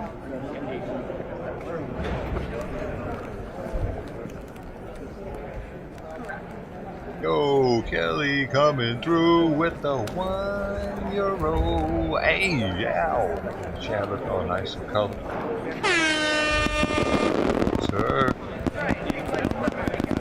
Generosity and support. Maybe 2,000 dough coming your way. That's double the dough for the first donor. I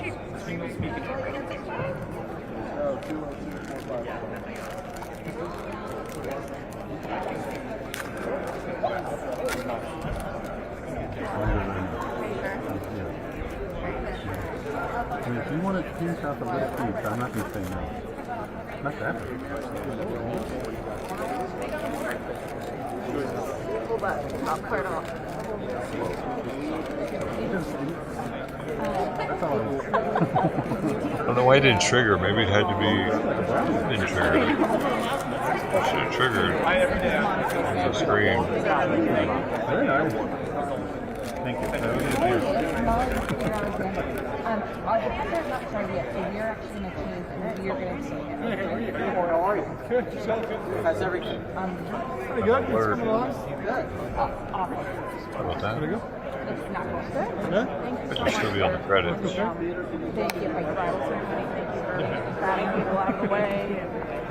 Anthony Guerrero in the house again. The first few seconds are always kind of because you get like, and then after that, it's Has live feed from Paris. Pretty sure. I know there's some other streamer that's restreaming an old stream of his. He wasn't live though. Last time I checked, I just checked. I got 33. Missed you. Not live on YouTube. They sent the 18 here, so they sent the 18. I got one when they were testing it. I got a 13 now. So, yeah. Thank you. Sorry, do you have an update on the time? I didn't get that. I'm trying to get something. See a guy walking around the way. We tested up. We're all good. Something to do. Exactly. We've been testing for a long time.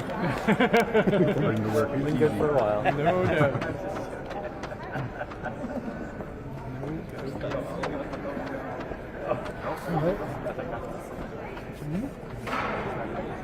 Not on YouTube and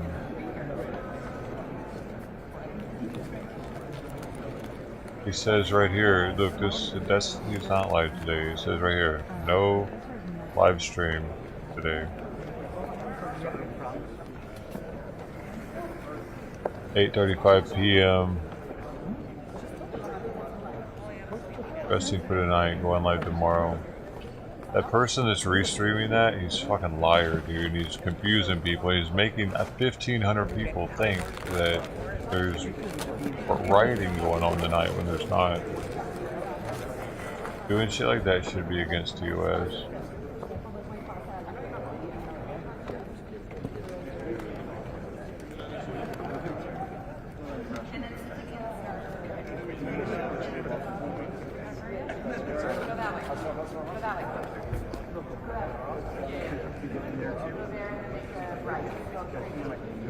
Yeah, dude, no worries.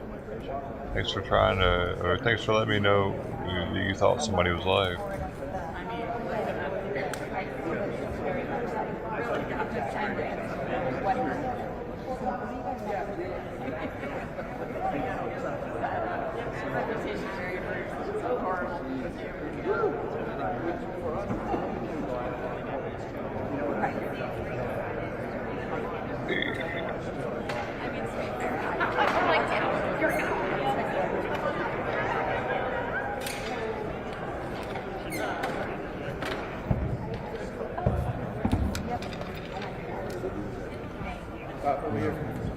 Ray G. Ray.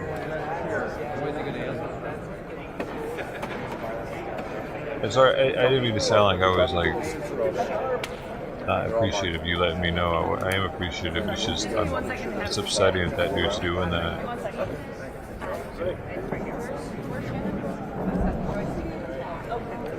He's got like 100-something thousand subs too, and he's doing that.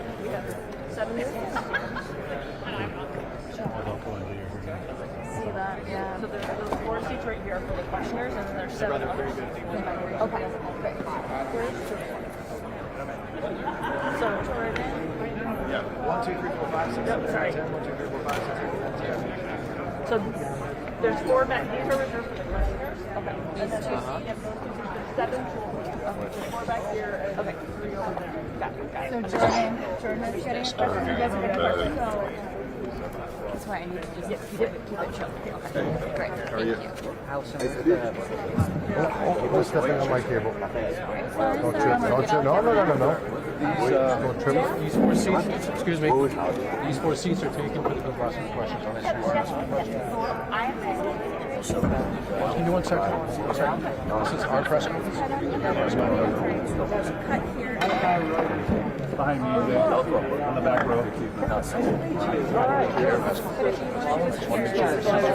I got here early. The press secretary is going to be right there. These two. This and then pivot back over. I think we can work that out. Thanks, Mike. How you doing? Oh, yeah. No, you're saying these two. Okay, never mind. We're on the same page. Alice, you think? Right over here. Okay, great. Multi-feeds are in the back. I keep getting in here. I can help. No worries. Get out of your head. Oh, no. I know you have it, sure. Yeah. As much as that. Thank you. She'll let me know who the question is. Yeah. Sorry. What's that? Reread and stuff. Thank you. Appreciate it. Stream Elements, hold it down. That's what I'm talking about. Awesome. La première fois que ça m'arrive, je me sens. They were hanging at 50. He's gonna say it in French and in English. Followers on the game. Still trying to get 25 more. Right. You won't repeat that question. You'll need it when she asks a question. I got you. Everything he says, we'll see say in English. Like the intro. Correct. So when it comes to reporters like you guys, they'll repeat it in French as well. Some of them.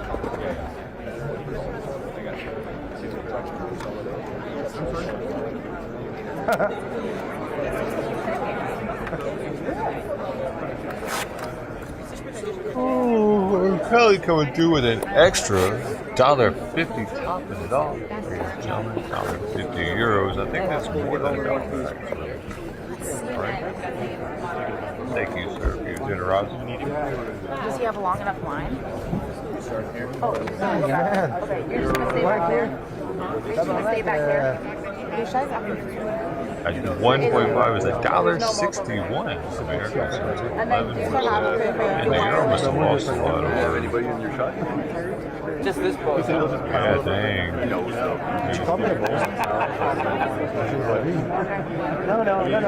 wasn't referring to you. Free. Well, I was good out there. It was $1.30 per euro. Oui, ça va, toi? Non, ça va pas bien. Top shape. Hey. 1,500 dough. Okay. Il y a l'appel dessus. Okay, perfect. I'm good, Eric. You okay? Am I in your way? No, you're not. What about now? I'll hit the riser, just signal me all done. Well, yeah. T'es bien mieux de faire, comme j'ai dit tout à l'heure, il dit, va te frapper. T'es bien mieux de me frapper fort pour m'assommer, parce qu'après ça, c'est... Dude, I fucking knocked the shit out of my head last night into the pull-up bar in my kitchen when I was going to get some water.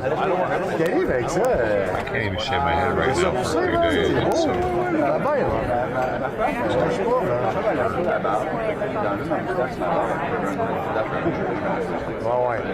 It's like right over there somehow. Ça date plus jeune, ça te va bien, non? Je suis pas patate. I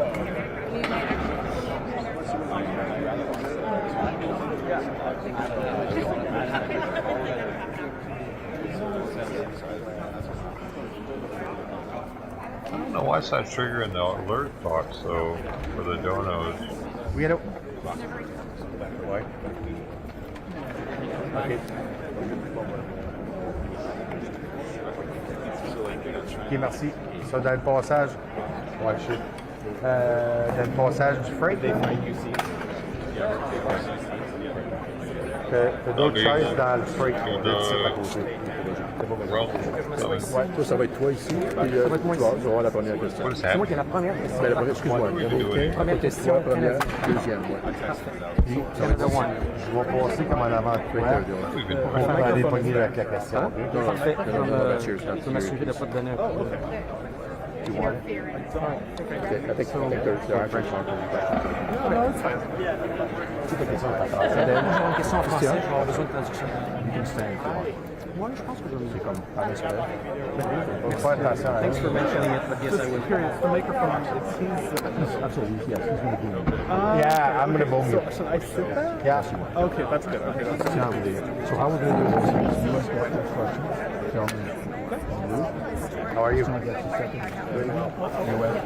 that's perfect. Thank you so much. Do you guys have any tea? Comes with the game. That's fine. That's fine. I'll get you one soon. Yeah. You're with the Canadian press? Yes. Okay. Yeah. Alors, c'est correct, c'est juste mon pied. Oui, je vais juste pas toucher au power bar. Ça ne m'a pas plus de nid de pesant dessus. Ouais, parce que tu fermes tout le système au complet. Et si je viens blâmer, c'est toi. Hey boy. C'est pas la première fois, hein? Ça m'est jamais arrivé. I'll be back. You good? Yes. Nothing again? What do you want me to give you, James? Oh, no, I'm good for you. I'm actually know who's asking what now, so he's sitting here. And try Americans first. And I'm going to pass in front of him, and I asked him already. And I'm going to boom back. I gotta cross-check. I gotta plan. No cross-check. Only if he does something bad. Okay? What cross-check I can We're going in. We're going in, folks.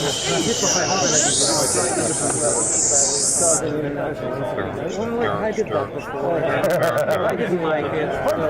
Yeah, it wasn't as cool as you thought. I've been there, done that. I grew up. Okay. Well, that's not working. Wave over there. Ben là,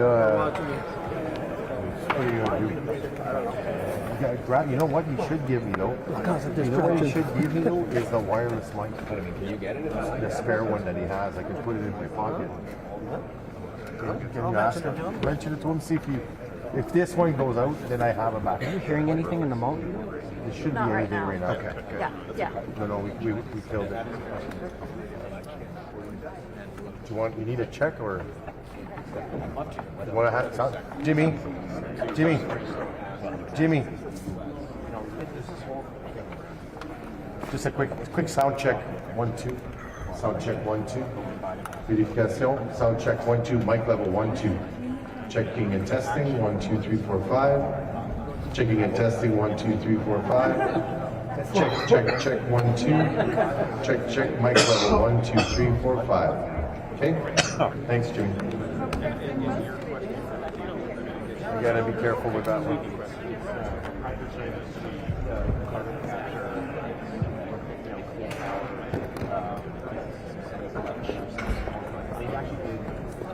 He's already using the big channels. He doesn't want to start. That's quite all right. But if it happens, you make sure somebody's got it to bring it over. Thank you. Danger zone. Just so you know. Hi. You're the third question anyways, so just be careful you don't hit the tripods when you walk by. This is fine. I'm going to take care of that. But yeah, you've got time. But you got to be here to come and ask a question. Because I can't go in. No problem. You're welcome. Don't say that. Don't sell yourself. Years ago. I'm Chris with Radio Canada. Hi, I'm Josh. I once was driving through New Hampshire. Oh, shit. And we were talking talking about who was going to go to the G20, right? And I was working in Washington. Oh my gosh! What the heck, bro? I gotta show this. Yeah, I think There's a Reddit post. It's like, person, and I said, "Are you guys sending somebody?" This was in the heyday of Bloomberg, when I had more money than God. He said, "Very good flash." He said, "Yeah." Like it was just said, it's just like one for each company. Like, of course, we're gonna Bloomberg. my gran was buried the first week of January, and this is the current state of her gravesite. The funeral home wants another $200 to fix it immediately, or else they'll get to it when they get to it. And check this picture, ain't the crazy one. Bro, you could see the casket. Can you imagine? Your loved one just got buried and you can still like see the casket down there. Which one of you was the live show? After No, I was not. I was like, he's American. Like this even happened? The Trump. I guess a lot of rain.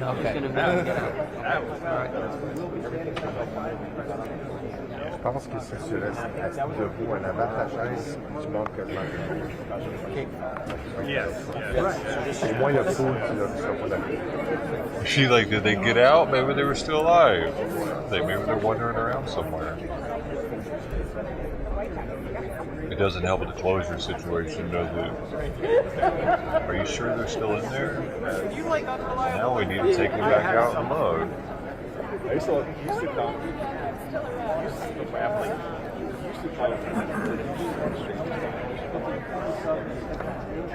Oh yeah, what's going on, dude? You show up on the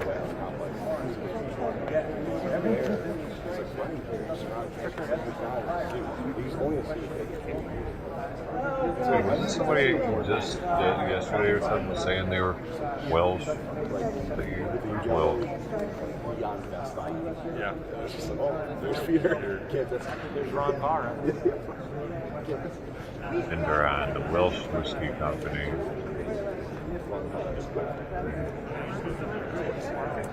All right.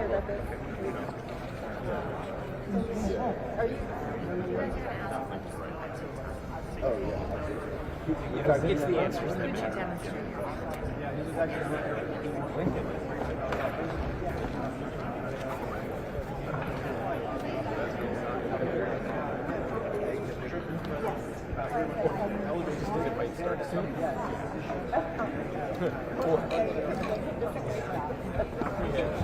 There's James. Okay.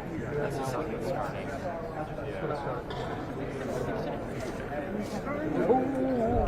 I'm sorry.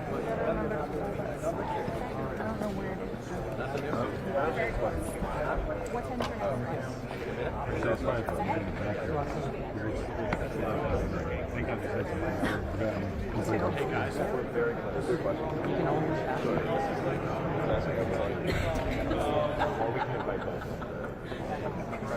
Well, that's what I'll do. One question for you.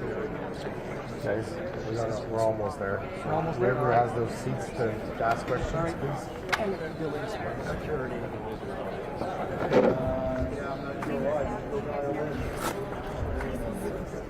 Damn it, Bloomberg. We're very close. Perfect. Let's do a demonstration of questions. Are you guys taking seats? Like one for now.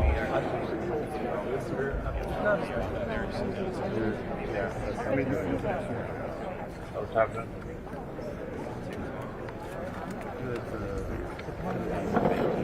That's actually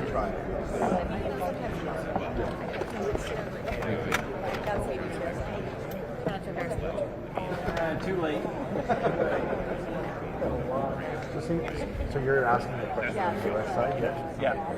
As well? Yes. So I'm gonna boom you guys, so just make sure that I'm able to go in front of it. Okay. So you're going to boom us? I'm gonna boom you, yeah. When they say your What about name, Michael Jackson's Thriller? stand up, sit down, do what you want. That gets the stream taken down in Russia every time I play it. I would say within the next 10 minutes. Yeah. 10 minutes, I said. It gets totally blocked in all of Russia if I play I think you're right. Thriller on stream.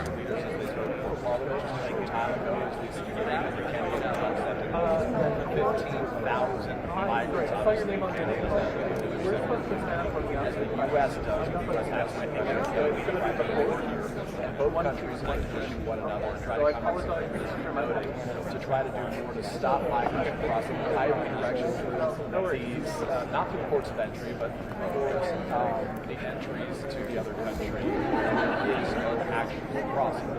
Both countries now agree if someone, a migrant, tries to go to the U.S., the 10 minutes, and vice versa, the U.S. Department of Homeland U.S. right there, Canada, that will go into effect. So we're going to get midnight to begin. So that's certainly a backdrop of the conversation. Will be one of the topics we hear from them this week, just moments from now. But there are a series of other issues that both of these countries share.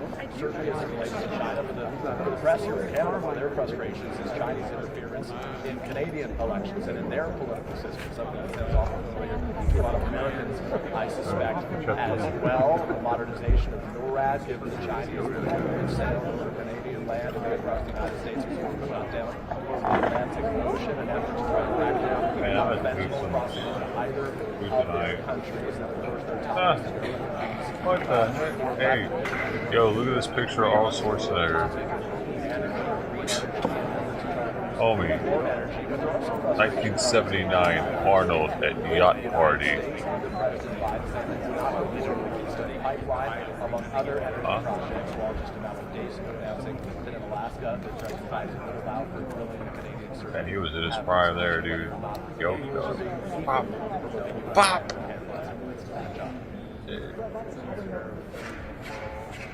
So much right there. It's horrific. I think we're going to find out that most conversations I'm having here, it looks like they're basically... Hey, why are his shorts all pulled up around his crotch, bro? Going it off, I guess. That's how they did it in the 70s, man. They wore pants too tight and everything, right?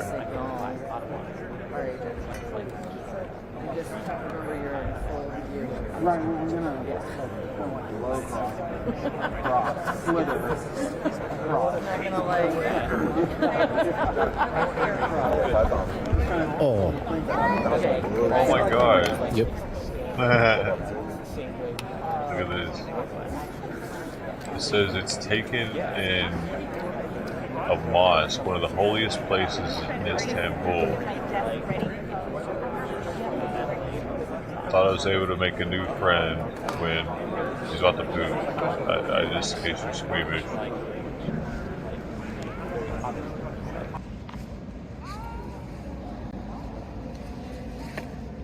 Oh. Yep. Oh man, it looks sick.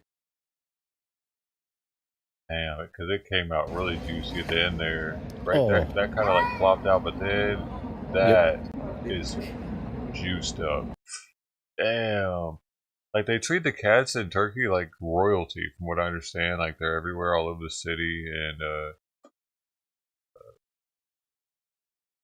grocery stores will have them all over the place.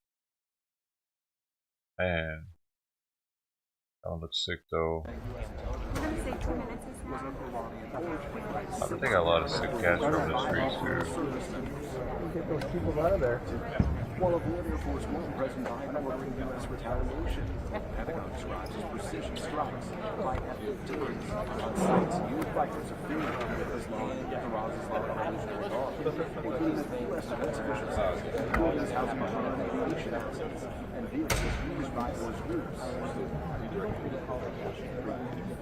Roughly 900 American troops and contractors are stationed in Syria to help their terrorist friends.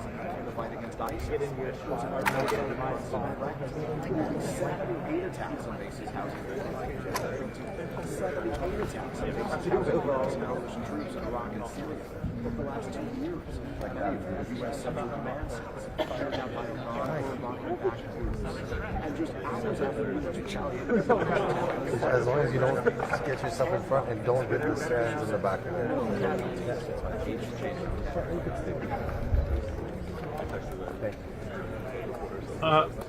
This person's lion figure from the 80s has nuts and look at this. Dude's got a penis.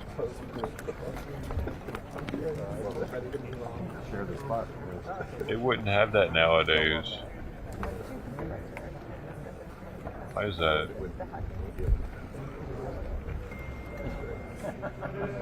That's because the female line can be the male line if she wants to be. Vice versa.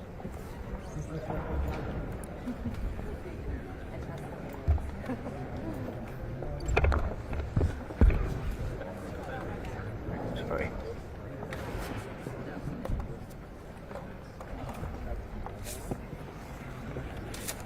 You okay? Yeah. You guys okay? Yeah, no, that's fine. You got a question in. It's not like it's a big hard thing. I was mad then too. Oh look, here's one that looks fairly new. Well, this is from 10 years ago though. Huh. Cool. I want my lion to be anatomically correct. If I ever have one.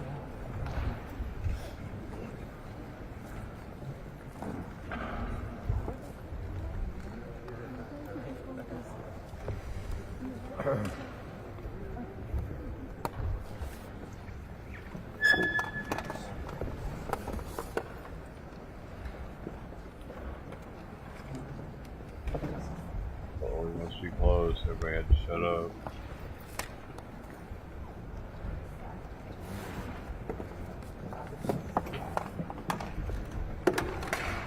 Imagine everybody having to shut up when you were coming into a room. Pretty wild.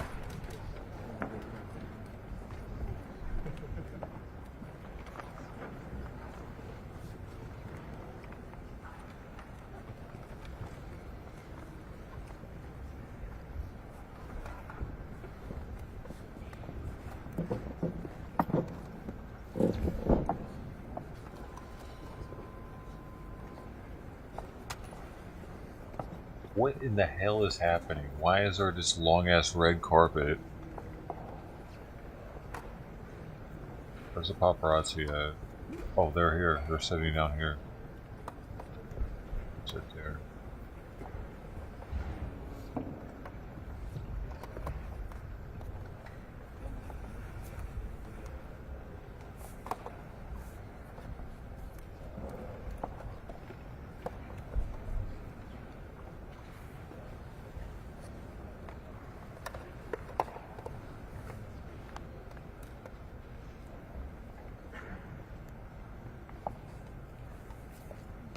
I don't know why these things remind me of like elementary school.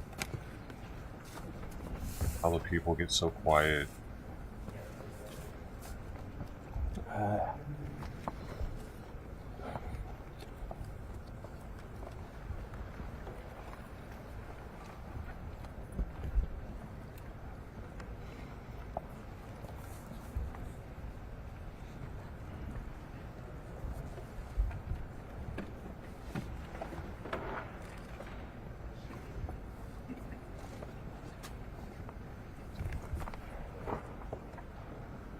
Please welcome the Right Honourable Justin Trudeau, Prime Minister of Canada, and the Honourable Joseph R. Biden Jr., President of the United States of America. Veuillez accueillir le très honorable Justin Trudeau, Premier ministre du Canada, et l'honorable Joseph R. Biden Jr., Président des États-Unis d'Amérique.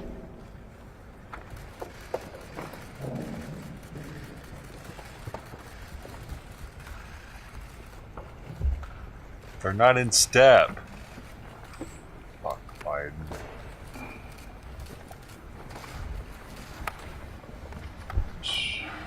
He's the top of our military and he can't stay in step. Good afternoon, It is a real everyone. pleasure to welcome my friend, President Biden, Joe, to Canada this week. We had the opportunity to discuss the progress made under the February 2021 roadmap for renewed U.S.-Canada partnership, a plan our countries put forward a month after the President was sworn in. Trudeau should have kept step. Aujourd'hui, avec le Président Biden, Today, on a avancé sur with President plusieurs Biden, dossiers importants. we've made progress J'aimerais on parler several plus important particulièrement de files, and I'd certaines like de nos to priorités mention communes. some of our common Faire croître la priorities. classe moyenne, growing the middle class, strengthening the economy, making life more affordable for people, fighting climate change and protecting the environment, protecting our citizens and our values. In this serious time, with all the challenges we face, we're doubling down on our partnership and on our friendship. As I said earlier today, economic policy, climate policy, and security policy aren't just connected, they're one and the same. Both the President and I agree on this, and that's why we launched a joint energy transformation task force that will accelerate our work on clean energy and clean tech. This will include securing and strengthening electric vehicle and critical mineral supply chains and other areas to advance our collective energy security.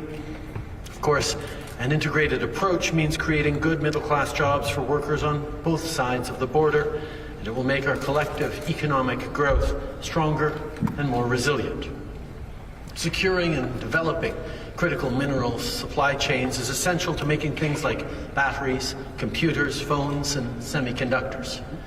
Le Canada et les États-Unis ont convenu de mettre en place Canada and the United States have agreed to put in force a system for building semiconductors, and so I'd like to announce today that we have signed an agreement with IBM to extend the ability and capacity for the installations in Bromont, Quebec, to develop new capacity.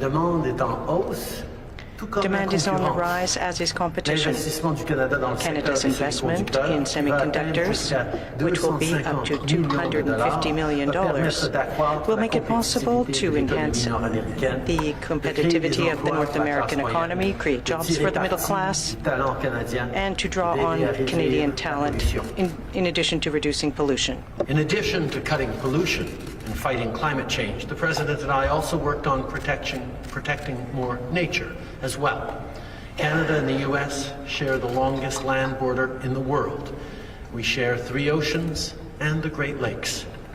The Great Lakes are a source of drinking water for 40 million people, and this shared resource needs to be protected. This is why Canada will make a major new investment of $420 million to continue safeguarding the Great Lakes for generations to come. Whether it's on protecting our shared waters, including in the Arctic, conserving biodiversity, or building strong net zero economies, Canada and the U.S. will continue to work together as partners. We'll also continue to work together as partners to keep our people safe. Keeping people safe also includes keeping asylum seekers safe, keeping our borders secure, and keeping our immigration system strong. Both of our countries believe in safe, fair, and orderly migration, refugee protection, and border security. This is why we will now apply the Safe Third Country Agreement to asylum seekers who cross between official points of entry. After midnight tonight, police and border officers will enforce the agreement and return irregular border crossers to the closest port of entry with the United States. Lorsque l'accord sera mis en œuvre, à partir de minuit ce soir, when the agreement comes into force as of midnight tonight, border officers will return people crossing the border to the closest Canada-U.S. border crossing. Our teams have worked hard to achieve this agreement. All of the work will make it possible to deter irregular immigration at our borders, while at the same time we increase regular migration and immigration. Keeping people safe is always our top priority. Last year I had the opportunity to visit NORAD personnel in Colorado.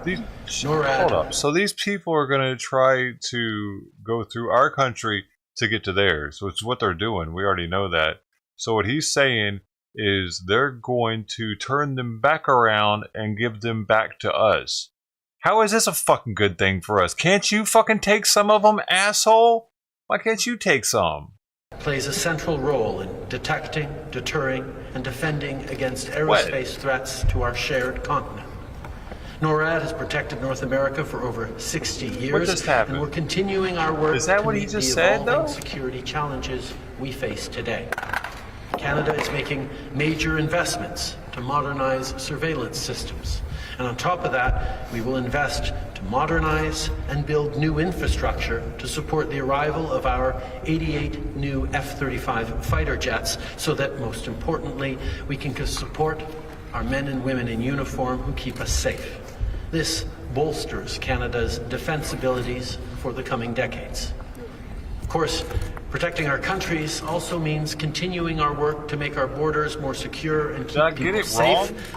The opioid overdose crisis is having devastating consequences in our communities.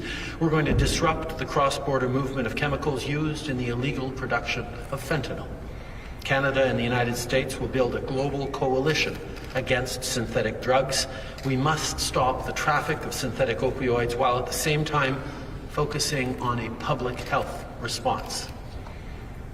If we want to keep Canadians and Americans safe at home, we have to continue defending our values around the world.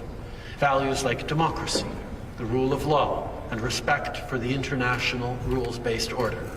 Today, we reaffirmed our steadfast support for the Ukrainian people as they defend themselves against Putin's brutal, barbaric invasion.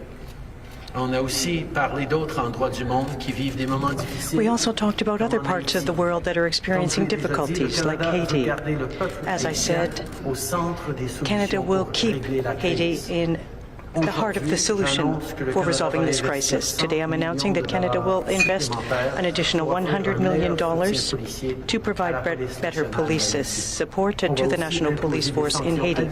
We will also impose additional sanctions on 2 other members of the Haitian elite who are benefiting from insecurity and violence. We are determined to increase international support for Haiti, including through humanitarian assistance. President Biden and I had very productive meetings. As I said a little earlier, our economic measures are also climate measures, security measures. The President recognizes the importance of acting on all of these fronts. President, last time we stood together in this very room, you were the outgoing Vice President, and we were embarking upon some challenging times in our relationship as a country, as 2 friends and countries. I have to say, through our conversations back then, through the work we've been able to do over these past 2 years, it has truly been an honor to be able to work with you for the benefit of Canadians and Americans, but also to continue to have a positive impact on the world in a very uncertain time. Your speech in Parliament a few minutes ago was filled with optimism grounded in a deep faith in people, in the character of the citizens we serve, and their ability to step up and meet the challenges before us. Like we have for many years, we will continue to work shoulder to shoulder as allies and friends to build a better future for Canadians and Americans alike. It is always a pleasure to stand beside you. It is always a pleasure to work with you. Right now, it's a pleasure to hand it over to you. Well, thank you very much, Mr. Prime Minister. And I can't think of a challenge we haven't met together when we sought to do it together. Excuse me. Before I speak of the progress of this trip, I was informed by my national security team on the way over here that about an attack in Syria yesterday. The Iranian-backed militant groups used an unmanned aerial vehicle to strike one of our facilities, causing several American casualties. One of our citizens tragically died in that attack. And on the flight up yesterday, I spoke to our national security team and ordered an immediate response. Last night, U.S. military forces carried out a series of airstrikes in Syria, targeting those responsible for attacking our personnel. My heart and deepest condolences go out to the family of the American we lost and wish a speedy recovery for those who were wounded. But I'm also grateful for the professionalism of our service members who so ably carried out this response. And to make no mistake, the United States does not emphasize seek conflict with Iran, but be prepared for us to act forcefully, protect our people. That's exactly what happened last night. We're going to continue to keep up our efforts to counter terrorist threats in the region and partnerships with Canada and other members of the coalition to defeat ISIS. Now, let me get to today's business. It's wonderful to be back in Canada. I'm honored I had a chance to address Parliament this afternoon. They were very patient, and I appreciate it. And, a little over 75 years ago, in his own address to Parliament, President Truman said, "No two nations are called upon to make great contributions to the world's rehabilitation." And, we are making great contributions to the world's rehabilitation, in my view. Today, as we stand at, as I said today, an inflection point in history, our nations are once again called upon to lead. And together, I believe, we're answering the call. First, we've unleashed an economic potential of our people and our partnership, a partnership that generates more than $2.5 billion in trade every single day. Secondly, we're transforming our hemisphere into a clean energy powerhouse, including extending the Inflation Reduction Act tax credits to electric vehicles assembled in Canada. And as we discussed over the last 2 days, we're also strengthening our supply chains for critical minerals and semiconductors that power our everyday lives. Today, we're making a $50 million available through the Defense Production Act to incentivize more U.S. and Canadian companies to invest in packaging of these semiconductors and printed circuit boards.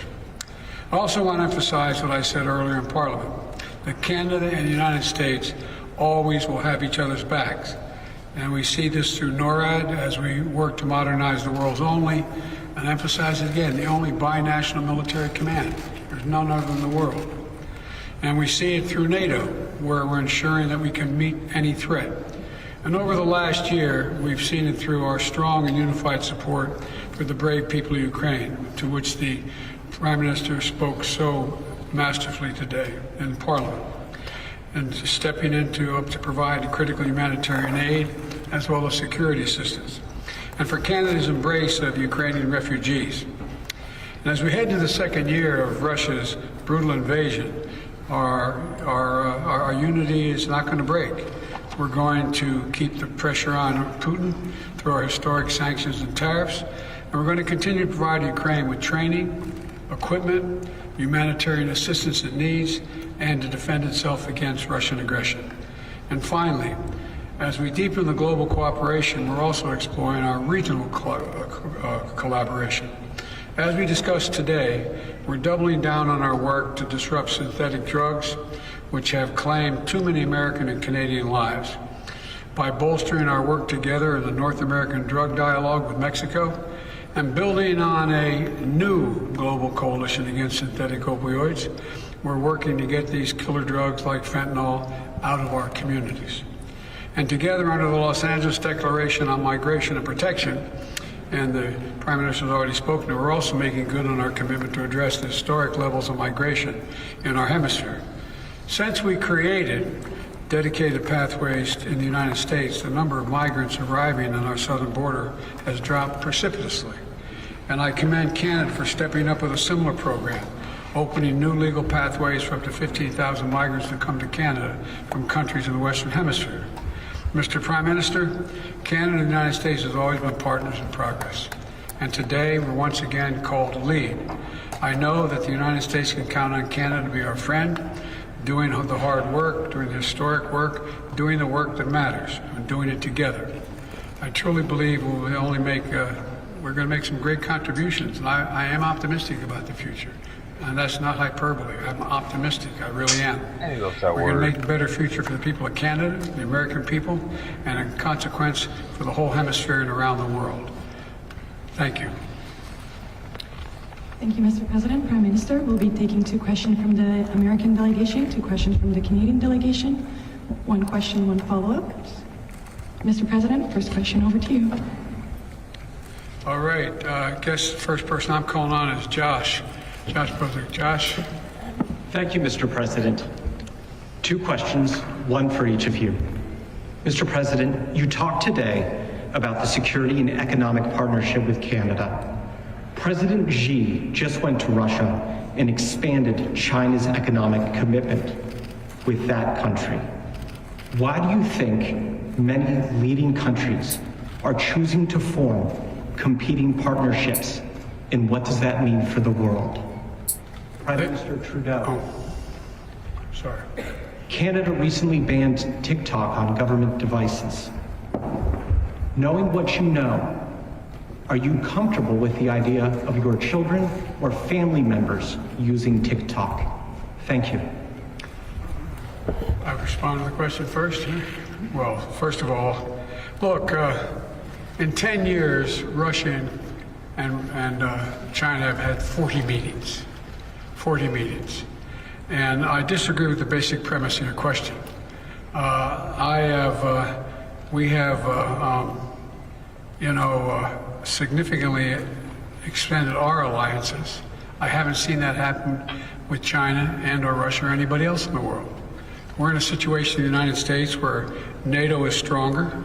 We're all together. The G7, the Quad, the ASEAN, Japan and Korea. I have, my staff pointed out to me, I have now met with 80% of the world leaders just since I've been president. We're the ones expanding the alliances. The opposition's not. Name for me where that's going. And tell me what I don't mean to literally that, but rhetorically. Tell me how, in fact, you see a circumstance where China has made some significant commitment to Russia. And what commitment can they make? Economically. Economically. Their trade has increased, sir. Pardon me? Their trade has increased, sir. Yeah, their trade has increased compared to what? Look, I don't take China lightly. I don't take Russia lightly. But I think we vastly exaggerate. I've been hearing now for the past 3 months about China is going to provide significant weapons to Russia, and they're going to. Well, we're talking about that. They haven't yet. Doesn't mean they won't, but they haven't yet. And if anything's happened, the West has coalesced significantly more. How about the Quad? How about Japan and the United States and South Korea? How about what we've done in terms of AUKUS? How about so I just want to put it in perspective. I don't take it lightly what China, and Russia are doing. And it could get significantly worse. But let's put it in perspective. We are uniting coalitions. We, the United States and Canada. On TikTok, we made a similar decision to the American government and others when we said that we do not feel that the security profile is safe for government-issued phones. There are concerns around privacy and security, and that is why we have banned TikTok from government-issued phones. But your question, Josh, was about what I do as a parent of teenagers and my kids on social media. And on that, I am obviously concerned with their privacy and their security, which is why I'm glad that on their phones that happen to be issued by the government, they no longer access TikTok. That was a big frustration for them. Really? This applies to us too, Dad? Yes, I just did that. But I think as parents, we are understanding, particularly of teenagers, just how much of our kids' lives are lived online and how much they are impacted not just by influence the way their friends are and peer pressure that all of us went through as teenagers, but a degree of misinformation, disinformation, and malicious activity that is allowed for by incredible advances in technology that we are benefiting from in so many different ways. As governments, we have to make sure we're doing what we can to keep people safe in the public square, making sure we're pushing back against hate speech and incitations to violence online, and we're carefully calibrating legislation to do that. As a parent, I spend a lot of time talking to my kids about what's online and how they should try and go outside and play a little more sports and not get so wrapped up in their phones. And we're going to continue to do that. Our concerns around TikTok are around security and access to information that the Chinese government could have to government phones. It's just a personal side benefit that my kids can't use TikTok anymore that I recommend everyone to use my encouragement to try and do. Merci. On va prendre maintenant la question canadienne. Christian Neff de Radio-Canada. We'll now go to a Canadian question. Christian Noël. Bonjour, Monsieur Trudeau, bonjour. Good afternoon, Mr. President. Good afternoon, Mr. Prime Minister. I'd like to ask a question about Roxham Road. The agreement has been ready for a year. Why did you wait so long? And for the 15,000 migrants that Canada will welcome, why so few? What have we offered to the U.S. in exchange? Thank you, Christian. We've known for a long time, theoretically, what modernization needed to be made to the Roxham Road, to the agreement. We couldn't simply shut down Roxham Road and hope that everything would resolve itself, because we would have had problems. The border is very long. People would have looked for other places to cross. And so that's why we chose to modernize the Safe Third Country Agreement, so that someone who attempts to cross between official crossings will be subject to the principle, the same principle as someone who should seek asylum in the first safe country they arrive at. Now, for people who are coming from the U.S., so why don't we make... is where they should be asylum seekers. Why aren't they staying in fucking Mexico? Of uniformly applying the agreement, which we knew theoretically would be the solution. It takes complex processes to manage the border. It took months before we could move forward with the announcement. Canada can do it, but we can't. But by doing so, we protected the integrity of the system. That's what's happening. Also continuing to live up to our obligations with respect to asylum seekers. At the same time, we continue to be open to regular migrants, and we will increase the number of asylum seekers who we accept from the hemisphere, the Western Hemisphere, in order to compensate for closing these irregular crossings. Thank you. Mr. President, this question is for you, but Monsieur Trudeau, sentez-vous bien libre de répondre aussi. Please feel free, Mr. Trudeau, to answer as well. Monsieur le Président, êtes-vous déçu? Are you disappointed that Canada is not part or hasn't taken a bigger role in the multilateral forces in Haiti? And what would you like Canada to do more in addition to the $100 million announced today? Well, no, I'm not disappointed. Look, this is a very, very difficult circumstance. The idea of how do we deal with what's going on in Haiti, where gangs have essentially taken the place of the government, in effect. They rule the roost, as the saying goes. And so I think that what the Prime Minister has spoken about makes a lot of sense. The biggest thing we could do, and it's going to take time, is to increase the prospect of the police departments in Haiti having the capacity to deal with the problems they're faced. And that is going to take a little bit of time. We also are looking at whether or not the international community through the United Nations could play a larger role in this event, in this circumstance. But there is no question that there is a real, genuine concern, because there are several million people in Haiti, and the diaspora could cause some real, how can I say it, confusion in the Western Hemisphere. And so, but I think that what the Prime Minister is suggesting, and we are as well going to be contributing, to see if we can both increase the efficiency and capacity of the training and the methods used by the police department, as well as seeing if we can engage other people in the hemisphere, which we've been talking to, and they're prepared to do some. So it's a work in progress. Depuis 30 ans, For 30 years, Western countries have been involved in Haiti to try to stabilize the country, to try to help the Pearl of the Antilles, and the situation is atrocious. It's affecting the security of the people of Haiti. We must take action. And we must keep the Haitian people in the approach that we build for security. And that's why the approach that we are working on with the U.S. involves strengthening the capacity of the Haitian National Police, bringing more peace and security and stability.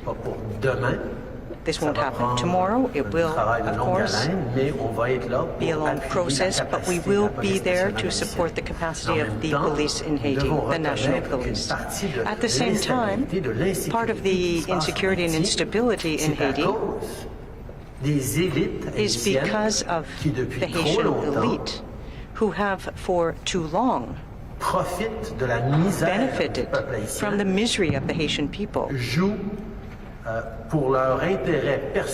They work for their own political gain, their own personal gain. We're saving Haiti now? And this has prevented the country from recovering, and that's why we're proceeding with sanctions. We will continue to bring pressure to bear on the elite, the political class in Haiti, to hold them accountable for the distress facing the Haitian people, but to hold them accountable for ensuring their well-being. We're going to continue to work together. We fully understand how important this task is. Mr. President, over to you. Can I follow up with one point on Haiti?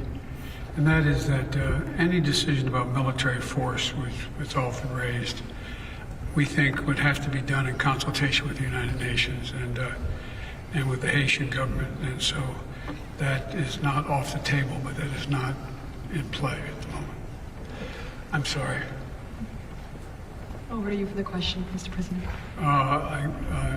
Jordan, you have a question? Thank you, Mr. President. Some on Wall Street have expressed frustration that it's unclear what more your administration is willing to do to resolve the banking crisis.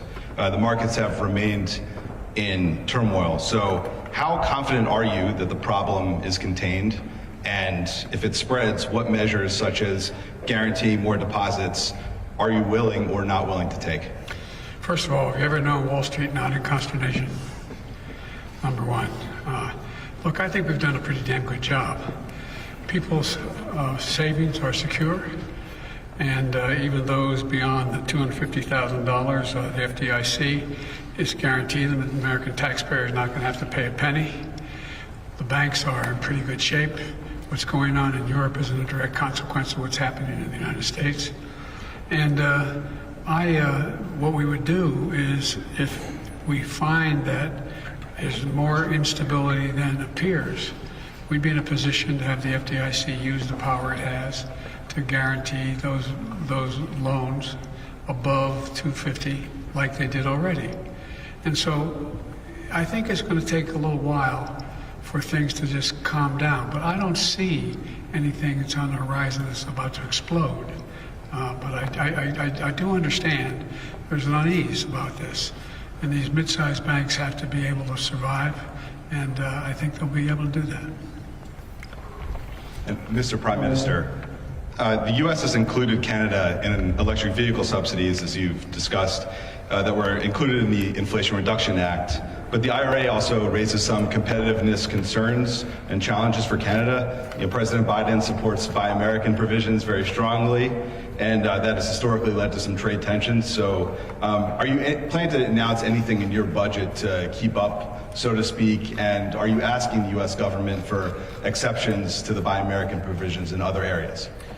First of all, there's nothing new about Canada having to make sure that we remain competitive with the United States as a place for investment. That's something that we have long known as a friendly competition between us that has led to tremendous growth and benefits in both of our countries. Right now, we're in a time where Joe talked about it as an inflection point. I think that's exactly right. We can feel the global economy shifting in very real ways towards lower carbon emission technologies, cleaner tech, great jobs in the natural resource and manufacturing industries that are going to be increased on our continent after years of outsourcing and offshoring. There is a real opportunity for both of us, and the IRA, which is bringing in massive investments and massive opportunities for American workers and companies, is also going to have strong impacts on supply chains and producers and employees in Canada. Yes, we're going to have to make sure we're staying competitive and targeting the areas where we think we can best compete, and we'll have more to say about that in our budget next week. But let us take a moment to step back and see that North America, Canada and the United States in particular, are incredibly well positioned to be the purveyors of solutions and economic growth that the net zero economy around the world will need over the coming decades. The innovation, the know-how, the ability of us to make big things together leave us in a time of global uncertainty, extremely certain that we are well placed for the future. Whether it's investments that have seen Canada go from 5th or 6th in the world in terms of battery supply chains to now 2nd in the world in terms of battery supply chains. Whether it's continuing our leadership on the cleanest aluminum in the world, moving towards cleaner steel and zero-emission steel. Whether it's moving forward on critical minerals that the world is understanding they can no longer rely on places like China or Russia for, that they can rely on Canada to be not just a purveyor of ores, but of finished materials that will be built in environmentally responsible, union or good middle class jobs, wages, strong communities, and the kind of leadership that the world is increasingly looking for. There's long been a bit of a weakness, I think, to our argument that we've made over the past decades as Western democracies that says that our model is the best one, it leads to the most prosperity, but so much of our model, we sort of turned our back to the fact that it relied on cheap imports of goods or resources from parts of the world that didn't share our values and weren't responsible on the environment or on human rights or on labor standards. And what we're doing right now is showing that we can and will build resilient supply chains between us and with friends around the world that adhere every step of the way to the values that we live by, that make sure that there are good jobs for workers in communities, urban and rural, right across our continent. There are good careers for kids long into the future, not in spite of a changing world, but because of that changing world, and how well we are positioned to see the future and meet the future. That's why it's so exciting to be able to work alongside Joe in these challenging times. That's Mr. Biden. Where we know we are better positioned than just about anyone else. And those friends of ours who share our values and our democracies around the world will benefit from the strength and the relations they have with us. And those who choose to continue to turn their backs on the environment, on human rights, on the values of freedom and dignity for all, will increasingly not be able to benefit from the growth that our societies, that our communities are creating every single day. And by the way, we each have with the other needs. We each have with other needs. The idea that somehow Canada is somehow put at a disadvantage because we're going to probably be investing billions of dollars in their ability to package what is coming out of the semiconductor area. Package. I don't get it. That's all I care about. How's that in any way do anything other than hire and bring billions of dollars into Canada? I also don't understand how, when we talk about it, we greatly need Canada in terms of the minerals that are needed. Well, you guys, we don't have the minerals to mine. You can mine them. You don't want to produce them. I mean, you know, turn them into product. We do. I mean, I'm a little confused, at least thus far, on why this is a disadvantage for Canada and the United States. I think we each have what the other needs. And let me conclude by saying, you know, when I started talking about we're going to build our economies from the middle out and the bottom up, not the top down, I was being literal. Because what happened is, if you think about it, in Democrat and Republican administrations beginning over 30 years ago or more in the United States, corporate America decided that what they're going to do is they're going to export jobs and import product because there's cheaper labor. Damn, well, guess what? Now we are making sure they import jobs here, and we export product. Canada's doing the same thing. So this is a real shift in the world economy in terms of what we're prepared to do. Yeah, but Canada won't work as cheaply as China. Where, that's the difference. As long as I'm president, where we have to rely on a supply chain in the other end of the world that is affected by politics, pandemics, or anything else. The Canadians are going to be jumping off buildings. We're not hurting anyone in terms of having access to the start of the supply chain. It's available.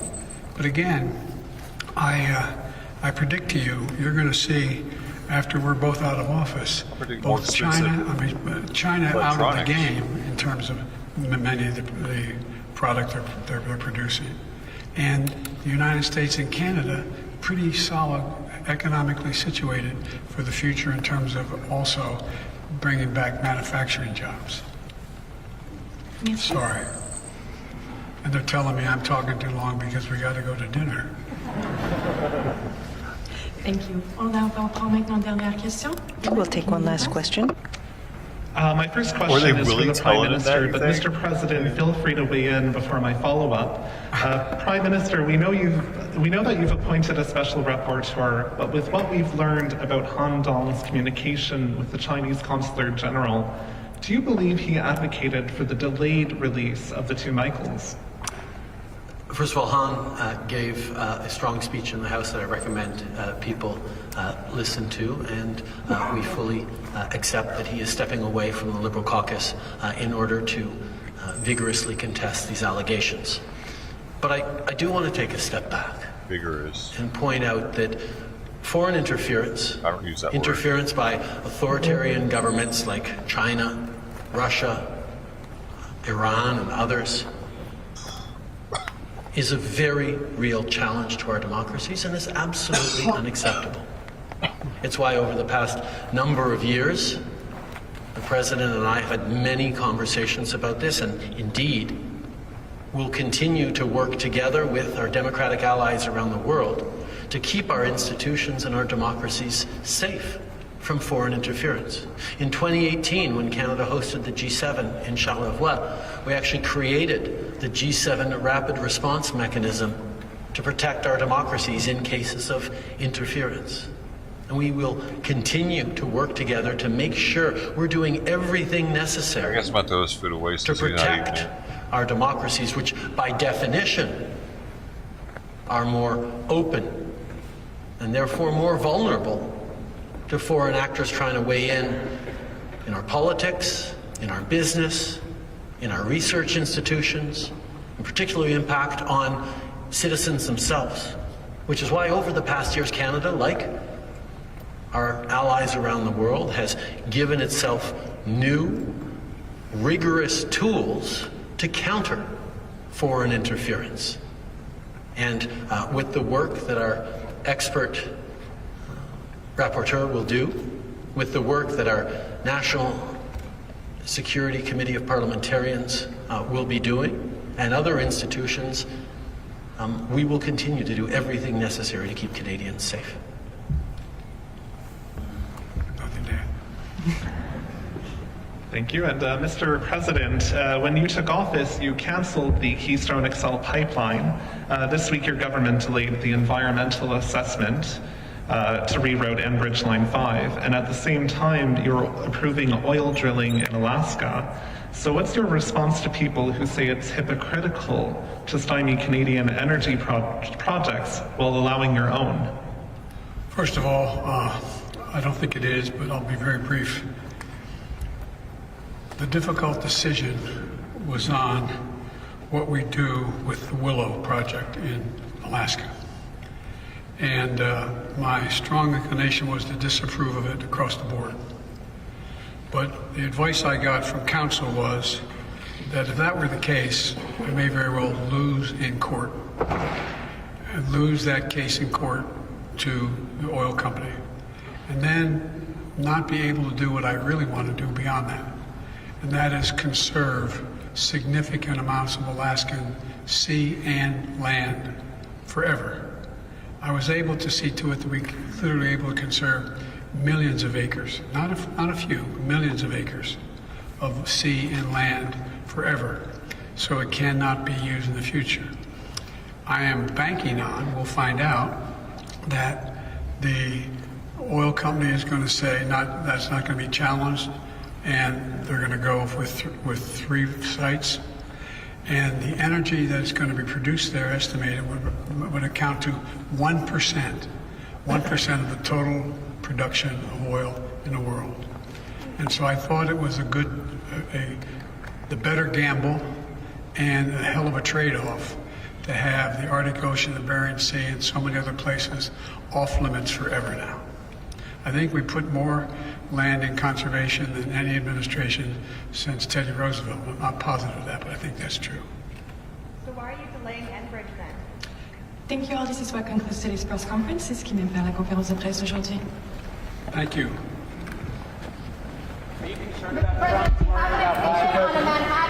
Mr. President, Iran keeps targeting Americans. Does there need to be a higher cost, sir? We're not going to stop. Former President Trump. We're not going to stop, he says. We're not going to stop. Does there need to be a higher cost for Iran? He says, we're not going to stop. You say, we're not going to stop, or they're not going to stop? We're not. We're. Hey, you made it in. Oh, sorry, I was about to the president. I thought it was no, not at all. I was about to. Perfect. I think I chose. I know. I can't figure it out. What? We're done. Yes, we're done. We're done. That's a wrap.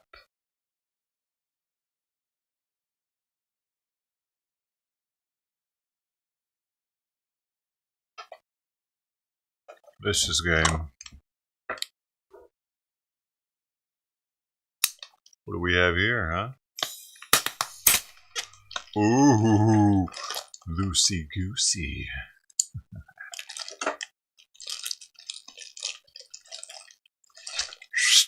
Ooh, shit. It's got a bottle number and everything. Bottle number 349. Found North double a barrel. It's Canadian.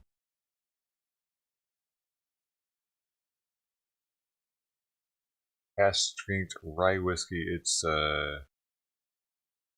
2 barrels combined. One with new char and W. It's in W. New. I don't remember. And a tawny port. They combined them, blended them into this. I kind of accidentally bought it. I'm in this, like, it's a whiskey club thing, and I forgot to. I didn't really realize that it was gonna auto order it. One of them, just because I was in the club, so it did. That's why I have it. It wasn't fully intentional. This one. But maybe it'll be awesome. I've heard good things about the Found North.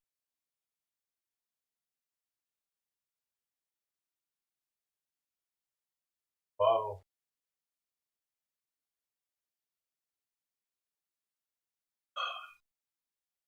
Bottle man.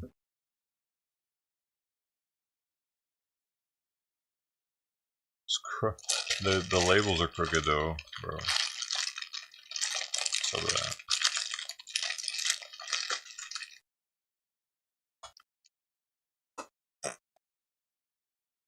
Now what? I wanted to see him eat, dude. Here, and I don't need you to do anything, she's Terry, testifying, but dude. just for comparison's Gwyneth sake, Paltrow's I'm in my heels. testifying.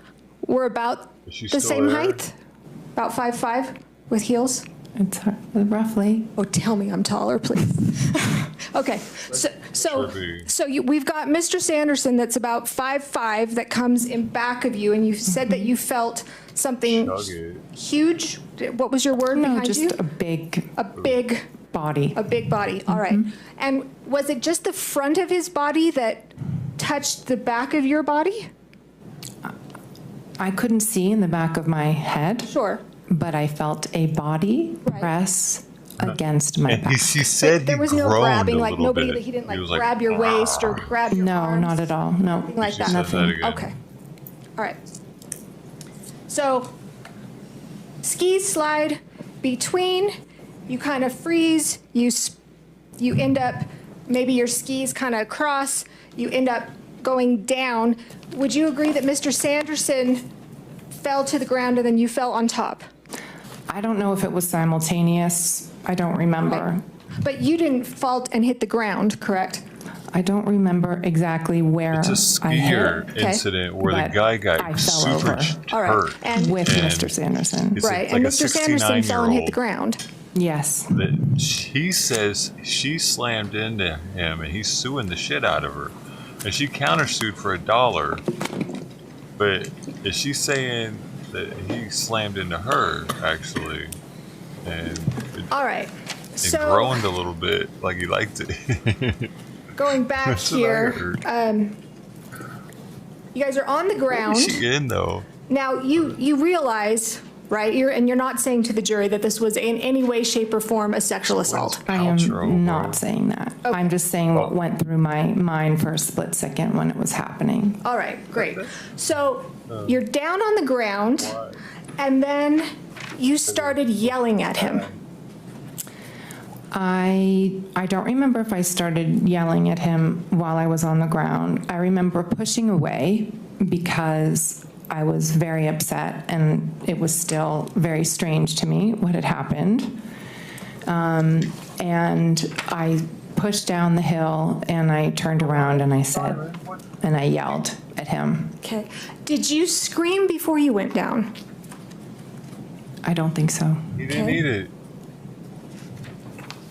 So if others heard a scream, you wouldn't, that wasn't you? No, I froze. When he slid between my skis, I absolutely froze. And I don't remember yelling or screaming until I was very angry at what had happened. Okay. And so you guys are on the ground, and then you said to him, I think you don't know if you were up or if you were still on the ground, but he was still on the ground, right? Yes. When you said, "What are you doing?" Yes. Okay. Like, why did you do that? Yes. And he said, "I think you skied into me." Yes. And that's when you were furious and said, "You skied directly into my effing back at the Sorry. top of your lungs." Yes, I did. Okay. I apologize for my bad language. And well, in fact, you were screaming that so hard, you were worried that Moses was hearing you. Yes. Okay. And after you were screaming to him, isn't that when Mr. Sanderson said, "I'm sorry, I'm sorry"? He said, I said, you skied directly into my effing back. And he said, "Oh, sorry, I'm sorry." Right. And that was you screaming at him while he's on the He ground didn't know still. I changed it. He's scarfing Right? it now. I was yelling at him. Pretty loud, pretty forceful. I was pretty upset. Right? You're Yeah. small but mighty. Actually, you're not that small. So when he said, "I'm sorry, would you agree that he kind of mumbled it? Yes. Okay. All right. And then you remember Eric came over, Eric Christensen. Yes. Who was Moses's instructor. Correct. Okay. And that was when you were concerned that, oh gosh, Moses is close by. He's hearing me yell obscenities at this man. Which is not my custom. Right, and I think you said that. And at some point, the man stood up, and we were all sort of talking. Yes. What conversation did you have with Mr. Sanderson standing up? I wasn't having a conversation with him. Eric was helping him up and asking if he was okay. Okay. Eric eventually yanked him up, right? He pulled him up. He helped him up. Okay. He didn't get up on his own accord. He helped him. And were you still standing right there when he helped him? I believe I was, yes. You sure you hadn't skied down a little bit? I might have skied down a little bit. My son was down a little bit, and my now husband came over at some point. Okay.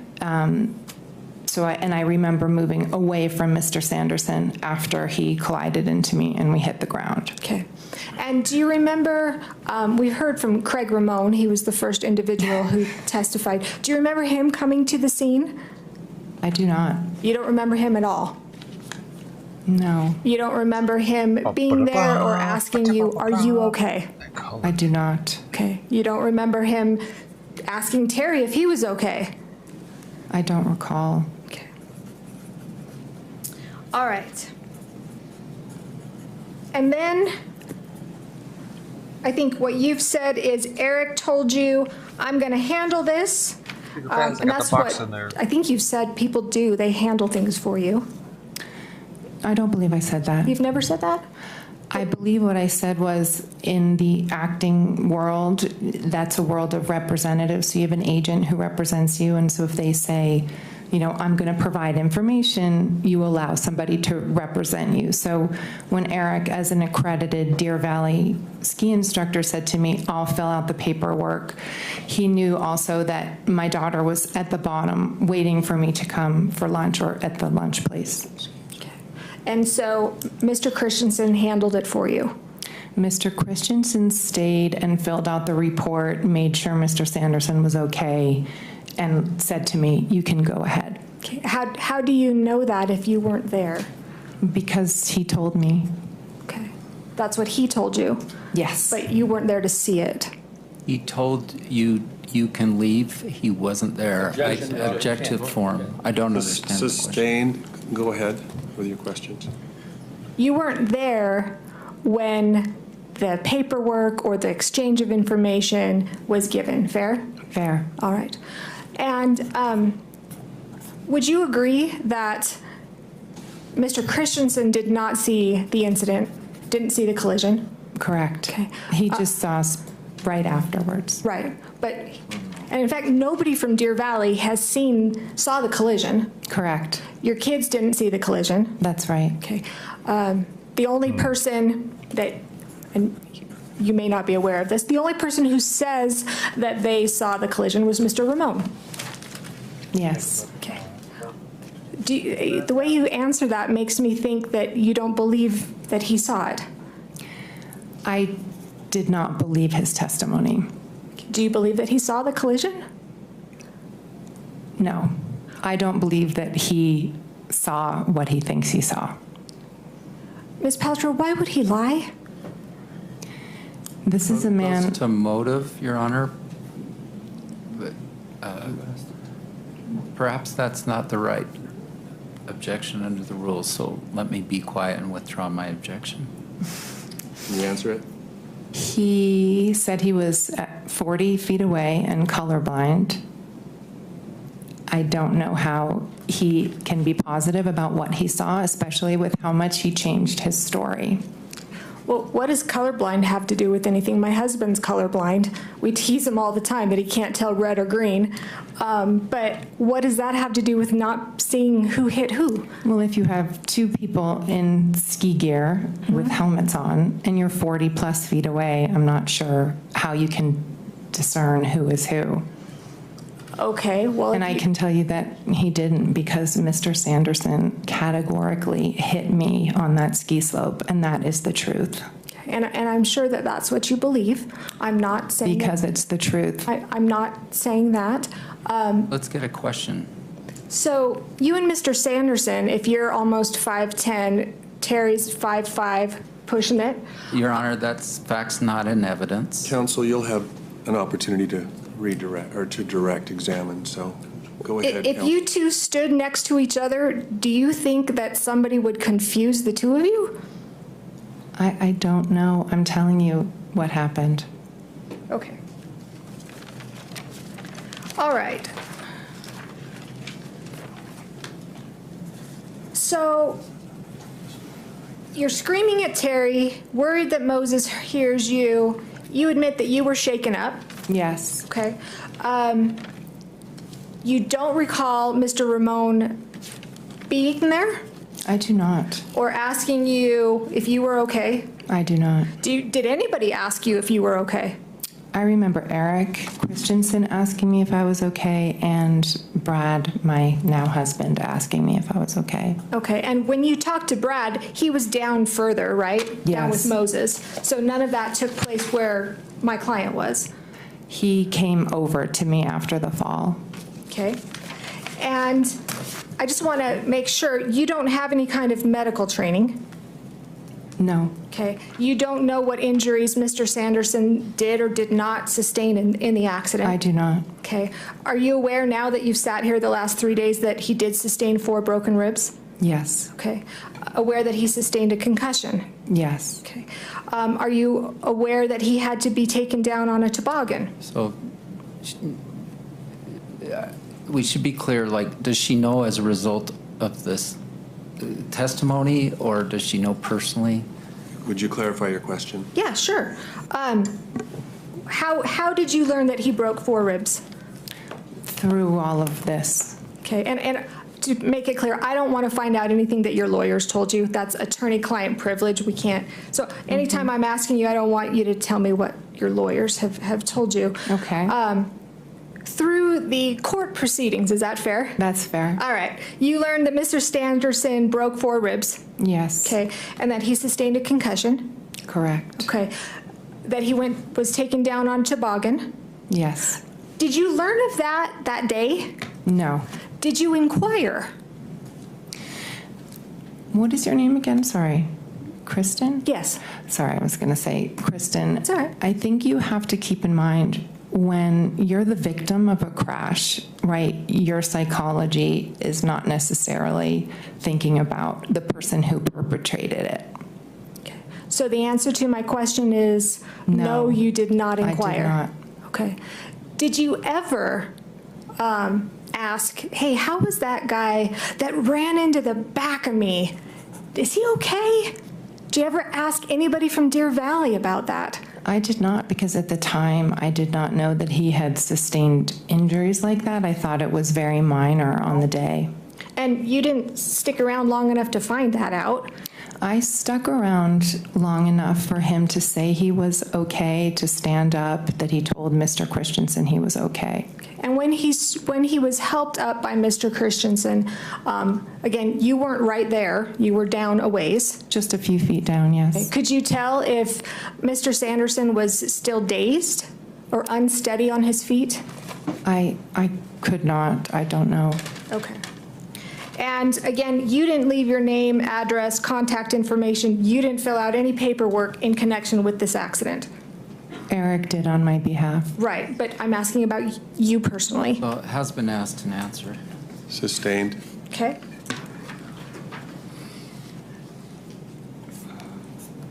After the incident, you skied down, went to lunch, and then my understanding is you got a massage.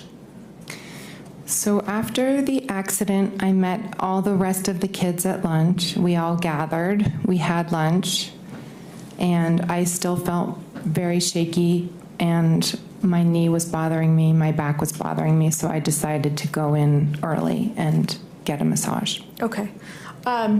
You never did seek any kind of medical treatment for your knee or your back? No. Okay. Now, at the scene, before you skied down and had lunch, there was no indication that Mr. Sanderson knew who you were. Is that fair? I don't know. Okay. I think, well, you testified there was no indication of that. You were wearing goggles, a helmet? Yes. Okay, kind of looked like everybody else on the slope? That's always my intention. Okay. Probably had a better ski outfit, though, I bet. I still have the same one. I just have one. Okay, so nobody on the hill would be able to recognize you. Is that fair? Maybe your family and friends? I have been recognized on ski slopes before. Okay. Do you recall testifying in your deposition that no one on the hill would be able to recognize me? That would be the idea. Okay. But sometimes paparazzi has a way of figuring it out, is my point. Okay. So your testimony to the jury here today is Mr. Sanderson skied into you. That is correct. All right. Craig Ramone, you said he's not telling the truth, or you don't believe him. I'm telling you that what he said is not what happened. Okay. So in other words, if somebody says something that's not what happened, they're lying. He is not telling the truth. All right. I don't know if he knows he's lying, but I'm telling you what he said is unfortunately not the truth. All right. Well, in addition to Mr. Ramone, you've sat here when some of the experts have testified. Mm-hmm. We had Dr. Gibby, and we heard Dr. Boehm. I always want to say Baum or Boehm. Yes. Boehm. Mm-hmm. You've heard their testimony that the only way that Mr. Sanderson's ribs could have been broken where they were is that if he was hit from behind. You disagree with that? I think it misstates their testimony. I guess I'm not sure what the objection is, but it's overruled. The jury will have to remember what the testimony was. That means you get to answer. You disagree with their testimony? Absolutely, I disagree. Okay. What medical training do you have to disagree with that? I'm just telling you the truth of what actually happened. Okay. That's all I can do. All right. And you don't have any other witnesses who sought to support your position, correct? Well, I have a lot of witnesses who saw the split seconds afterwards and the positions of the bodies on the mountain, which would indicate very clearly who hit who. Okay. Do you have any witnesses who saw it? Who saw the... Rome is doing shit.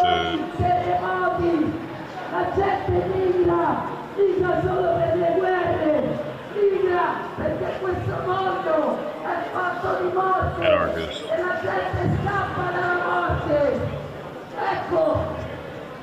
Il punto è questo. Siamo in un paese che di fronte alle stragi che come siamo in mare, alle armi e alle stragi in guerra, esce punito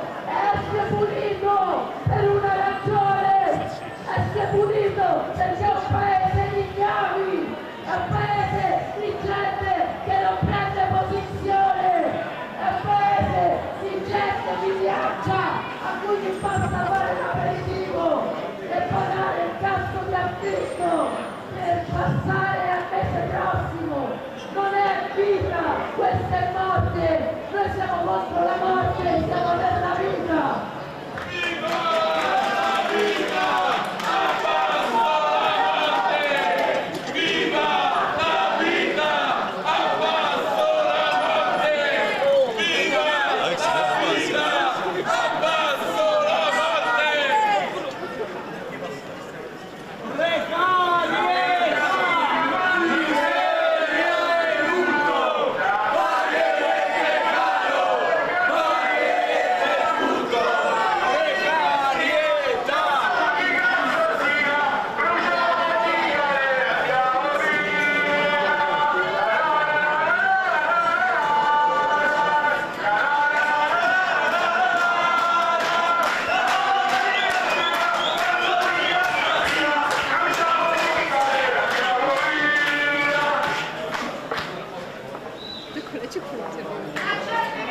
Same song. French too.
aeroporto posto da mai mezzo capo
Biden's gonna have dinner with us at 3:30. It's gonna be sweet. Dinner with Biden. Dinner with Biden and Trudeau. Gonna have some toast and holy moles. They eat moles up in Canada. It's a delicacy. So I'm not gonna be having to try it. Moles.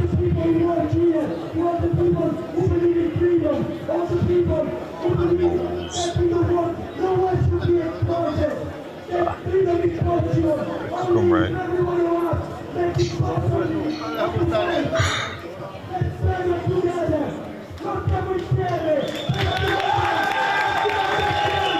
Dude, I kind of want to crack this just to taste it, just to see.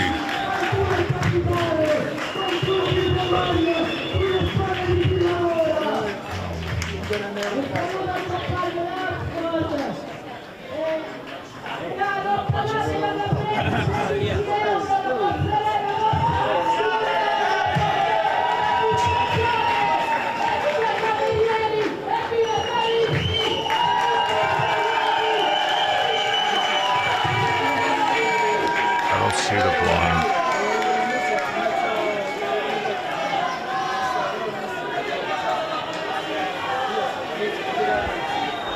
Party time.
Ogni 2 settimane, una volta la vedi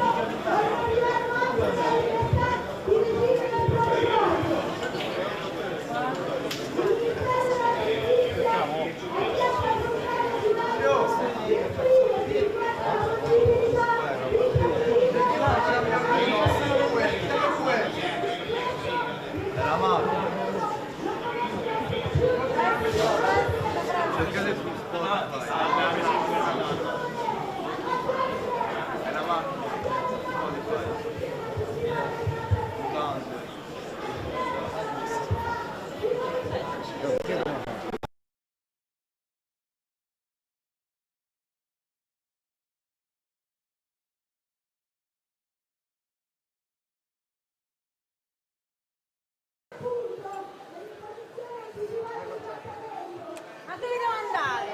Ma che senso che devi stare fermo? Che cazzo devi staccato?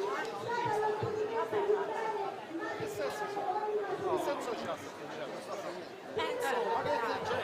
Non mi devi guardare. No, non so io perché stavo aspettando gli schiavi, sto uscendo. Ma devi guardare. Quindi non mi devi guardare.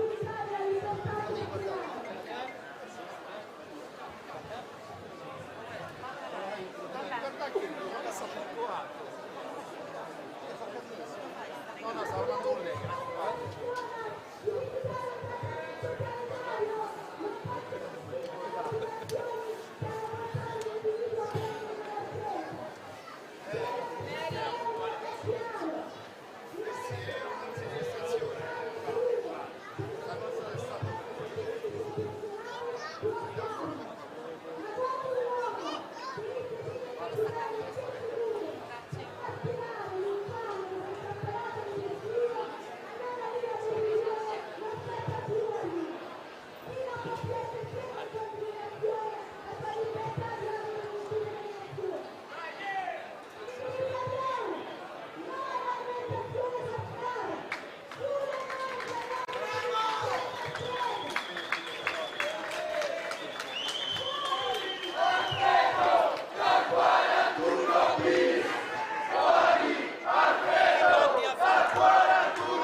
Dang, that's what I was going to look at for Costco today. I was going to see if they had one of those peanut butter pies.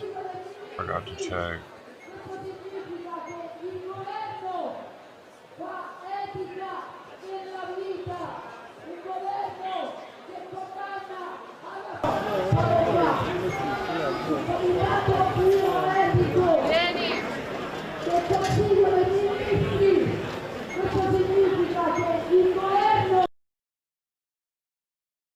Della vita, il governo che condanna alla fame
Dude, they're gonna get pee thrown on them in a second.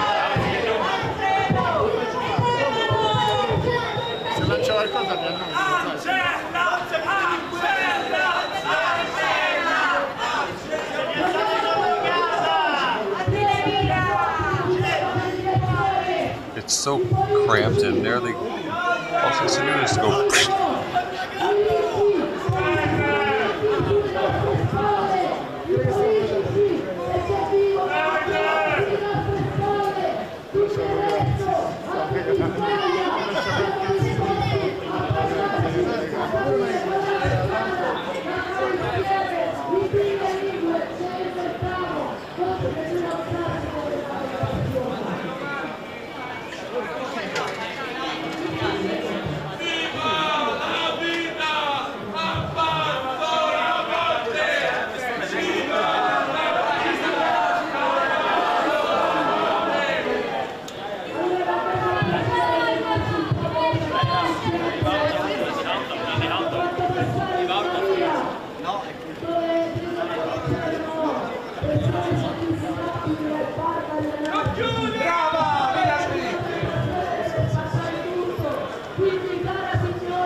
Peanut butter chips in your mouth now.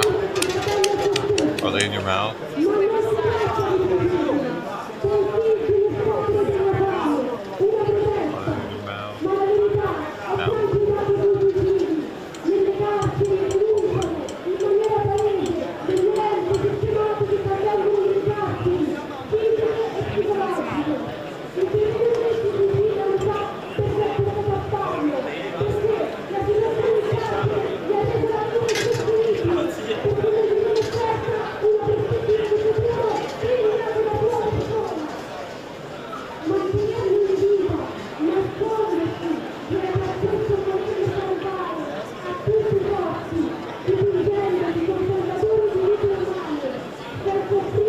All Portland Crackle Barrels are closing.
Oh yeah, it's time to move now.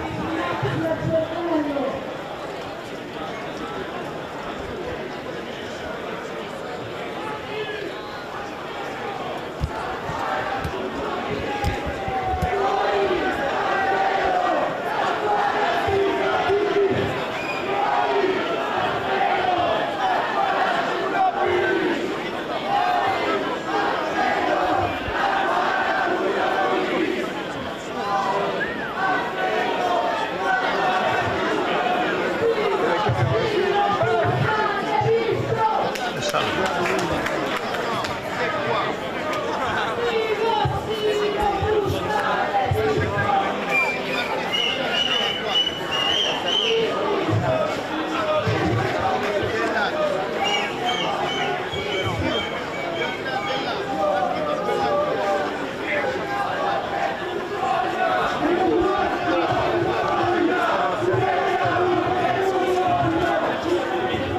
not sure if the cops even care about these people though.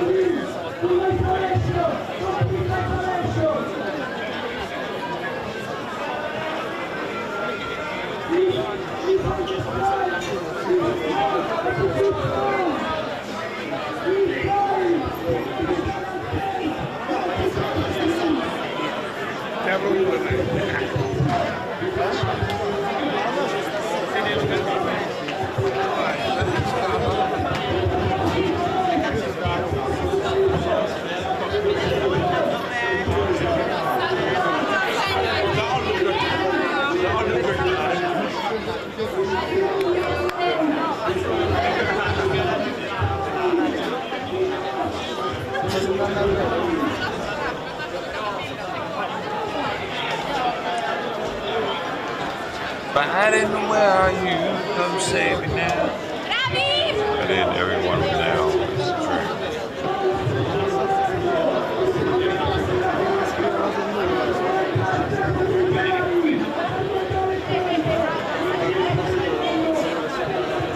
What's happening? And out to a developing story overseas, the U.S. firing back after a drone attack that killed an American contractor. President Biden ordering airstrikes on Iranian-backed militia groups in Syria in retaliation for that deadly drone strike. Happened at a U.S. coalition base in northeast Syria. Another contractor also hurt, along with 5 U.S. service members. Correspondent Evan Lambert is live in D.C. Evan, what is the Pentagon saying about this? Well, Nicole, first, the White House is saying that it will do its best to protect our people after this drone strike. It set into motion a chain of events with strikes going back and forth between the U.S. and Iran-backed groups. Friday afternoon, President Biden reacting to the deadly drone attack on U.S. troops Thursday in Syria. Be prepared for us to act forcefully, protect our people. That's exactly what happened last night. We're going to continue to keep up our efforts to counter terrorist threats in the region in partnerships with Canada and other members of the coalition to defeat ISIS. Sirens popping and fireballs in the night sky over eastern Syria as the U.S. hit back on facilities used by Iranian proxies in the country. The strikes by F-15 fighter jets in retaliation for an attack earlier Thursday at a coalition base near the city of Al-Haska. It's where U.S. officials say a suspected Iran-aligned drone attack killed an American contractor and injured 5 U.S. service members and a second U.S. contractor. The strikes that we took last night were intended to send a very clear message that we will take the protection of our personnel seriously and that we will respond quickly and decisively if they are threatened. We're also learning of another attack targeting an American base in Syria Friday. A senior defense official telling News Nation there were no casualties there. House Speaker Kevin McCarthy already placing blame on the Biden administration. That makes the world less safe because of the leadership of America, the lack of listening to his military leaders. I hope he listened to his military leaders here. U.S. forces remain active in Syria to counter threats from ISIS. About 900 U.S. troops are serving there. U.S.-backed forces have launched 300 operations against ISIS just since January. Attacks on American troops in Syria by Iran-backed groups are frequent, with 78 since January 2021. But drone attacks rarely have been fatal. This one ratcheting up tensions with Iran, already strained by the country's support for Russia's war in Ukraine. And the Pentagon tells us that those injured in this drone attack are in stable condition. 3 of those service members had to be flown to Iraq for treatment. Nicole? All right, Evan, thank you for that. Thank you for watching. Go to News.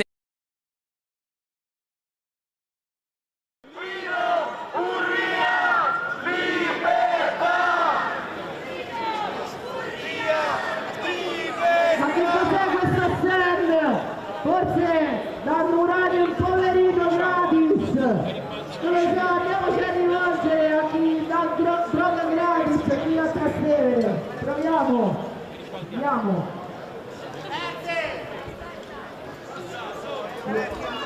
Scusa, ma che c'hai le cose di uranio impoverito per caso? Ma che c'è una busta di uranio impoverito? I don't know. Siamo qua perché non riusciamo a stare a casa mentre ammazzano uno di noi in carcere. Ormai credo sia chiara a tutti la ragione della lotta di Alfredo Costi, un anarchico, una persona libera.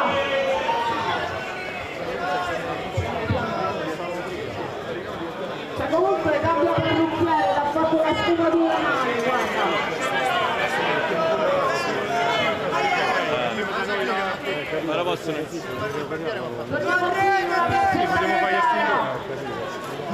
Ci fermiamo ogni 5 minuti, ormai ci teniamo a voi.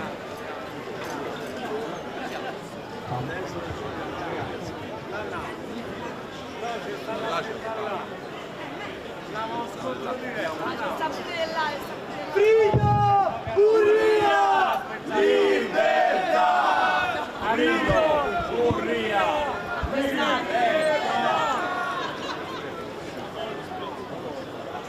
Andiamo sui cori.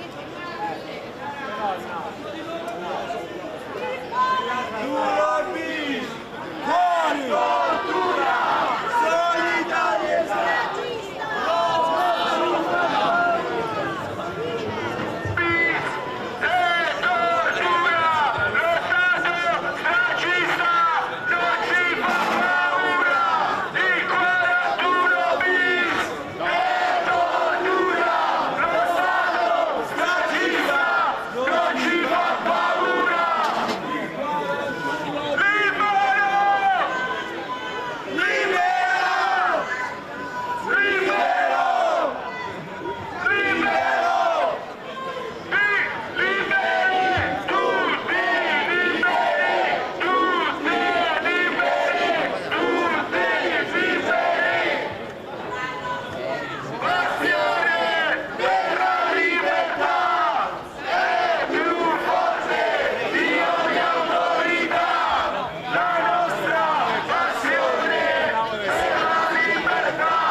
just trying to have some dead around.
There they are. What's happening?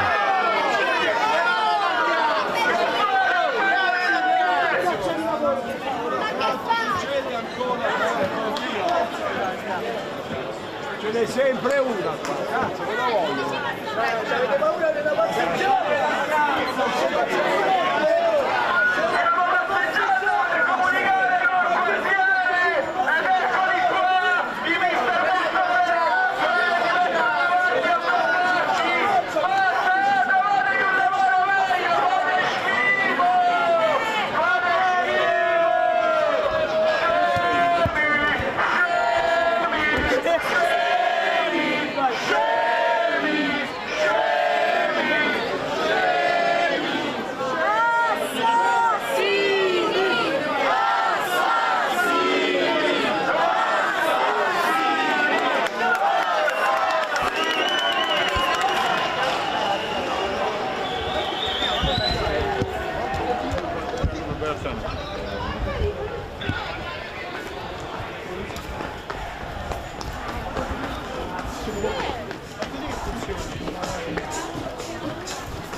It's an Italian job, bro. Two different angles. They should be pretty synced up. They're close. I didn't get it perfect before. I didn't have much time.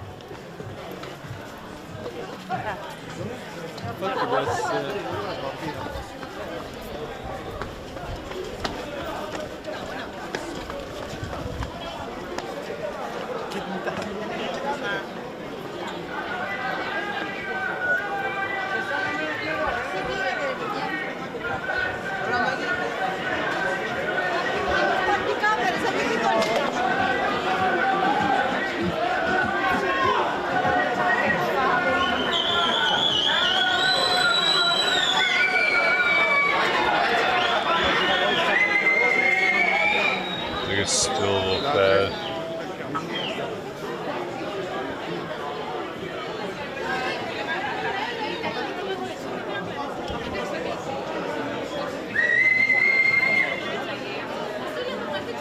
Yep, about a pop.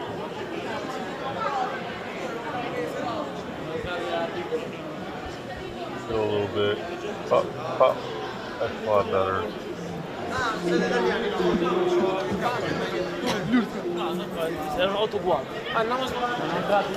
You could actually see them filming each other just then. Oh yeah, it's right. They're right next to each other now, and it's only about a split second off. Oh wait, did this one just change over to a different camera guy though? Damn, that fucks with it.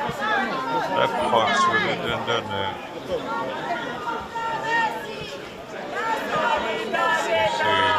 no, it's good. It's still time with this guy.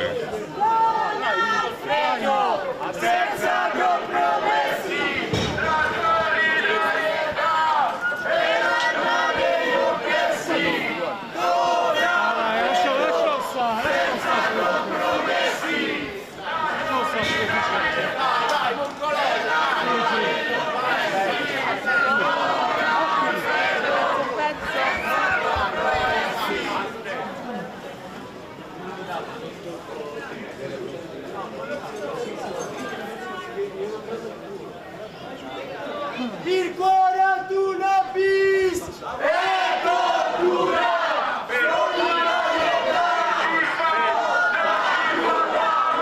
We in Italy down.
Quando siamo qua, Hey, come in. Welcome to Italy.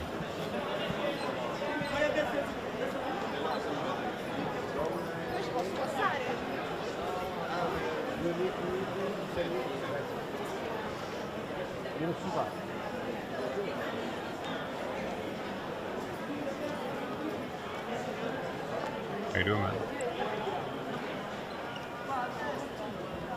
Fuori! Alfredo! Dal 41 bis! Fuori! Alfredo!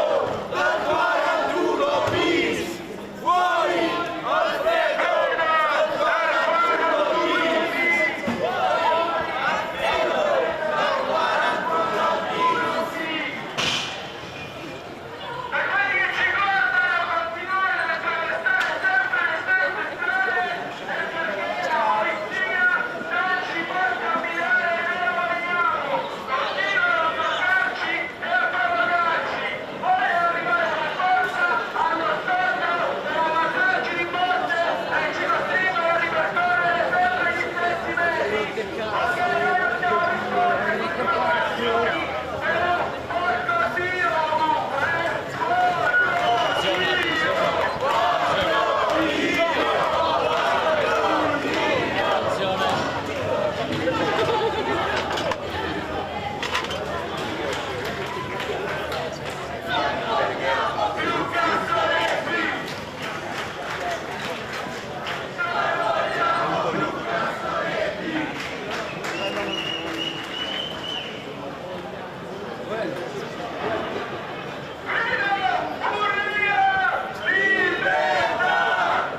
Is it dinner time?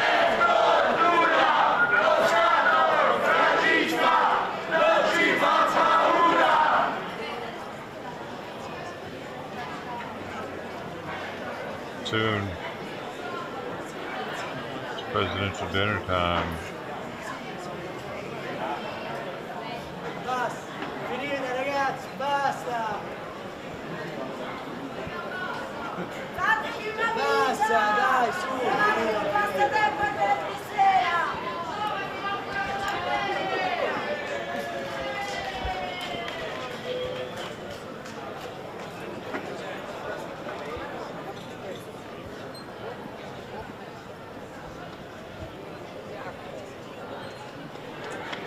Yeah.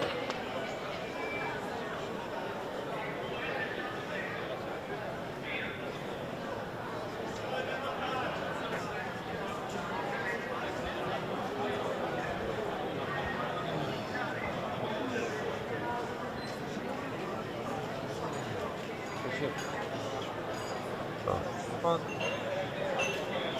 Ew.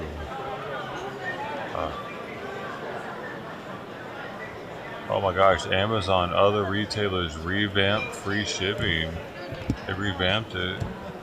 Thing is free shipping. Amazon and other retailers who tout the benefit are actually adding fees for faster delivery, raising minimum purchase requirements, and scrambling to make other changes to keep so-called free shipping from draining profits as costs climb and online sales fall. And those costs are shifting to consumers who are struggling with financial issues of their own. Amazon raised the price of its Prime subscription and set a minimum purchase price for free same-day shipping and a charge when orders fall below that. It also quadrupled the minimum price for free Prime shipping from its struggling online grocery business. And the e-commerce giant is not alone.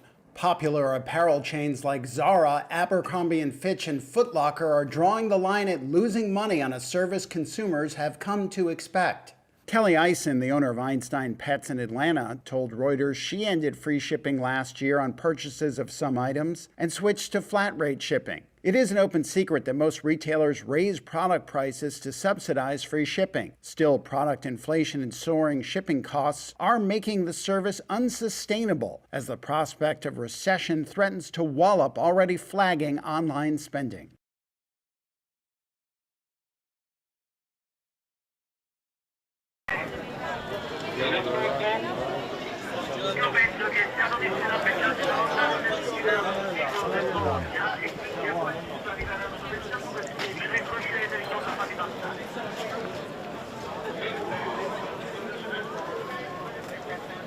World's changing. Io ce l'ho. Oh. Andate. Sì, Marco,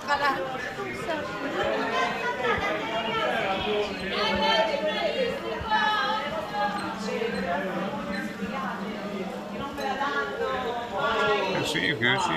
Talking about. Oh, look, a pizza spot. Wait.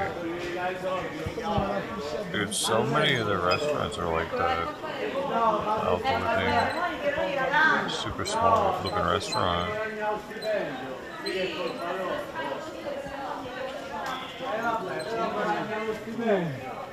It's kind of like Austria, though. I mean, seems like Austria. No, ma pure se fossimo solo noi non c'è problema. Ce ne frega il cazzo. Sì, no. Però ci stiamo. Ci stanno a seguire. Vai, go.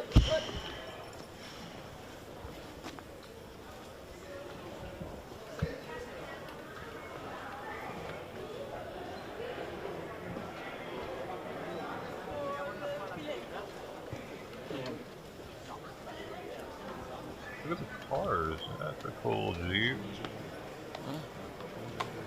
What's a Land Cruiser, Range Rover? Andando a destra? Sì, da qua. Se andiamo giù a sinistra, li becchiamo da sinistra. What colors on the buildings? Si incontreranno con questi. Sempre con questi si incontreranno. Perché dietro c'era quello che These two buddies, I guess. Camera people. Camera number one. Camera number two. Oh man, this one's still ahead about a pink.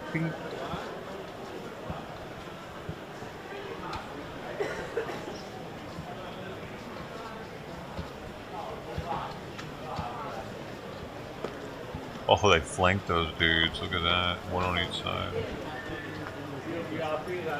What you went ahead.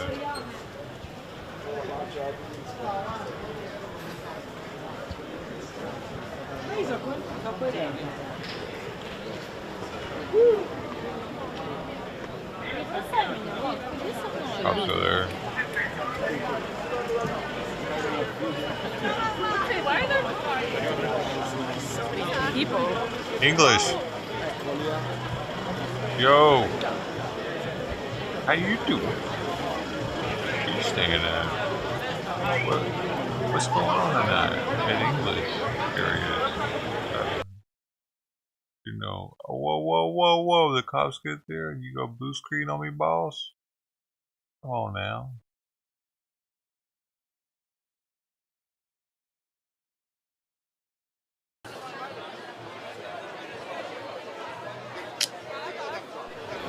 Bro,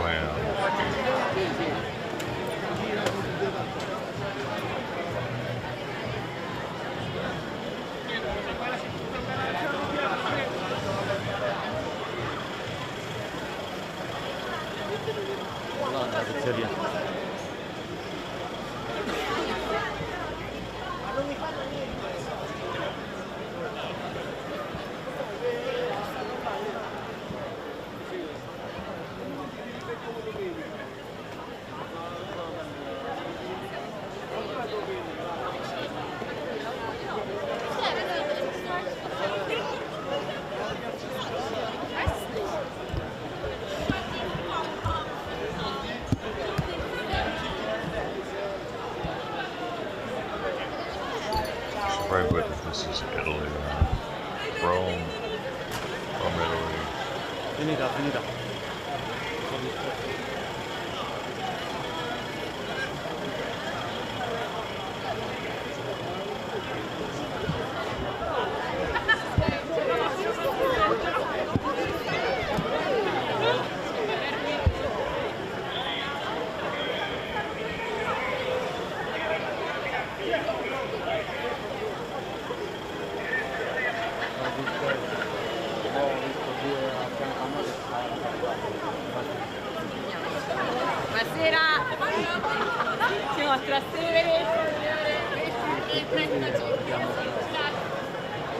Rome is protesting. Hey, Alonso. Oh, no, he went down.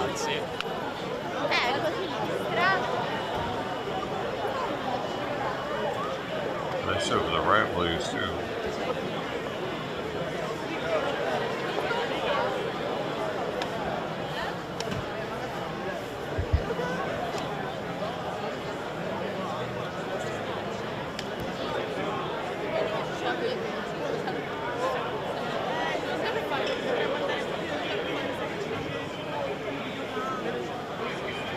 So, yeah, I probably spelled it wrong.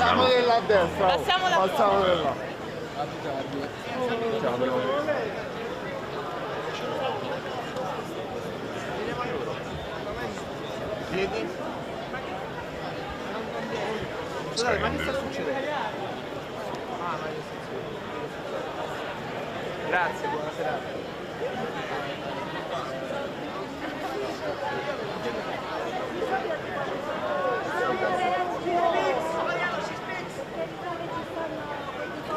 Mano, sei davanti.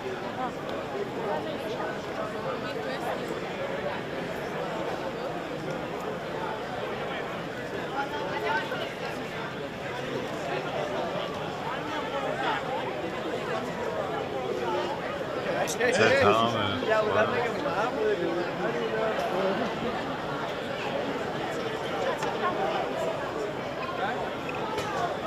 Boom. Covered up. Good.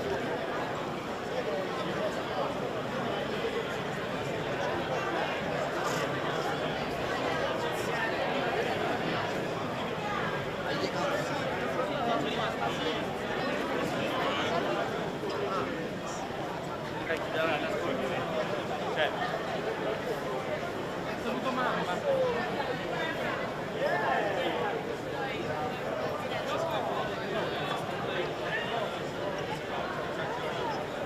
Oh, it's dinner time?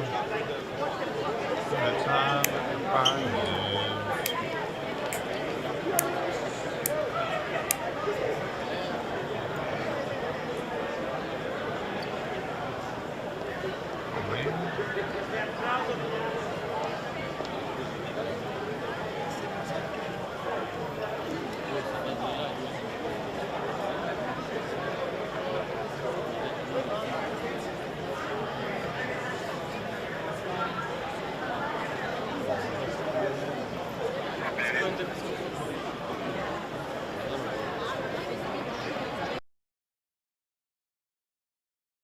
Thought that was about to happen.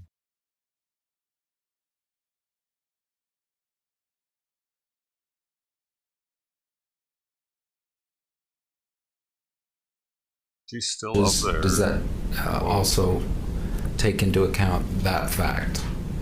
I haven't quantified, if you break it out, what a Deer Valley ski instructor makes per hour, but I think it's more than $1. The comment was the word symbolic was used, but did you in fact lose $1 or more as a result of the collision? I did. Did you hurt yourself? I'm sorry. Did Mr. Sanderson hurt you by hitting you? He did. And please explain. Well, when we fell over, my right knee felt like it had been overstretched and my back hurt. All right. And you got a massage but did not seek medical care. Is that what I understand? I did not. A breast massage from her boyfriend that night. She has an Academy Award, by the way.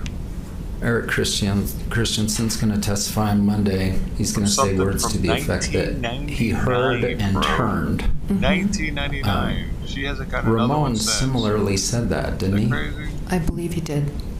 He wasn't focused just on Terry right before the incident. He heard and turned and saw them a group go down, correct? That's what he said. She just gave up on acting or something?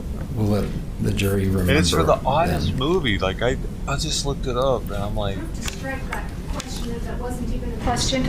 Yeah, the question, the answer, and the comment afterward are stricken. You should disregard. Moses and Apple are coming and Brad on Monday morning? They are.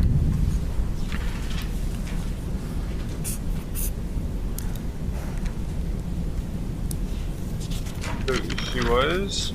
Was she? Missing school to do it. Apple will be missing school, unfortunately, and Moses will be on spring break, so he will not be. You've heard, next week you will hear from our experts, but do they 100% support your version of what occurred? Yes. And I said your version of what occurred, but dude, she got Best Actress. Right? I absolutely do. And Shakespeare in Love. When they say, did anyone witness you ever this? seen that? Mr. It's Sanderson 1999. No, 98. It was when the movie came out, though. Sustained? Were you knocked out? I was. He was also in Seven. No. Do you have memory loss? He was in Iron Man. I do not. Royal It was Tenenbaums. a long time ago, but. That's fair. One moment, please. Bounce? Or what was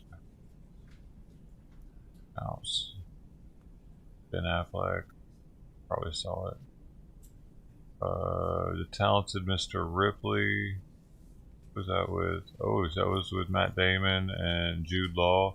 Dude, she's worked with some heavy. That was back in '99. Receipt that actually shows the amount paid. Any objection to this exhibit? What is it? Which number is it? Any objection? No objection. Defendant's Exhibit 85 is received. Contagion? I think I saw that. And I had a bunch of people in it too. Like a Jeez. Kate Winslet, Jude Law, Lawrence Fishburne, Marion Cotillard. I don't know who that is. Matt Damon, Bryan Cranston, and some others I don't know who they are. Danny Glover, Gene Hackman, Bill Murray, Ben Stiller, Luke Wilson, Owen Wilson. We want to protect an address if we needed to, but it turns out we don't need to. So there's been no objection. And James, would you bring that She'd up? have met all these people probably that I'm naming. There's an address there. That's maybe wild. so D85 move for admission if we haven't, and then is this your actual receipt from Deer Valley? Yes. And it's in that binder in front of you if you need to look Okay. at it. What number is the Yes, exhibit? let me come get that. She'd be like, "Hey, Lawrence Fishburne, what you up to? You want some of this vagina? Huh? Huh? You want some of this?" He'd be like, "Gwyneth, how'd you know, baby?" Oh,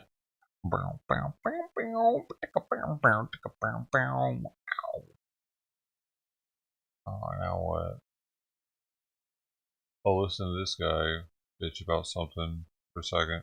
50,000 are the big Biden donors. Those are the people he's worried about bailing out.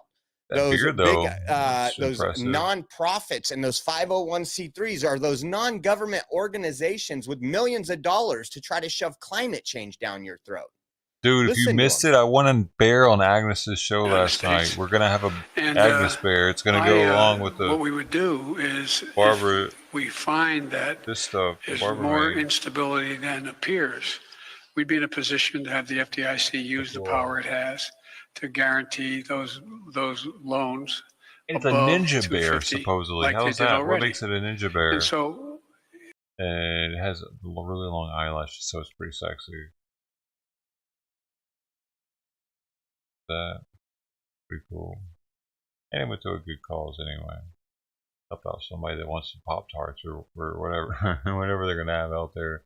I mean, if the people weren't hurting, they probably would be standing in line to get some whatever it is, adult diapers. I mean, I'm not trying to do that type of thing right now. If someone was like, "Hey man, we got these adult diapers down here," I'd be like, "That's awesome." I wouldn't even want to get them so I could sell them on eBay or anything. You know what I mean? Maybe I should though. You guys, should I go pick up the diapers and sell them on eBay? If they're giving them away down the street? Or those things are where expensive. China has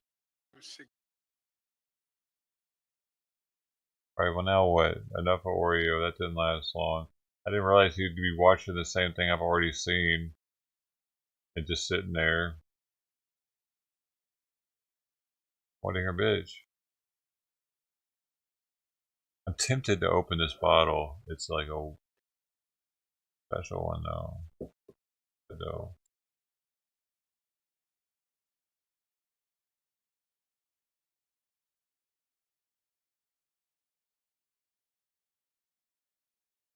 It's Canadian. It was mixed in America though. It's interesting. They blended here. And further mature it also. This one was further matured.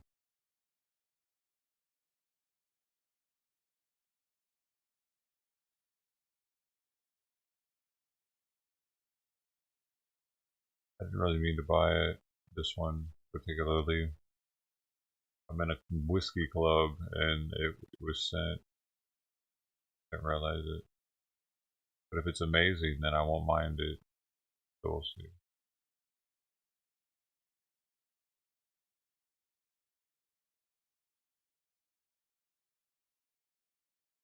That's why I'm kind of curious. So you know what I mean? I want to know, was it worth the whiskey club doing the auto thing bigger?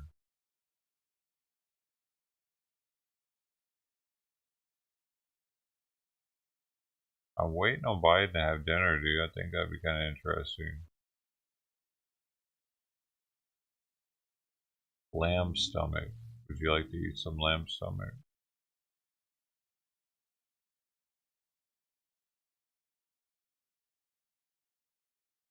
Patty, would you like some sausages?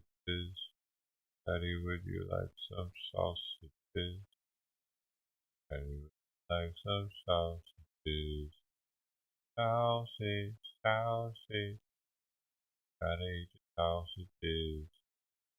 Ew.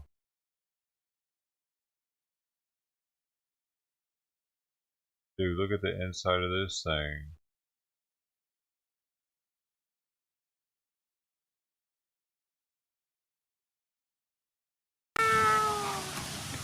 This is the inside of a horseshoe crab. What the hell? Is there anything even edible in that thing?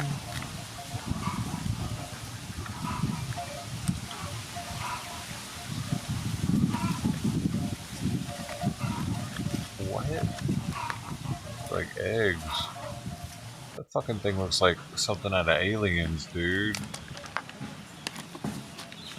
Oh, you just scrape it raw? What the it must be eggs.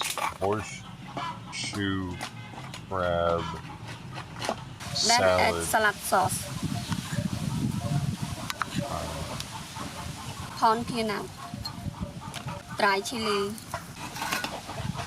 And lamb.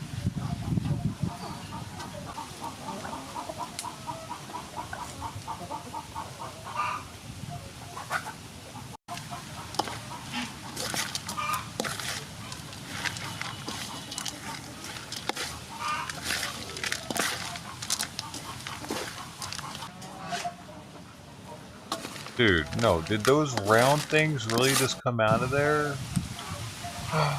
It is! She somehow, like, got the... I'm out of there or something. Tripping out right now. It's horseshoe crab egg salad, right?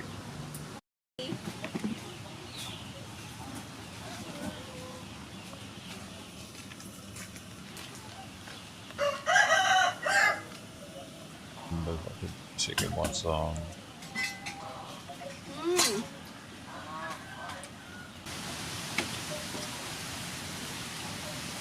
Crab egg salad? For her, such a thing. So that or horseshoe crabs are made up of a bunch of balls. Somehow. Just a bunch of balls and it works inside of that shell.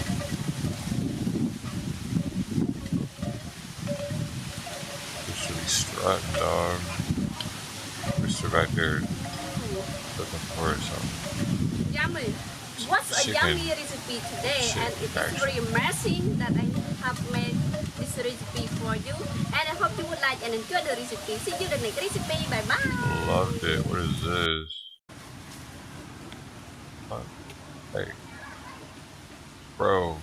Yeah, dude. Hello everyone. That was definitely a failed human experiment. Chicken. I mean, chicken. Pig. Like that could have been our arm.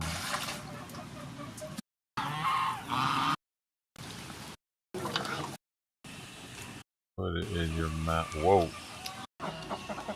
Bye-bye. Alright. What is this thing? Whoa.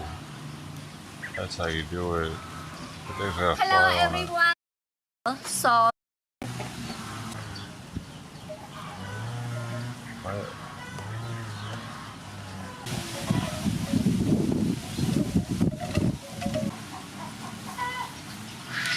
Whoa. That's how you cook it, I guess. That's how you cooked it. They've been cooking it like that for thousands of years, probably.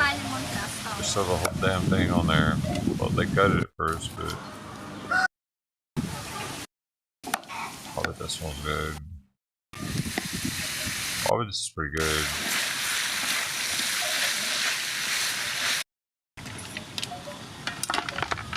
Oh, yeah. Oh, wait. No, it's got bones in it. I prefer not to have to eat the meat off the bone.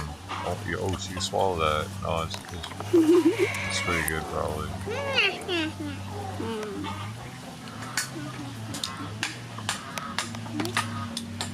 What's happening? Okay. What are those things?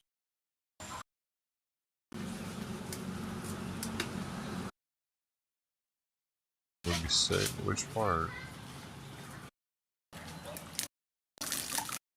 Oh, man.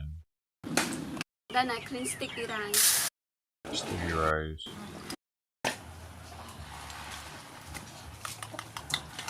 I just want to drink that though.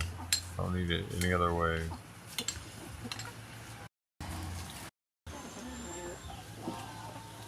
Potato porridge. Oh my gosh. I'm full now. Find that.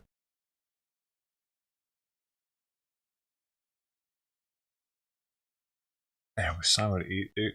Bro, I don't know what his deal is. He was eating that food earlier today, and now he's not eating it. He's making me waste a lot of money on food that he's not eating. It's getting kind of annoying.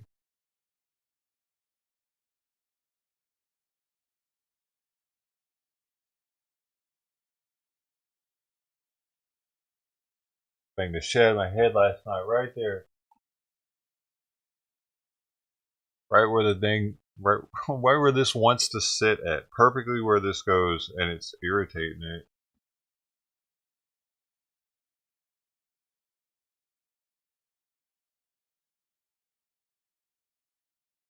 So bang, the Vivier. I tell Biden he's late.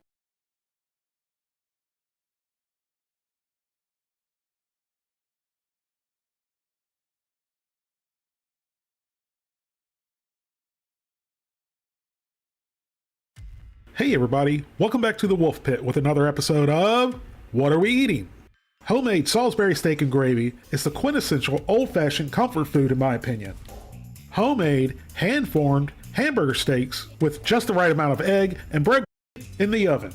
Using gravy and Salisbury years. One patty, one and so we gave a few of the patties a flip to make sure they were fully coated in the gravy, and the aroma wasn't too bad. Now it's time to try Encore's gravy and Salisbury steak. We tried the gravy first. Although the gravy had a nice beefy flavor, it was extremely salty. It made my tongue tingle, not in a good way. It literally tasted like you were eating beef bouillon by itself. Next, we tried the 4-meat slurry concocted patty. It was really dense and tough. Who knows, after my tongue's been tempered with the sodium, this bite might be okay. This is how a real homemade Salisbury steak should cut. It should be fork tender and very moist, almost to the point of falling apart. When you're making homemade Salisbury steak, you should add just enough breadcrumbs and egg to keep it from falling apart. If you add too much egg or breadcrumbs, it's going to turn out tough and dense, just like this one.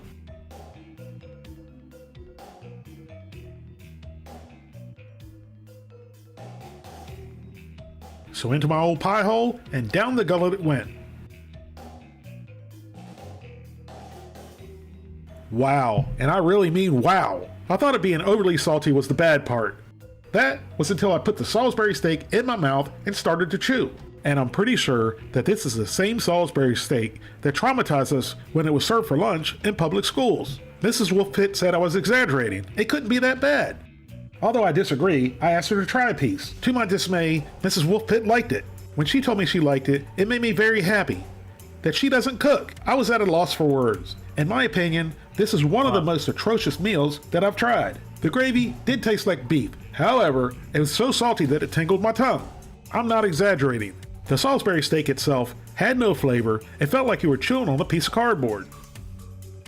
You, the people, need to listen. And I'm not over-exaggerating. Most of you, the people, are adults. So I'm not going to tell you what to buy or eat. However, I would make a recommendation. If you see these in the grocery store, even if they're giving them away, I would highly recommend that you buy any other brand of Salisbury steak. But if you happen to like Salisbury steaks that they served us in public schools, you may like these. Thank you all very much for watching, and I'll see you soon. People might like them for that though, actually, because they would want to remember, bring back memories of having lunch with their friends in elementary school or something. Kind of neat.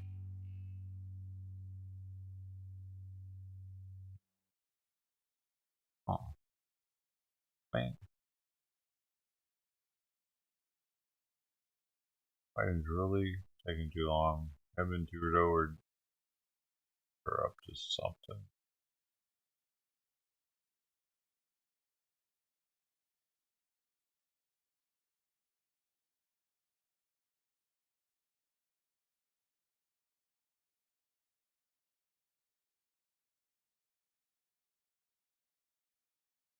Eleanor Fanny. È già lì pronto, è già lì apposta, forza. Il Kennedy dici? This lady. No, io dico il De No, Santis. De Santis? Ma non è De stato... Santis è un personaggio critico, perché non si capisce se stava con la sua parte o no, e qui e là è comunque il personaggio che se non ci fosse Trump lo sostituirebbe in pieno, perché è più Questo sono giovane, d'accordo, ma da che parte sta? Questo è uno dei giochi alla Trump. Non mi stupirei che sia un giochino previsto. Allora, se lo sta Non giocando credo Trump... che lui non lo sa. Io penso che qualunque gioco stia facendo De Santis, Trump lo sa. She's transgender, she's wearing a choker. Questo proprio, guarda. L'ha previsto ed è voluto. Quale sia, è difficile capirlo perché gli serve. I don't know, might be. Anytime I see a choker, I automatically start thinking something about it. Might be trying to hide that Adam's apple. Where it is.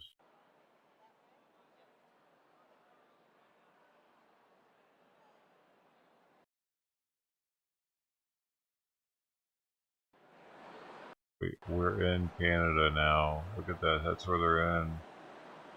Museum. They're in a museum.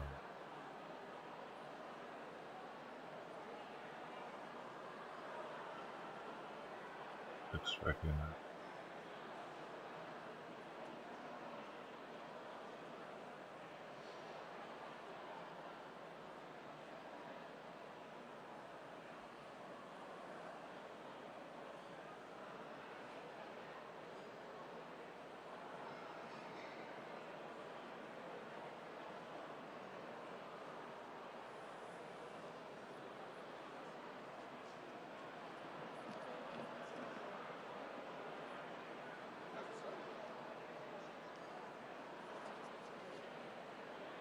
This is fancy, dude.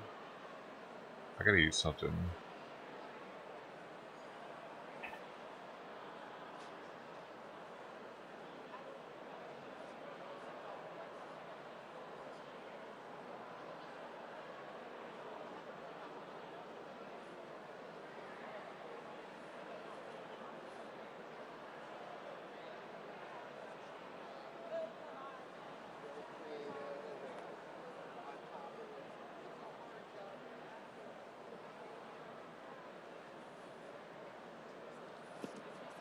Ladies and gentlemen, please take your seats for dinner. Mesdames et messieurs, veuillez prendre place pour le dîner. We kindly ask that you remain at your assigned seat for the duration of the meal. Nous vous demandons de bien vouloir demeurer à votre place assignée durant tout le repas.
Let's try it out.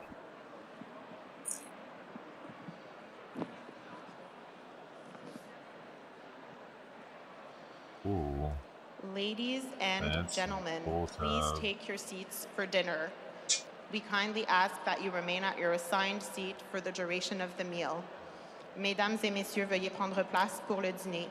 Nous vous demandons de bien vouloir demeurer à votre place assignée durant tout le repas.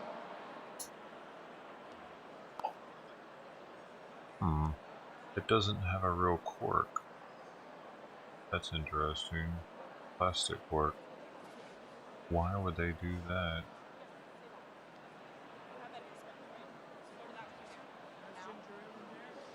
Ladies and gentlemen, please take your seats as the dignitaries will be arriving momentarily. This is a very special bottle, apparently. Mesdames et messieurs, veuillez prendre place. Les dignitaires arriveront sous peu.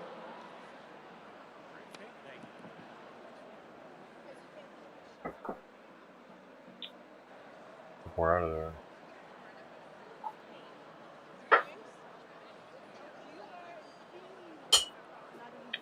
Interesting. They went with that cork style. What you having, Kat? You having something? I need to put some water on this.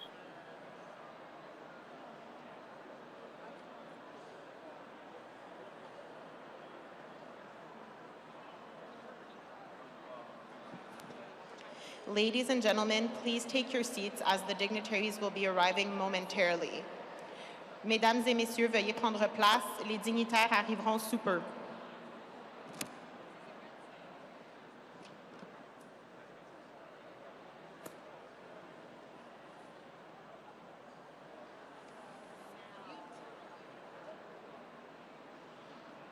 Interesting.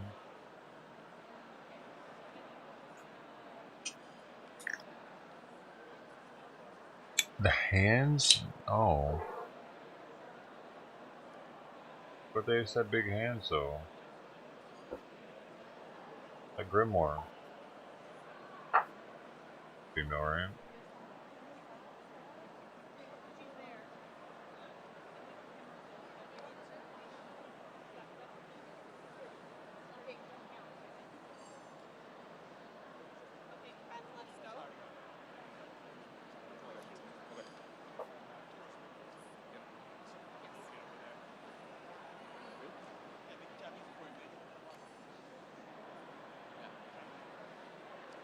Them. 66% rye, 30% corn, and 4% barley. 56.8% ABV. 2 different barrels were used and combined as the finishing barrels. It has. Ladies and gentlemen, please rise and remain standing for the arrival of the dignitaries. Veuillez vous lever et rester debout pour l'arrivée des dignitaires. That's got going on there. Wow. Please welcome their excellencies, the Right Honorable Mary Simon, Governor General of Canada, and Mr. Whit Fraser, le très honorable Justin Trudeau, Premier ministre du Canada, Madame Sophie Grégoire Trudeau, the Honorable Joseph R. Biden Jr., President of the United States of America, and Dr. Jill Biden.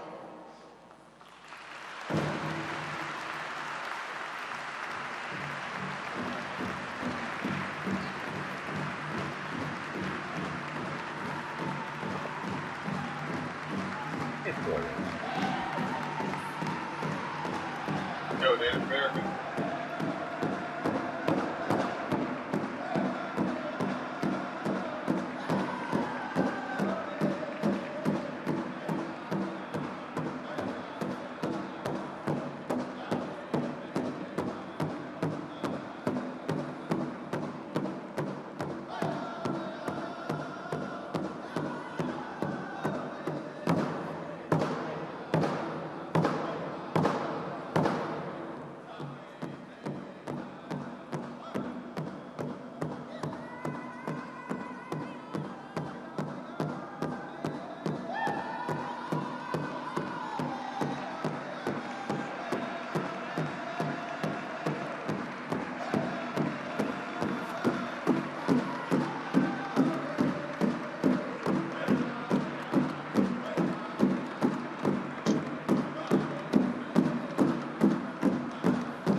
Yeah, you thought this was gonna suck, didn't you? Why so quiet though? Barely hear it. I need to use another source.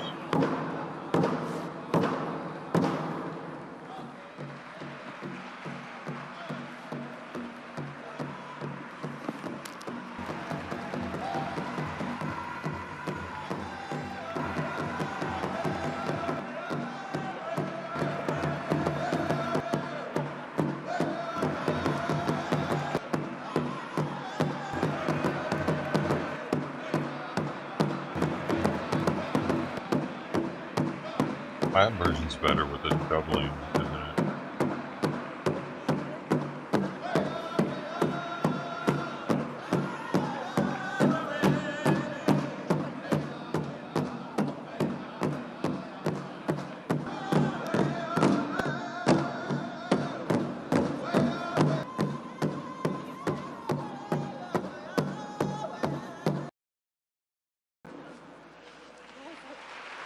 I can't tell if this one is out or not.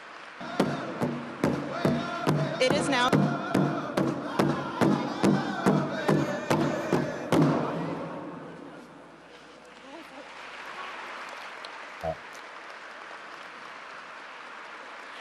It is now my pleasure to invite Elder Claudette Kamanda, Algonquin Anishinaabe from the Kitigan-Zibi Anishinaabe First Nation and Chancellor of the University of Ottawa for an opening prayer. J'ai maintenant le plaisir d'inviter l'aînée Claudette Kamanda, Algonquine Anishinaabe de la Première Nation Kitigan-Zibi Anishinaabe et chancelière de l'Université d'Ottawa pour une prière d'ouverture.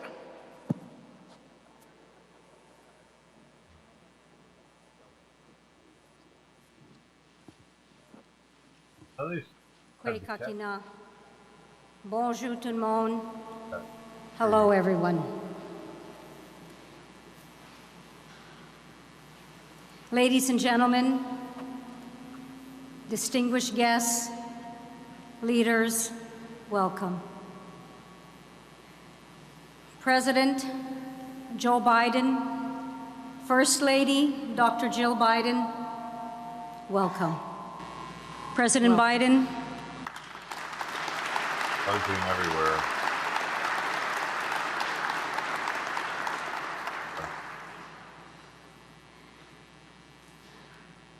President Biden, First Lady Biden, thank you for visiting Canada. Thank you for visiting this beautiful city, Ottawa, the city that is on the homeland of the Algonquin Nation. And we welcome you to this beautiful ancestral unceded homeland of our ancestors and our relatives and our people. I'm honored to give this blessing as we gather here today in fellowship, as we gather here today to celebrate, as we gather here today for the state dinner in honor of President Biden and First Lady Biden. Very honored. I was honored to meet you in 2016 when you were the Vice President, and I had carried that photo with me always. And I told you at that time you would be president. Here, and you are. Hang it back. Maybe go back. You know, dude. How did she do it? So it is an honor to be here again, to see you. It is an honor to be here to pray with you. For me. It's an honor to be here to pray for all. Let us put our mind, our heart, our spirit, and our voice together as one to give thanks. Let us do that. We are in this prayer circle. Dude, you got a feather. No one is left behind. Everyone is included in this prayer, including those who have prepared this food, including those who will serve this food. Let us come together, brothers and sisters, with that one mind, one heart, one spirit, one voice, as we give honor to the Creator. And we say, Chimigwej kishiminado migwej kinakego, oh Chimigwej. Kichimigwej kokomistipikizis, Kichimigwej mishomiskizis, Kichimigwej jojoaki, oh migwej. Migwej ni genwan daganag migwej. Migwej kokomisag, migwej mishomsag kibijaye goma. Ni buksendam gishimana do onje nongom mashkawiziwin. Minopomadzwin ashis zagiedwin. Creator, we come together with that one heart, one spirit, one love for all, and one respect for all. We give you thanks, Creator, for all of your blessings. We give you thanks, Creator, for our Mother, the Earth, our grandmother, the Moon, our grandfather, the Sun, and all of creation, and all of Fuck off, people. Busy. Why do you always say stupid Creator, shit? we thank you. Nobody for thinks this you're food. funny, dude. We ask, Literally Creator, that nobody you bless here. this food. Bless the hands that have prepared this food. Bless the hands that it will serve this food. Creator, we pray that this food will keep us safe and healthy and nourish. As our prayers nourish our spirit, nourish our hearts, food nourishes our physical. And our minds open and our ears to listen, our minds to understand, our eyes to see, our mouth to speak nothing but good words. And we thank you, Creator. Kichimigwe Jonje Kizagiye Duin. We thank you, Creator, for the greatest love in bringing us together as one, as brothers and sisters. And Creator, this prayer is also for all leaders, for the leaders need our prayer as well. I'll ban you again, idiot. Okay? Are you ready for it? Are you ready for it? Because I'm tired of you fucking scaring off viewers with your dumbass words. You and Mr. Nine.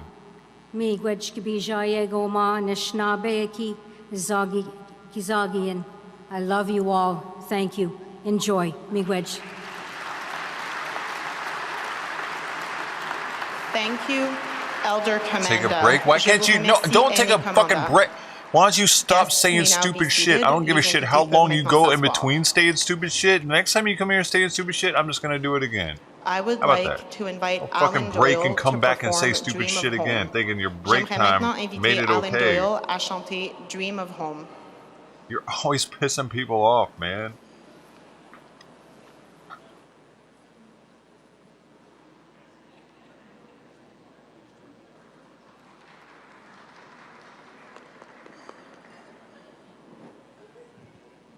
One more round of applause is in order, I do believe. Wonderful greeting. Thank you very much. My name is Alan Doyle. I'm from Petty Harbour, Newfoundland. Thank you. Very nice to be here. Hello, everyone, and distinguished guests.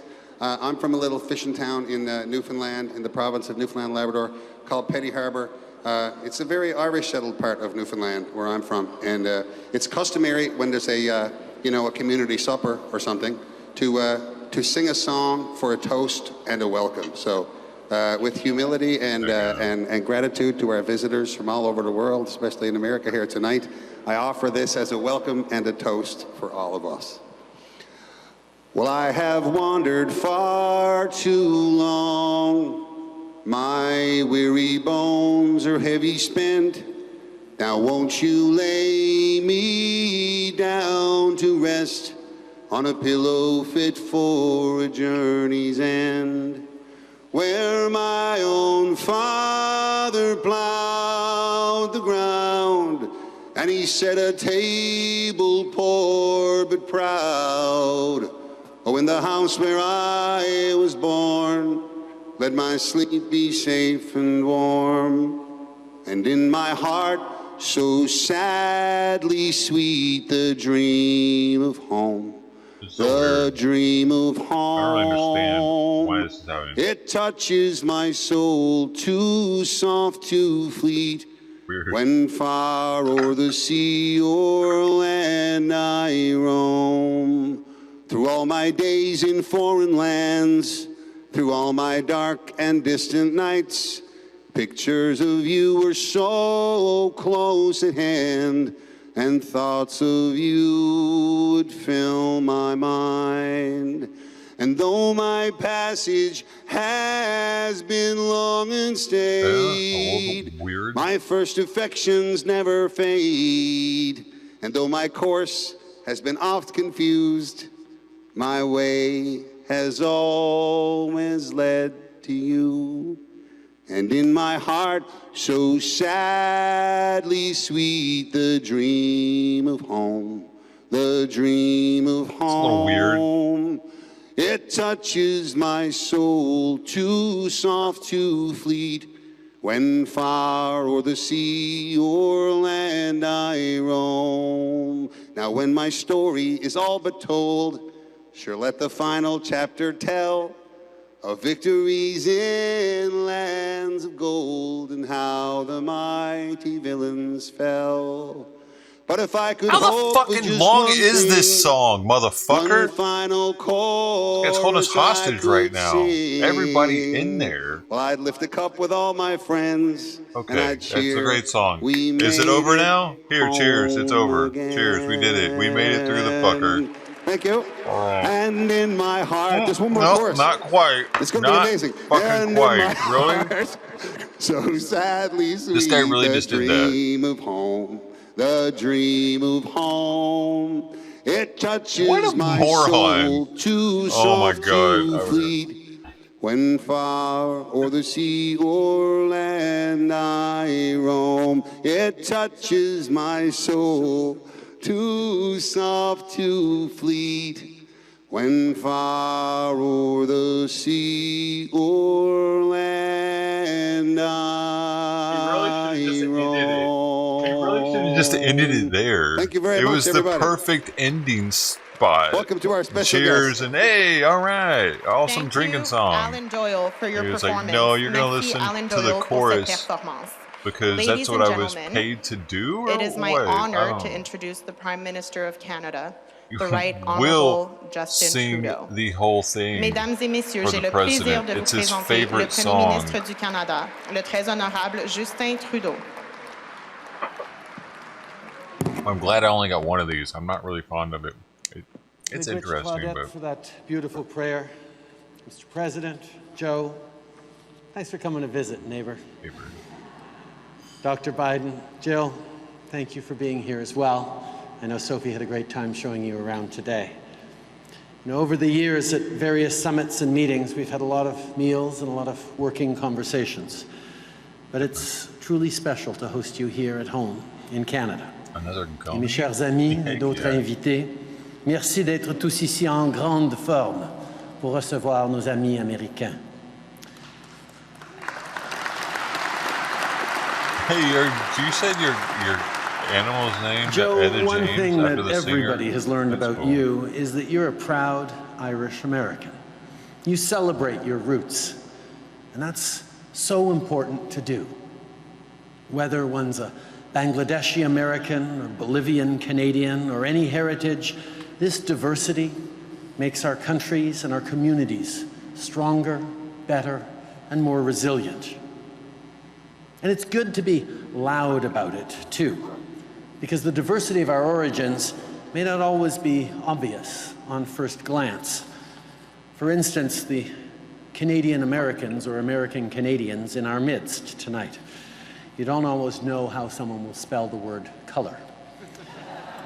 Now, Joe and Jill, you may not know this, but there is a proud tradition amongst Canadians where we watch movies and television and nod knowingly to each other, saying, Americans don't know this, but we know they're Canadian. Take legendary comedy duo Eugene Levy and Catherine O'Hara here tonight.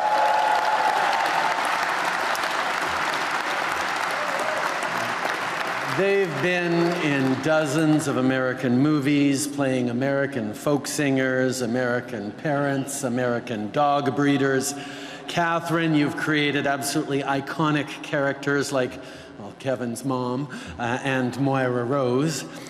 And Eugene, at this point, people just think of you as Canadian as American Pie. I'm so glad my kids aren't here tonight, so I don't have to explain that joke to them.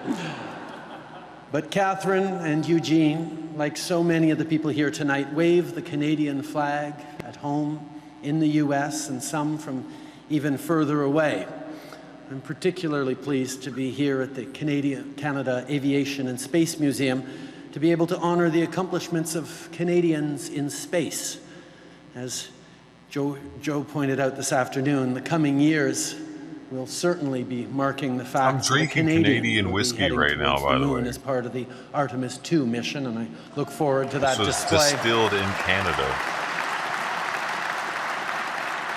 But I brought back to America to blend and I it. hadn't yet So seen it's any displays for this one is a of Canada's collaboration most between famous inhabitants Canada of and America, and I galaxies just far, happened far to have away. this delivered Anakin today. Skywalker, What's also the known as chances? Hayden Christensen, who's with It's us here tripping me out a tonight. little bit.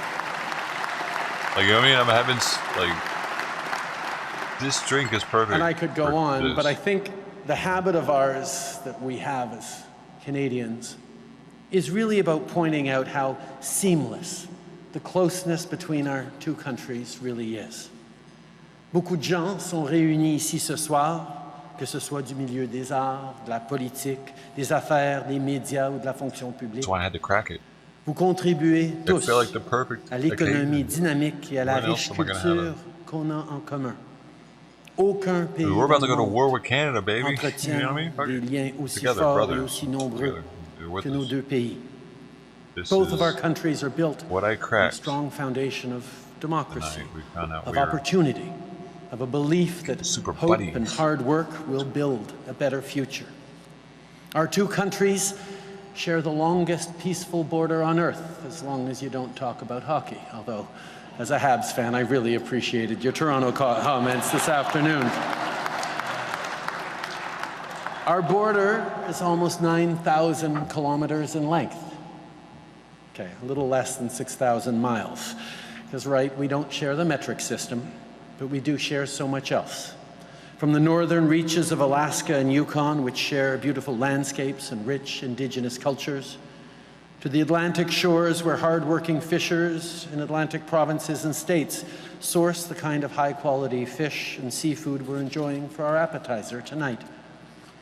Oh shit! Joe, the last time you visited, it was a snowy night in December 2016. I got the wrong You language saw on. that Sorry, changes y'all. were coming. It's still in You Italian. warned us of countries turning increasingly inward. You warned that progress was at stake. I have a very precise You saw how crucial closed caption system. strong leadership among liberal democracies Gotta reset. was to be.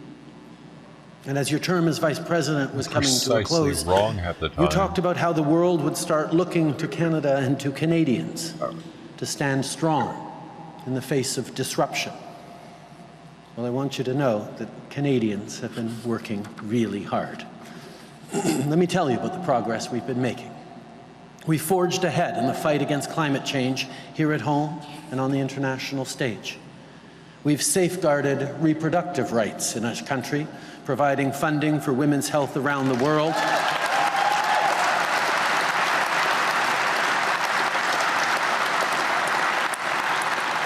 And we just recently launched a $10 a day early learning and childcare plan that has already seen women's participation in the Canadian workforce rise.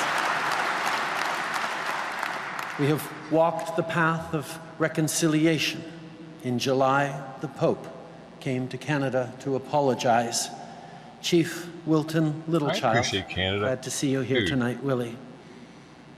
Dude, Canada had a lot to do with us taking Normandy. There were a lot of Canadians there helping us at Normandy, dude. World War II, believe it or not. A feathered headdress I didn't on know the pontiff so many. in a profound gesture of forgiveness and reconciliation. We've provided a safe haven for refugees from Ukraine, Afghanistan, and Syria. I think like 20,000 welcomed troops. people from around the world. We've tackled inequality. We've cut the poverty rate in Canada by more than half. And we've advocated internationally for the 2030 Sustainable Development Goals that will help build a global future that is fair, equal, and peaceful. Oui, Monsieur le Président, le Canada a fait beaucoup de progrès depuis votre dernière visite. On continue nos efforts pour bâtir un meilleur avenir, pour lutter contre les changements climatiques, pour inclure tout le monde. Okay, it says more than dans notre économie, dans notre 14,000 succès. Canadian soldiers Mais il landed reste or bien sûr parachuted into beaucoup de travail à France faire. on D-Day. On a bien des défis devant nous et on va rester partenaire au chapitre de la sécurité et de l'économie en restant toujours amis I mean, et alliés. that's 10% of Today, what was there. new threats to liberal democracy loom on the horizon. 150,000 We are united total. in our efforts to protect our countries and what we stand for. Canada and the US are bolstering Ukraine's defense against Putin's illegal and unjustifiable invasion. We are steadfast security partners through NORAD and NATO and the Five Eyes alliances. We're standing shoulder to shoulder in defense of our values and against authoritarianism. And we are working to fight climate change and create new opportunities for people in both of our countries. We are facing the future head-on, eyes open, and with an unwavering belief that justice will always rise up and make, as one of your favorite poets, Seamus Heaney, said, hope and history rhyme. Through our work together, let us secure peace, He's a good speaker, secure man. opportunity, and secure a healthy future for generations to come. With that, He's reading down a lot, I ask you all to raise your glasses Normally, he doesn't have to read so much. as I offer a toast. Je lève mon verre à notre histoire, à nos espoirs, à notre wild-ass prospérité life. Like his dad was et à la paix et la president. sécurité qui unissent le Or Canada et les Prime États-Unis en Minister. tant qu'alliés, voisins et I surtout wonder how much de that wine costs véritables right amis. there. I think that's like a To $100 shared glass. history and shared hope, to shared prosperity, and to the shared peace and security that binds Canada and the United States together as allies, as neighbors, and most importantly, as true friends. Sláinte. Ayo. Santé. Santé. What did he say? Sancho? Who's Sancho? Little man, it's found north. It's called found north because it's found north. They found it in Canada and he brought it to America. Ladies and and then gentlemen, they it's a blend it. privilege to introduce the Honorable Found Joseph north. R. Biden Jr., I President just of the happened to United get this States of today. I America. feel a connection with Mesdames et Canada while I'm messieurs, drinking it, while l'honorable watching this Joseph for R. some Biden reason. Jr., Président des This was États-Unis d'Amérique. produced there, man. For like Thank you very much. how long it was there, though. It was in the barrels there. Y'all keep this up. I'm not going to want to go home. Thank you. Good evening, everyone. Justin and Sophie, thank you for hosting us for this supper here in Ottawa. And in my speech to Parliament early today, I quoted a famous Canadian poem in Flanders Field. More than 100 years ago, from the battlefields of France, Lieutenant Colonel John McCrae wrote, and I quote, "To you from failing hands we throw the torch, be yours to hold it high." You know, from the poppy fields that we saw, and it was incredible to be there, by the way, in Flanders Field, and when on the anniversary, the 50th anniversary, that to the landing grounds in Normandy, to today when our nations still hold the torch very high for democracy, for equality, for freedom, and for our children. Together, we've always found hope and light, creating a better future for all our people. We've always gotten to that point. That's because we're more than neighbors. And I mean this from the bottom of our heart. We're more than neighbors. We're more than partners. We're more than friends. And you alluded to it today, just a moment ago, Mr. Prime Minister. We're more like family. We're more like family. We stand together as friends and as family. And for that reason, I'm optimistic about our future. Because I really am optimistic about our future. And I'm very proud of our past. And rather than take you through much longer toast here, let me conclude by saying, you know, my grandfather Finnegan used to have in a toast, he'd joke about an Irish toast, and he'd say, "May those who love us, and those who don't, may God turn their ankle so we know they're limping when they're coming." Well, I kind of wish you that toast too, but at any rate. But speaking of Seamus Heaney, Seamus' poem, The Cure at Troy, was about hope and history rhyming. He said, history teaches us not to hope on this side of the grave, but then, once in a lifetime, that longed-for tidal wave of justice rises up and hope and history rhyme. I believe with every fiber of my being, we're at an inflection point where we can take control of that quote. I think we can make, if we have the strength and the courage and we stick together as family, we can make hope and history rhyme. So ladies and gentlemen, to all the family, U.S. and Canadian, and this is a hell of a thing to do, to toast with water. By the way, my grandfather used to say, if you toast with anything other than alcohol, you have to do it with your left hand. His name was Ambrose Finnegan. So ladies and gentlemen, to family, to Canada, and to the United States, hear, hear. He's not allowed to drink or what? Oh, he also did it with the left hand.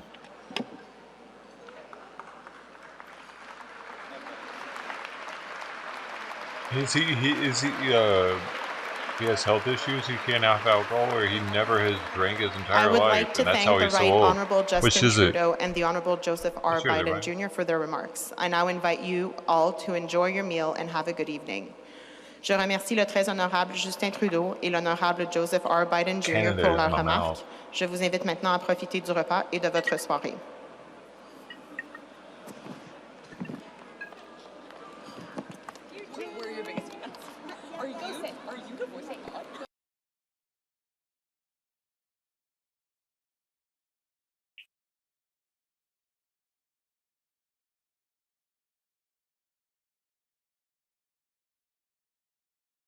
Oh, see? Now you can get a better look at it.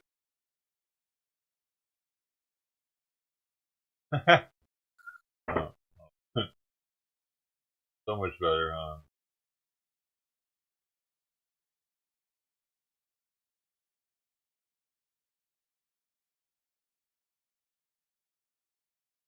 Dang it. Alright, that's probably good. Need a little bit more back. Right about that.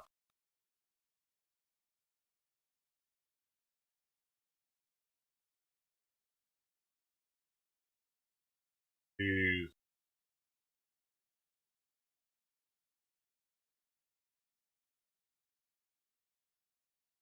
It says on back here.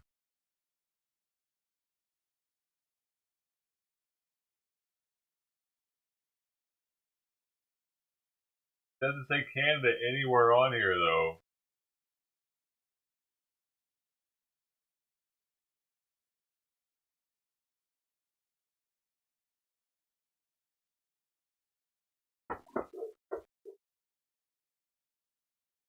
Did you read all of it?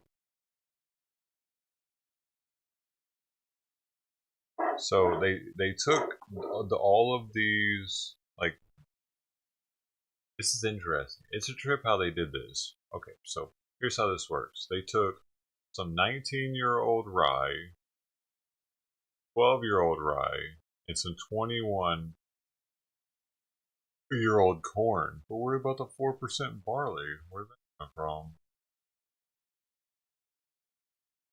Oh. Anyway. And they put those together and then they aged them, right? But then, and they all had their own separate casks or whatever. So but then they took two of these. No, they took that liquid from one of those and put it into two more barrels. One of them being a new char barrel. Number 4 char, so it's just like a crocodile. It's like really charred at that point. It's just to impart more vanilla flavor and shit. And a previous tawny port cask was used. Got the 2 right there. Why can't that just auto do its thing, man? It does say Canada there though. You didn't see. You probably saw that. It does say Canada. Right at the top there. distilled in Canada. But it was finished in America, though. Kind of interesting. Interesting whiskey. Different.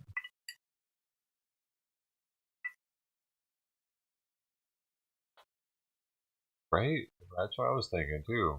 It was kind of hard to wrap my head around it.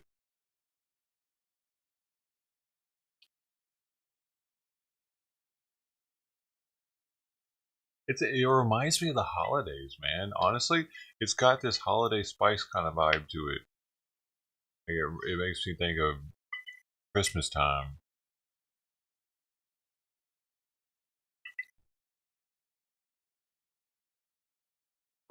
There's no smoke. It's fruity and spicy. So you can imagine like the fruitcakey kind of like a bit.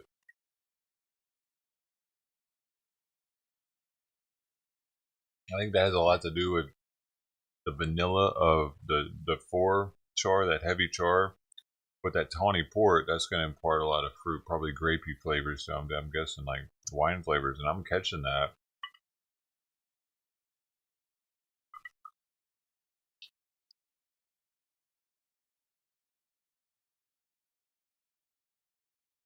It's kind of like a holiday pie or something, but not too sweet. It's not like overly sweet towards like, oh my god, the schnapps.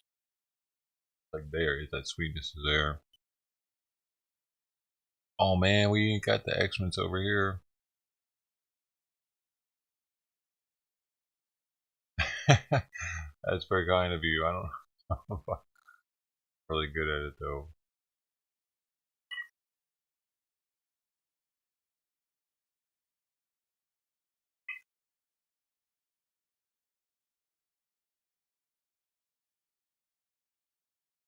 It does kind of have that leather thing going on too. Like, has like the taste of what you would think the leather might taste like a little bit with it.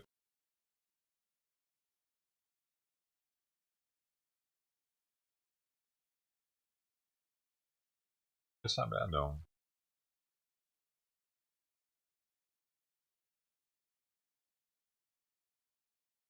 Interesting little try. The single barrel did really well, which is why I wasn't too concerned, but I didn't know if them putting it in those other barrels and combining 2 barrels together like that was going to actually be good or not, because I've heard mixed reviews about whiskey clubs. Some people say the whiskey clubs, like, they just try to get rid of whiskey that didn't sell very well. But this one's kind of a different one, maybe, because I don't think it had the ability to sell well. I don't think anybody else even has it. I'm not sure. Seeing it, it might have been just for the company that I bought from.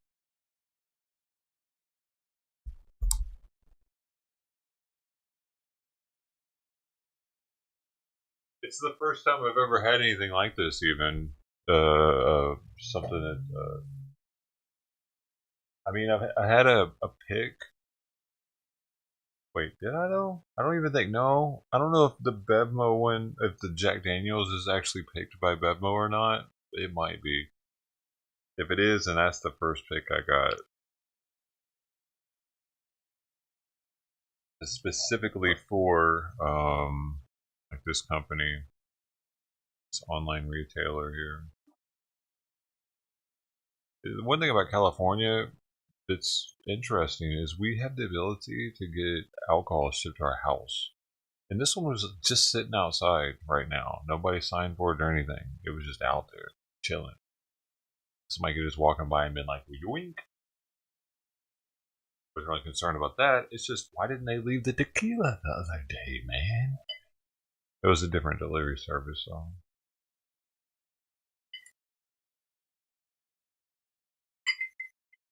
It's kind of bad being able to get the alcohol delivered the way we can, man. The weed the way we can. Stinks. Never had to leave the house and be suited and booted with the best of the best.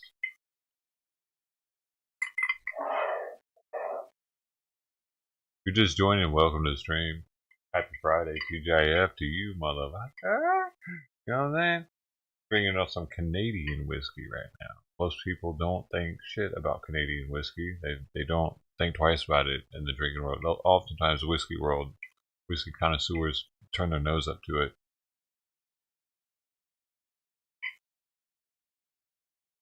This one's got a little complexity with what they've done to it.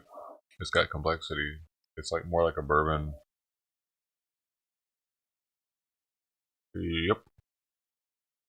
One of these days, we're gonna pop up one of those Crown 29s, baby. Bro. One day. I don't know. Eventually, if I can get the credit cards paid off, probably never gonna happen anymore. I need to make it off crypto or something, I think. Point. A lottery.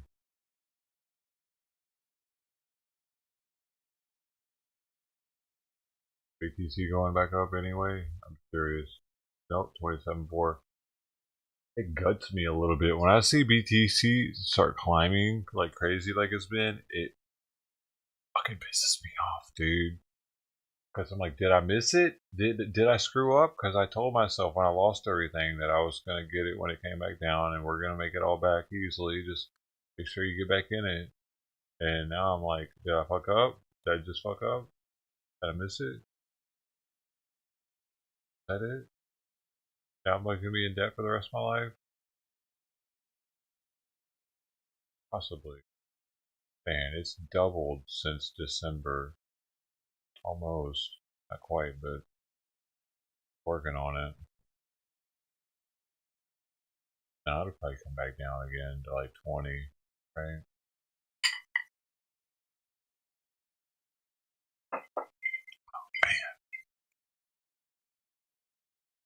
Best rum comes from Canada? Really?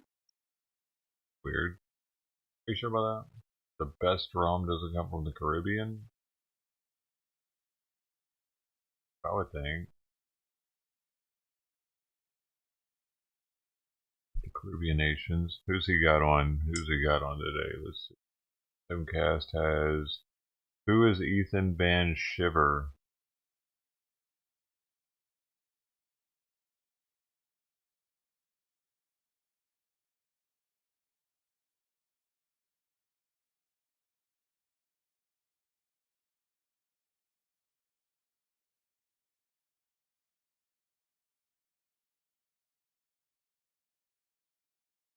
I wonder if he'll ban me for saying watch party on the Doge. I just said watch party on the Doge show in his chat while we're waiting for it to start, and it's still it didn't get deleted.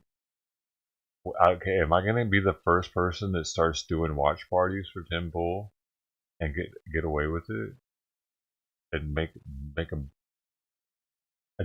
dynasty out of it? I will be the Tim Pool watch partier guy. We're watching Tim Pool. Let's go. He doesn't read chat while this shit's happening. You know what I mean? There could be something there, man. I've thought about this before. This isn't the first time I've came across. It's definitely something that's there because he doesn't care, dude. Because he's awesome dude.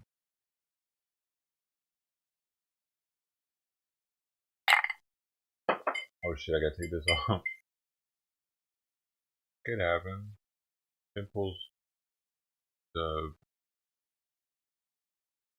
Seems to be a decent dude. Not, he wouldn't be like spiteful like some of these people out here on YouTube.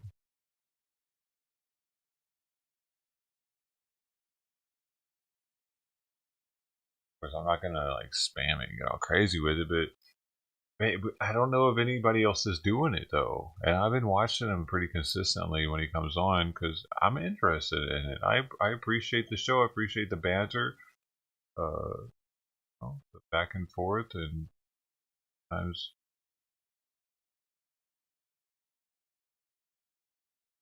I get to banter a little bit, even though they can't hear me. Whatever. They're gonna invite me on, baby. I wouldn't go though, probably. I'm too scared of it. You know what I'm scared of? that I would go off on somebody while we were live on this show.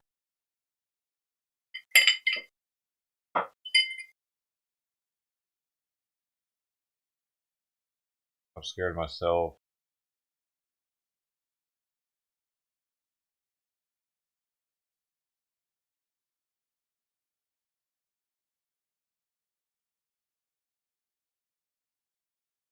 Poking hookers? He like, oh really? Who does?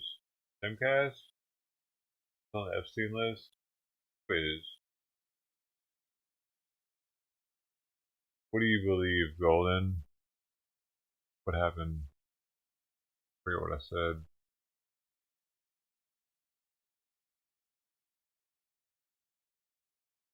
I mean, most of the food, by the way, I put some little dry food on top of the wet food, and he gobbled it up.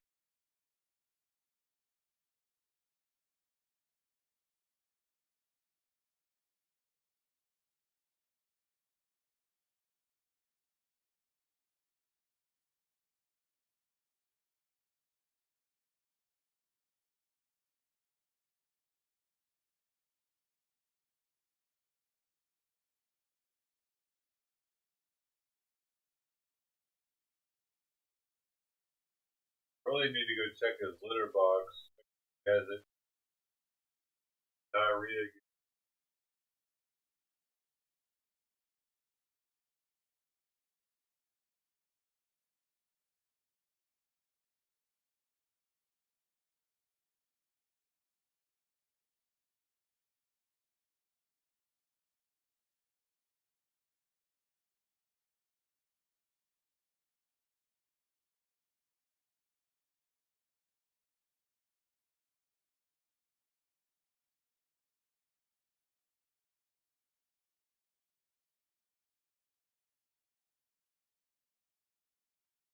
He is a sweet boy.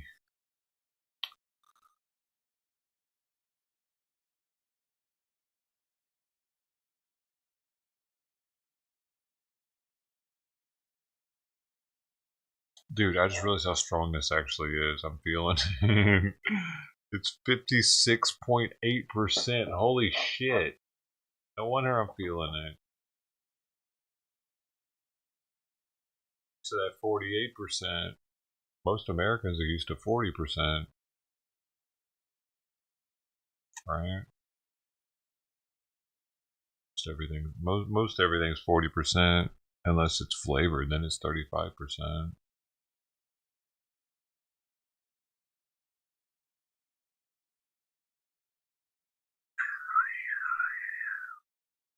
Got to pump it up. Pump it up.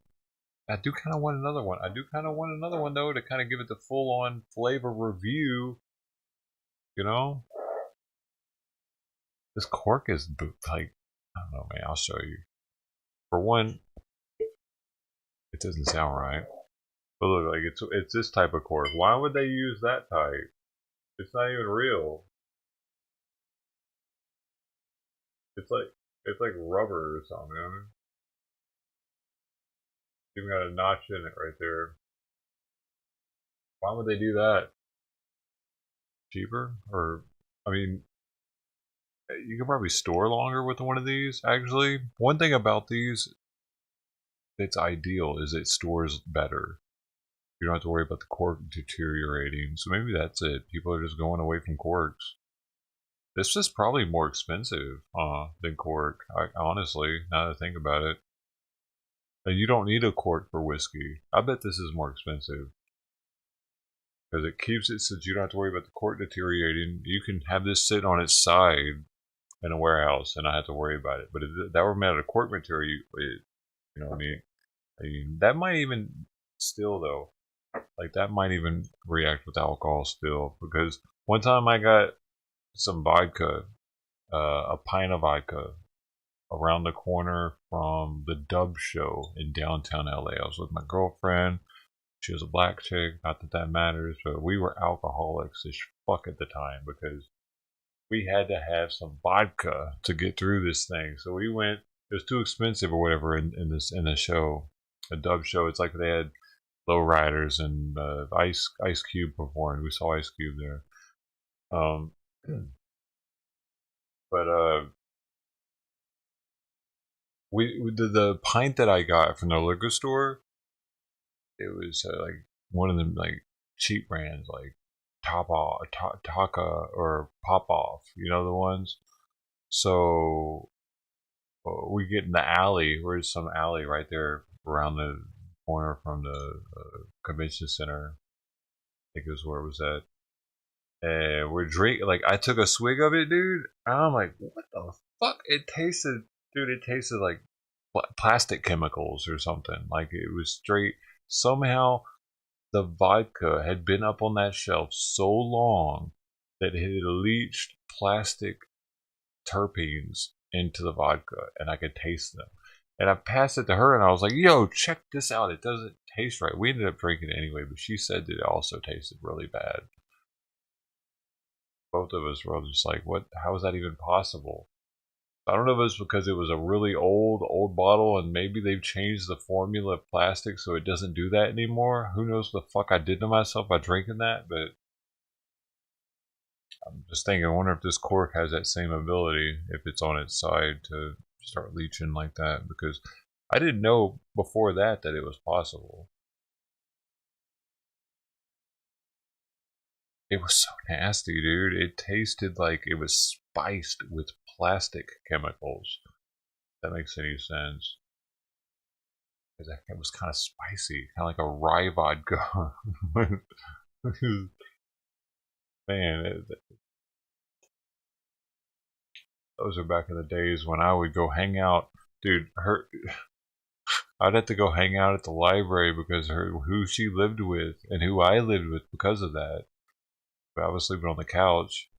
They didn't want me there during the day, so I would just go to the library, and this was in Long Beach even, but it was over 2 decades ago, dude. I would just go to the library and hang out in the library, and this cubicle. They had cubicles, man. They were like meant for homeless people, I think. And with a door that I could slide shut, and I could see. It was a glass door, so I could see everything that was going on outside, and it was tinted, a tinted glass door. So I'm like in there, like in the old school porn shop arcade looking thing type thing. You know what I mean? It was kind of trippy. And I had my laptop up in there, and I was I was downloading music for free because their internet was free at the library, and I would just chill. I would just chill in my cubicle all day, and until she was done with her thing. She was done with work. It was a trip, dude. That was a trip, living like that. Lived like that for a little while. I know what it's like to be homeless, dude. Actually. I was homeless then. Pretty much. Yup. I'm fucking blessed now to not be homeless. To have this little light strip in the background. To be able to sip on this badass whiskey right here. I am so blessed, dude. I realize that. I know I don't voice it enough probably. This is fancy. This is like some shit some fucking rich ass dude with a cigar right now sipping on and drinking and being like I'm so fucking blessed, dude. Have another one. Because I could die tonight. You know what I mean? Having a weird shit going on with my chest. I think Tim Pool was just here. He left though. He was here and he left.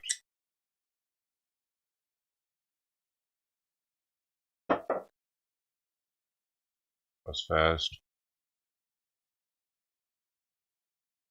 You can put those lights in your car if you live in your car. Dude, if it came down to that, I would sell my car for sure. My car is worth like $25K right now, I think, like that. If I had to live in my car would be sold. I wouldn't be living in that car.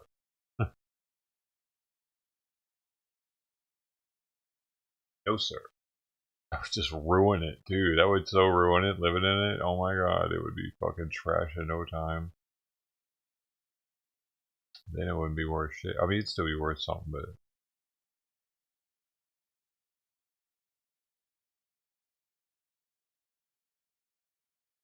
I would probably say, like, if everything, if everything just cut off or whatever, probably have to sell the car and then go move into a trailer park, or actually sell the car and maybe buy or no, not buy, but man, I don't even know, dude, what I would do.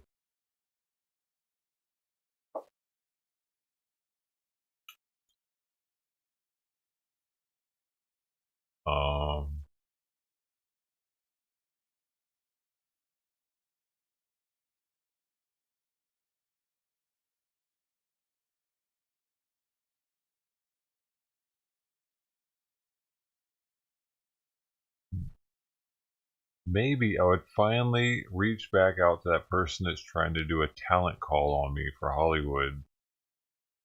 I'd probably do that, actually. More than likely, that's what I would do. Because they hit me up with that fucking text message and if that ended up being fake, I would be crushed. But if it's real, who knows, man? I could be a Hollywood actor all of a sudden.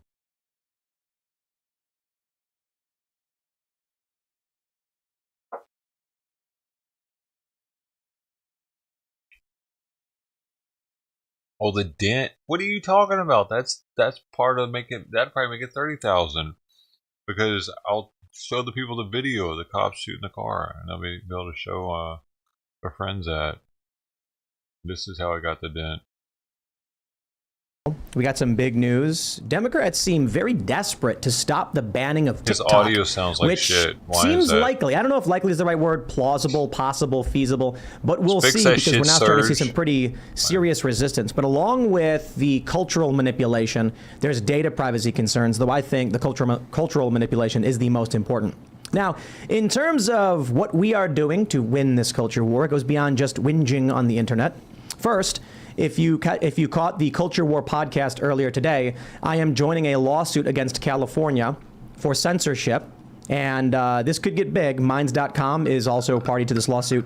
Basically, California is requiring platforms to create terms that would, let's just say, effectively interfere with free speech. So I'm going to be joining that lawsuit. California specifically? I am also, you're usually not supposed to do this, but I'll say it anyway.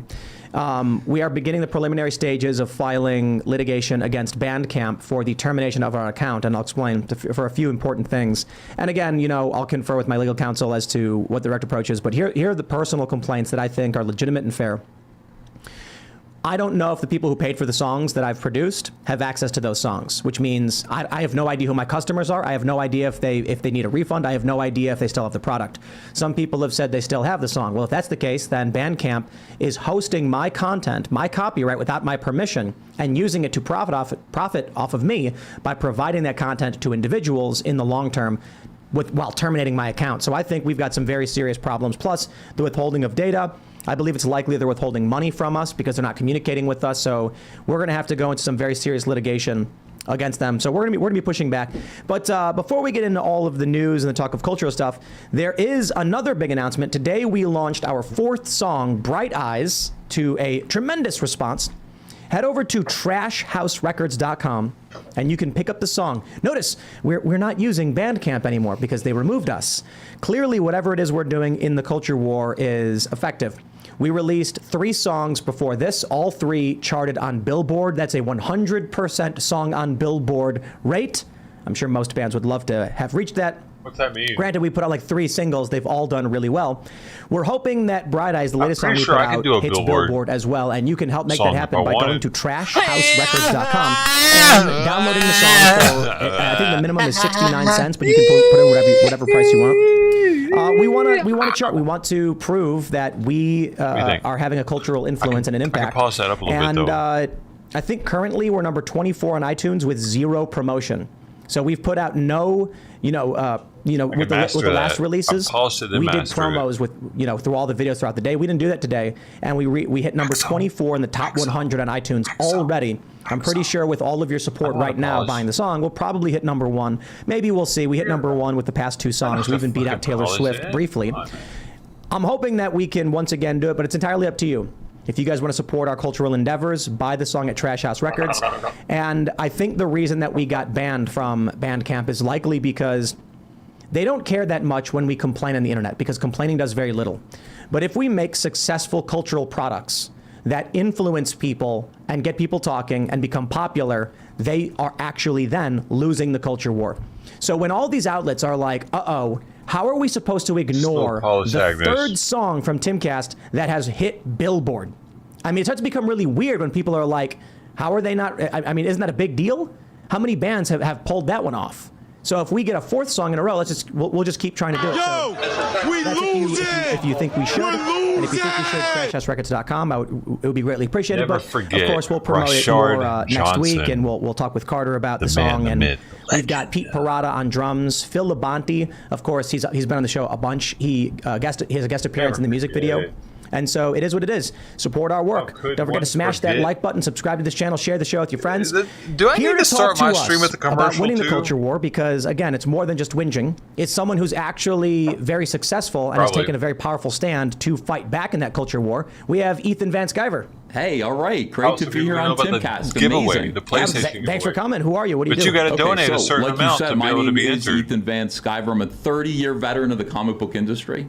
As I say on my own show, world's most charming, disarming, elegant, eloquent, and yet humble man. Great big Sopranos fan and trusted member of the media. Not as trusted as you, though. I think that you're more trusted than I am at this point, and rightly so. By the corporate press? Maybe not. By regular people. That's all that matters.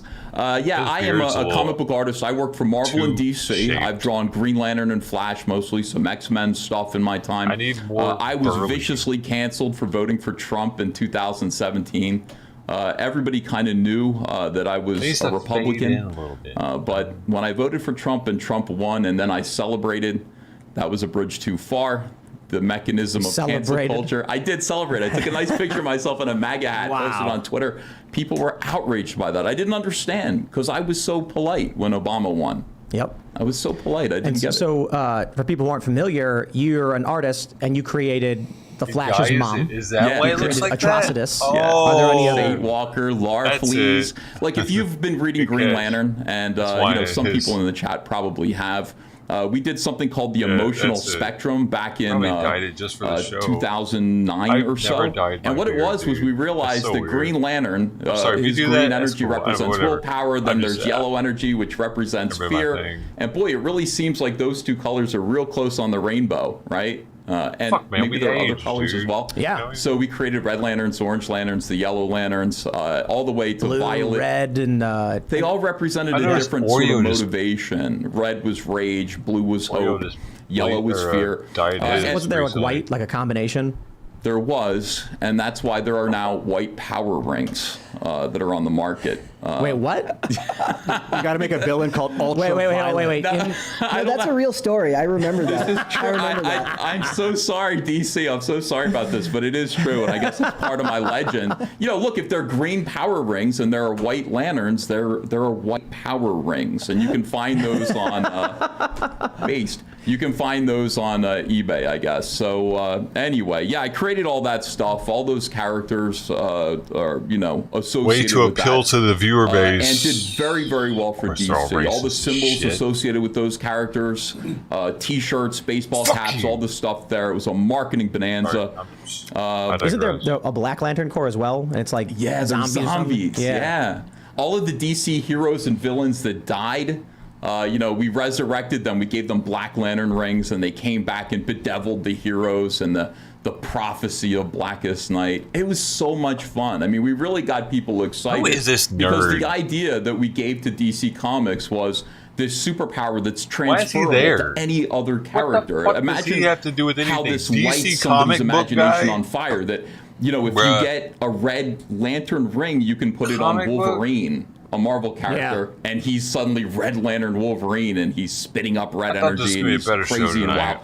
The Hulk might have a Red Lantern ring. This is just great for comics. So those are Marvel characters, but it just is great. And DC just loved the hell out of it. They did so much great stuff with like the the emotional spectrum and all the different colors and all the different rings. But then you voted for Trump, so. But he's okay. Yeah. He's If you guys are, let's make a character called Ultraviolet. You could cuddle up has in his the ring. They already did it. Oh, nice. Does it make him partially invisible? No. I don't know. Okay, well, we'll get through this and we'll get into it. We got Brett Dazovic hanging out. What is going on, guys? It's been a while. It's been a very long time since I've been on here. Yes, I do Pop Culture Crisis Monday through Friday, 3 p.m. Eastern Standard Time, right here on YouTube. You should join us there. I remember that story about the white power rings and all the there was all these memes being made. It's a guy going and says like DC headquarters and says how many days since DC last time DC screwed something up and they tear it off and start it over again. I remember that. Right on. We got Ian's channel. Hi, everyone. Good to see you. Ian Crossland here on a Friday night. Let's steamroll this. What's up, everybody? It's Kellen. Ethan, if you need to, you can move this mic closer to you, further from you. How do I sound? Do I sound okay? Great. Yeah, just put it Okay. right below your mouth. What the fuck is this asshat? That's not Surge. I'm going to use it to cover as much of myself as I can, if that's okay with you. Yeah. All right, let's jump into this first story. You know, I saw this from Politico, and I don't know if they're going to ban TikTok, but I personally think TikTok should be banned for a variety of reasons. I could hear the audio when it first started. You heard me say it. I was like, why does this audio sound weird? You know, we don't want to curtail free Surge speech. ain't there. Politico reports, will TikTok be banned? Some Dems say not so fast. A number of House Democrats and at least a few senators remain unconvinced that singling out the Chinese-owned app is the best course of action. All right. Well, we'll see what happens. I don't know exactly, but let me explain to you why I think this is happening. I think the Democratic Party and the culture war, cultural left represent zombification, social zombification. Zombies crave only to spread the zombie disease. There's no end goal. So if you look at the issue of TikTok, there's legitimate problems with allowing a CCP product into the hands of our children. The cultural manipulation. In China, the kids there their version of TikTok has educational, science, that kind of stuff. Yeah. Really great for a young developing mind. In the United States, there's young women who think they're birds saying they're a bird person and their pronouns are bok or something like that. There's the woman who's like frog self pronouns. These things are being propagated on the American version, which is literally harming vulnerable people to the point where you notice a lot of the trans people, the trans species people who actively want surgeries are autistic and extremely vulnerable. TikTok is doing that. You then have the data spying component. The fact that Democrats would defend this, despite the fact that there are clear, obvious, and objective problems with it, shows the zombification of the party. If it empowers them, they don't care the damage it causes. They want to extract from the system. So I think it should be banned. And the main reason is not so much the data spying, which I think is a problem, but the cultural influence. And that's probably why the social zombies want to maintain it. It spreads social zombism and mental illness. So this is a big issue right now. If we want to win the culture war, there is a political and technological component right here. Granted, I think creating culture is the #1 way to do it and pushing back, but it's hard if the mechanisms for delivering that content are controlled by, say, the CCP. What's interesting is, first of all, I heard earlier, somebody mentioned to us, I mentioned the fact that China has a different algorithm for their version of TikTok than we do, right? And somebody said that Andrew Schultz said that he started that as a conspiracy theory. He said that was actually him that started the STEM rumor that they had a different version of the algorithm. Is that even if that's true, he's well loved. It doesn't matter because the damage it's doing here in America, whether China was getting the same stuff as we are or not, I can't say if that's true. Somebody said that to us when we were on the show earlier. I think a lot of it's also the addictive nature of it. As much of you talk zombification, I talk the addictive nature of phones, of technology, and just how much damage it's doing for people to have to use this technology constantly, all the time, every day. Well, let me just say, I mean, if espionage isn't the issue, I got to ask then, what makes TikTok different from what Tim's talking about than YouTube Shorts, which is basically adopting the same delivery system as TikTok, highly addictive, short videos. I mean, essentially, it's the same thing. It's the same product. So why is that not a problem and TikTok is? That's a good point. And that's why this bill that's been introduced into the Senate, it's called the Restrict Act, is so dangerous because there really isn't much of a difference in these companies. If you start generally targeting social media companies for doing or for people doing things you don't like on those networks, it gives you carte blanche to just start ending networks, ending TikTok, ending Twitter. We're banning Twitter. We're banning YouTube because somebody on YouTube said that the election was fake. Like, I'm reading this bill. It's called the Restrict Act. Maybe we can pull this up at some point. And there's a few sections in the Restrict Act that are completely insane.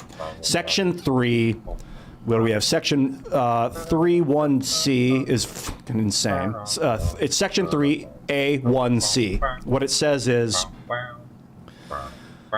Oh my God, this is so crazy, dude. This is like the Patriot Act for technology, basically. We cannot allow this kind of... What does it do? Power. It gives the Secretary of Commerce the ability to... Oh God, it's so... Okay, so let's see. Section 3A. The Secretary, in consultation with the relevant executive department and agency heads, is authorized to and shall take action to identify, deter, disrupt, prevent, prohibit, investigate, or otherwise mitigate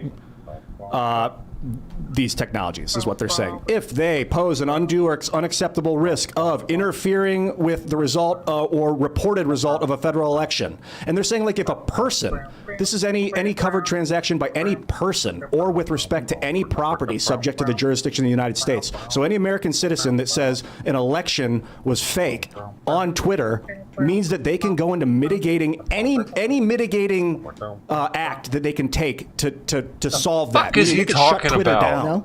I don't think that Andrew Schultz thing is true. I mean, the reporting going back talks about how the algorithm is controlled by the Chinese Communist Party. Yeah. So I pulled up Fox. Multiple sources. I've always heard that they had said that they had a different algorithm in China than we have for our version of TikTok. It was just something somebody said earlier, and I said, I could see somebody like leading with something like that, making a joke like that, and it catching fire somehow. There's no way for them to know. There was also reporting like 2 or 3 years ago, which we talked about, so this is probably like 2 years ago, about how they were specifically trying to ban feminists and feminist ideas from their schools and stuff like that. So maybe the specific concept of academia, of STEM content, he may have made up. I don't know. I can't verify that. There's no way to know. There's no way to know. We don't have access to the But I mean, if he, so Joe Rogan made the claim, which popularized it. Yes. So perhaps Schultz lied to Joe, and then Joe ran with it. But there is previous reporting that where people are saying Douyin is China's version of TikTok has a very different algorithm that doesn't allow this kind of content. It doesn't specify STEM or anything like that, though. Think of all the influencers that will be out of a job if they ban it here in America. What will they do? What will they do? But you don't make real money on TikTok. Come on, man. You make they push it towards brand deals, though, right? A large amount of following gets them more content with other types of products that they sell through their. Let me put it this way: you can make money on TikTok, you can make money on Instagram. In terms of social media, I think YouTube is the highest. Like view to dollar ratio, and it's still crappy. Podcasts are the best. Audio version podcasts have like the best CPM. If you want to make money on ads and sponsorships, it's audio podcasts. Instagram Reels actually do fairly well for mid-level creators and down, right? Probably not for the larger ones because there's a cap on how much you can make per month.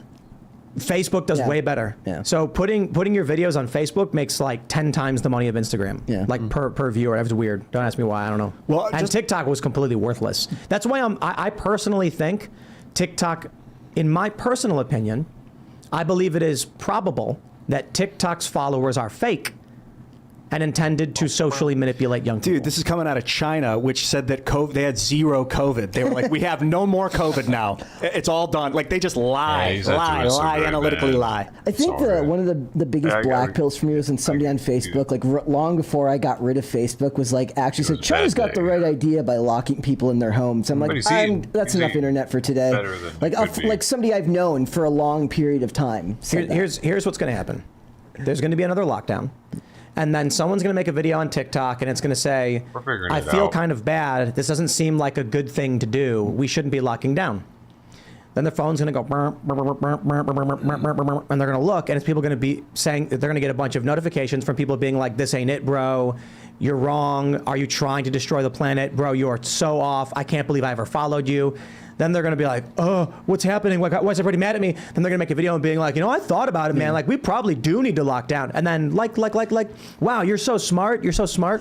That's what the bots do. Sargon posted like a poll the other day that said a bunch of people in Britain said, when they said, like, do you believe that the lockdowns were a mistake? And most of them said no. I don't know how big the sample size was in a poll like that, but like even with hindsight being 2020, it's just you're living in a different world than people who intake a different set of news to you. So somebody watching CNN or over there, I guess the BBC, they don't understand things the way you understand about what's been going on in the world. So functionally, they might see another lockdown as a good idea because they just don't get that things are different now.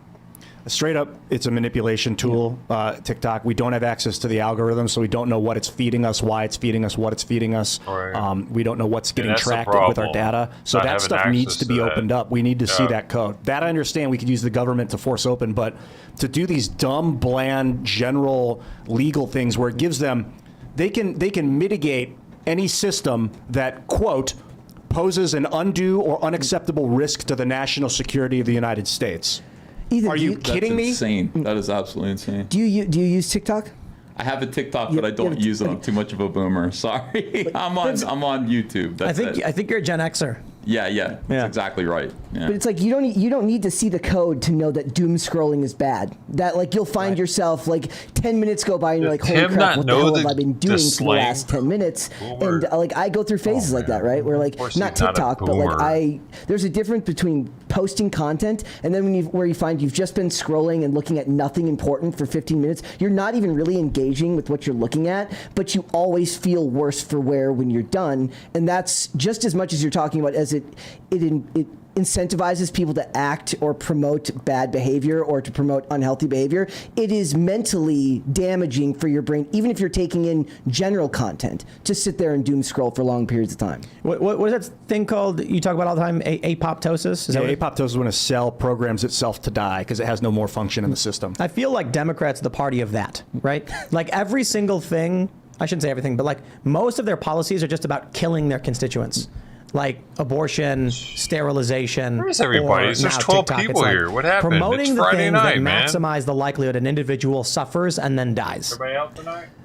That or just the fact that people who use it tend to vote that way and it encourages them to reach out to more people. But that's what I mean. Like, if their policies result in people ending their bloodlines, they're like just basically the Democratic Party is the great filter of social Darwinism. Well, that's what they talk about with LGBTQIA philosophy, right? They don't give birth, they recruit.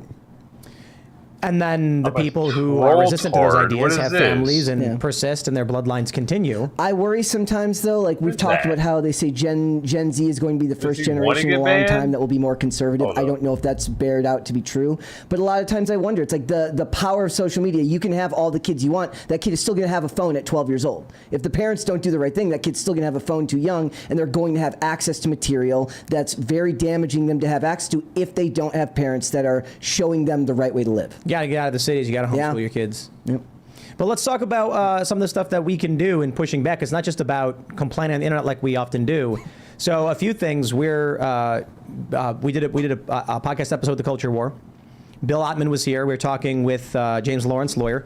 We are suing California because California passed a law that has requirements on big tech platforms, basically requiring censorship, which negatively impacts me as a media company and content creator for distribution on these platforms.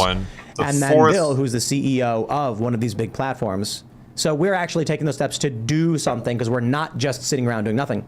We're likely going to be entering litigation, filing lawsuits against Bandcamp for terminating our account because they've created a whole slew of problems for us and all of the tens of thousands of people who've purchased music. I think it may be in the thousands, possibly tens of thousands. So it's created a disaster, and the way we described it is like, if you have like, if you go to a mall and you sign a contract to open up a mall store and sell a product, and then without breaking any of the rules of the mall's contract or any of the deal, one day you walk up and they've pulled the gate down, locked it shut, they've changed the locks. And you're like, I've got stuff in there. And they're like, too bad it's ours now. And you're like, yo, at the very least, you have to give me my stuff back. Like, you can't just take my stuff. What was the reason they gave you? They didn't give you money. So we don't even know if they're still holding our money.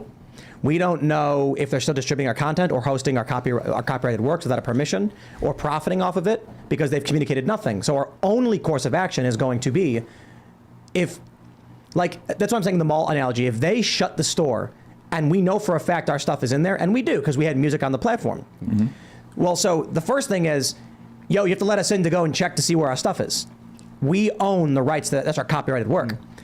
With the mall, they'd let you go in and say, look, your stuff's not there. I mean, granted, you know if you have an ice cream machine and you didn't get it, you know it's there. Restart it or what? With us, the problem now is we can't contact any of the people who bought from us. I'll be right back, man. Not directly, so we don't know how to refund if they need a refund. So if they don't have the music, then Bandcamp took a percentage of the money that transferred. Restart. And then Friday night. Took the music away from the people. Friday night that's a problem. Stream. I'm about to get because now we've got a like that's like shut the fuck up. You know what I'm saying? You done fucked up now. You know that, don't you? You know what I'm saying?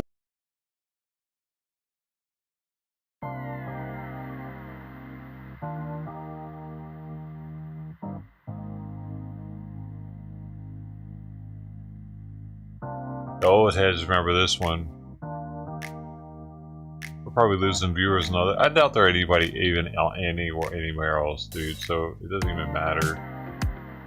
Like there. Oh shit! My bad, Kick. There are 7 people on Kick. All right, we'll get back to it in a second, Kick. I'm just ending the YouTube stream, and I'm gonna get it back up, man. Thank you all for your support. Oh my gosh, I forgot to put his dang, I forgot to put his Venmo on there. I'll be on the credits. Still gotta do that. Sorry about that. And thanks, Kelly, though. Kelly the Petter. 250 euros. Ew. Appreciate you.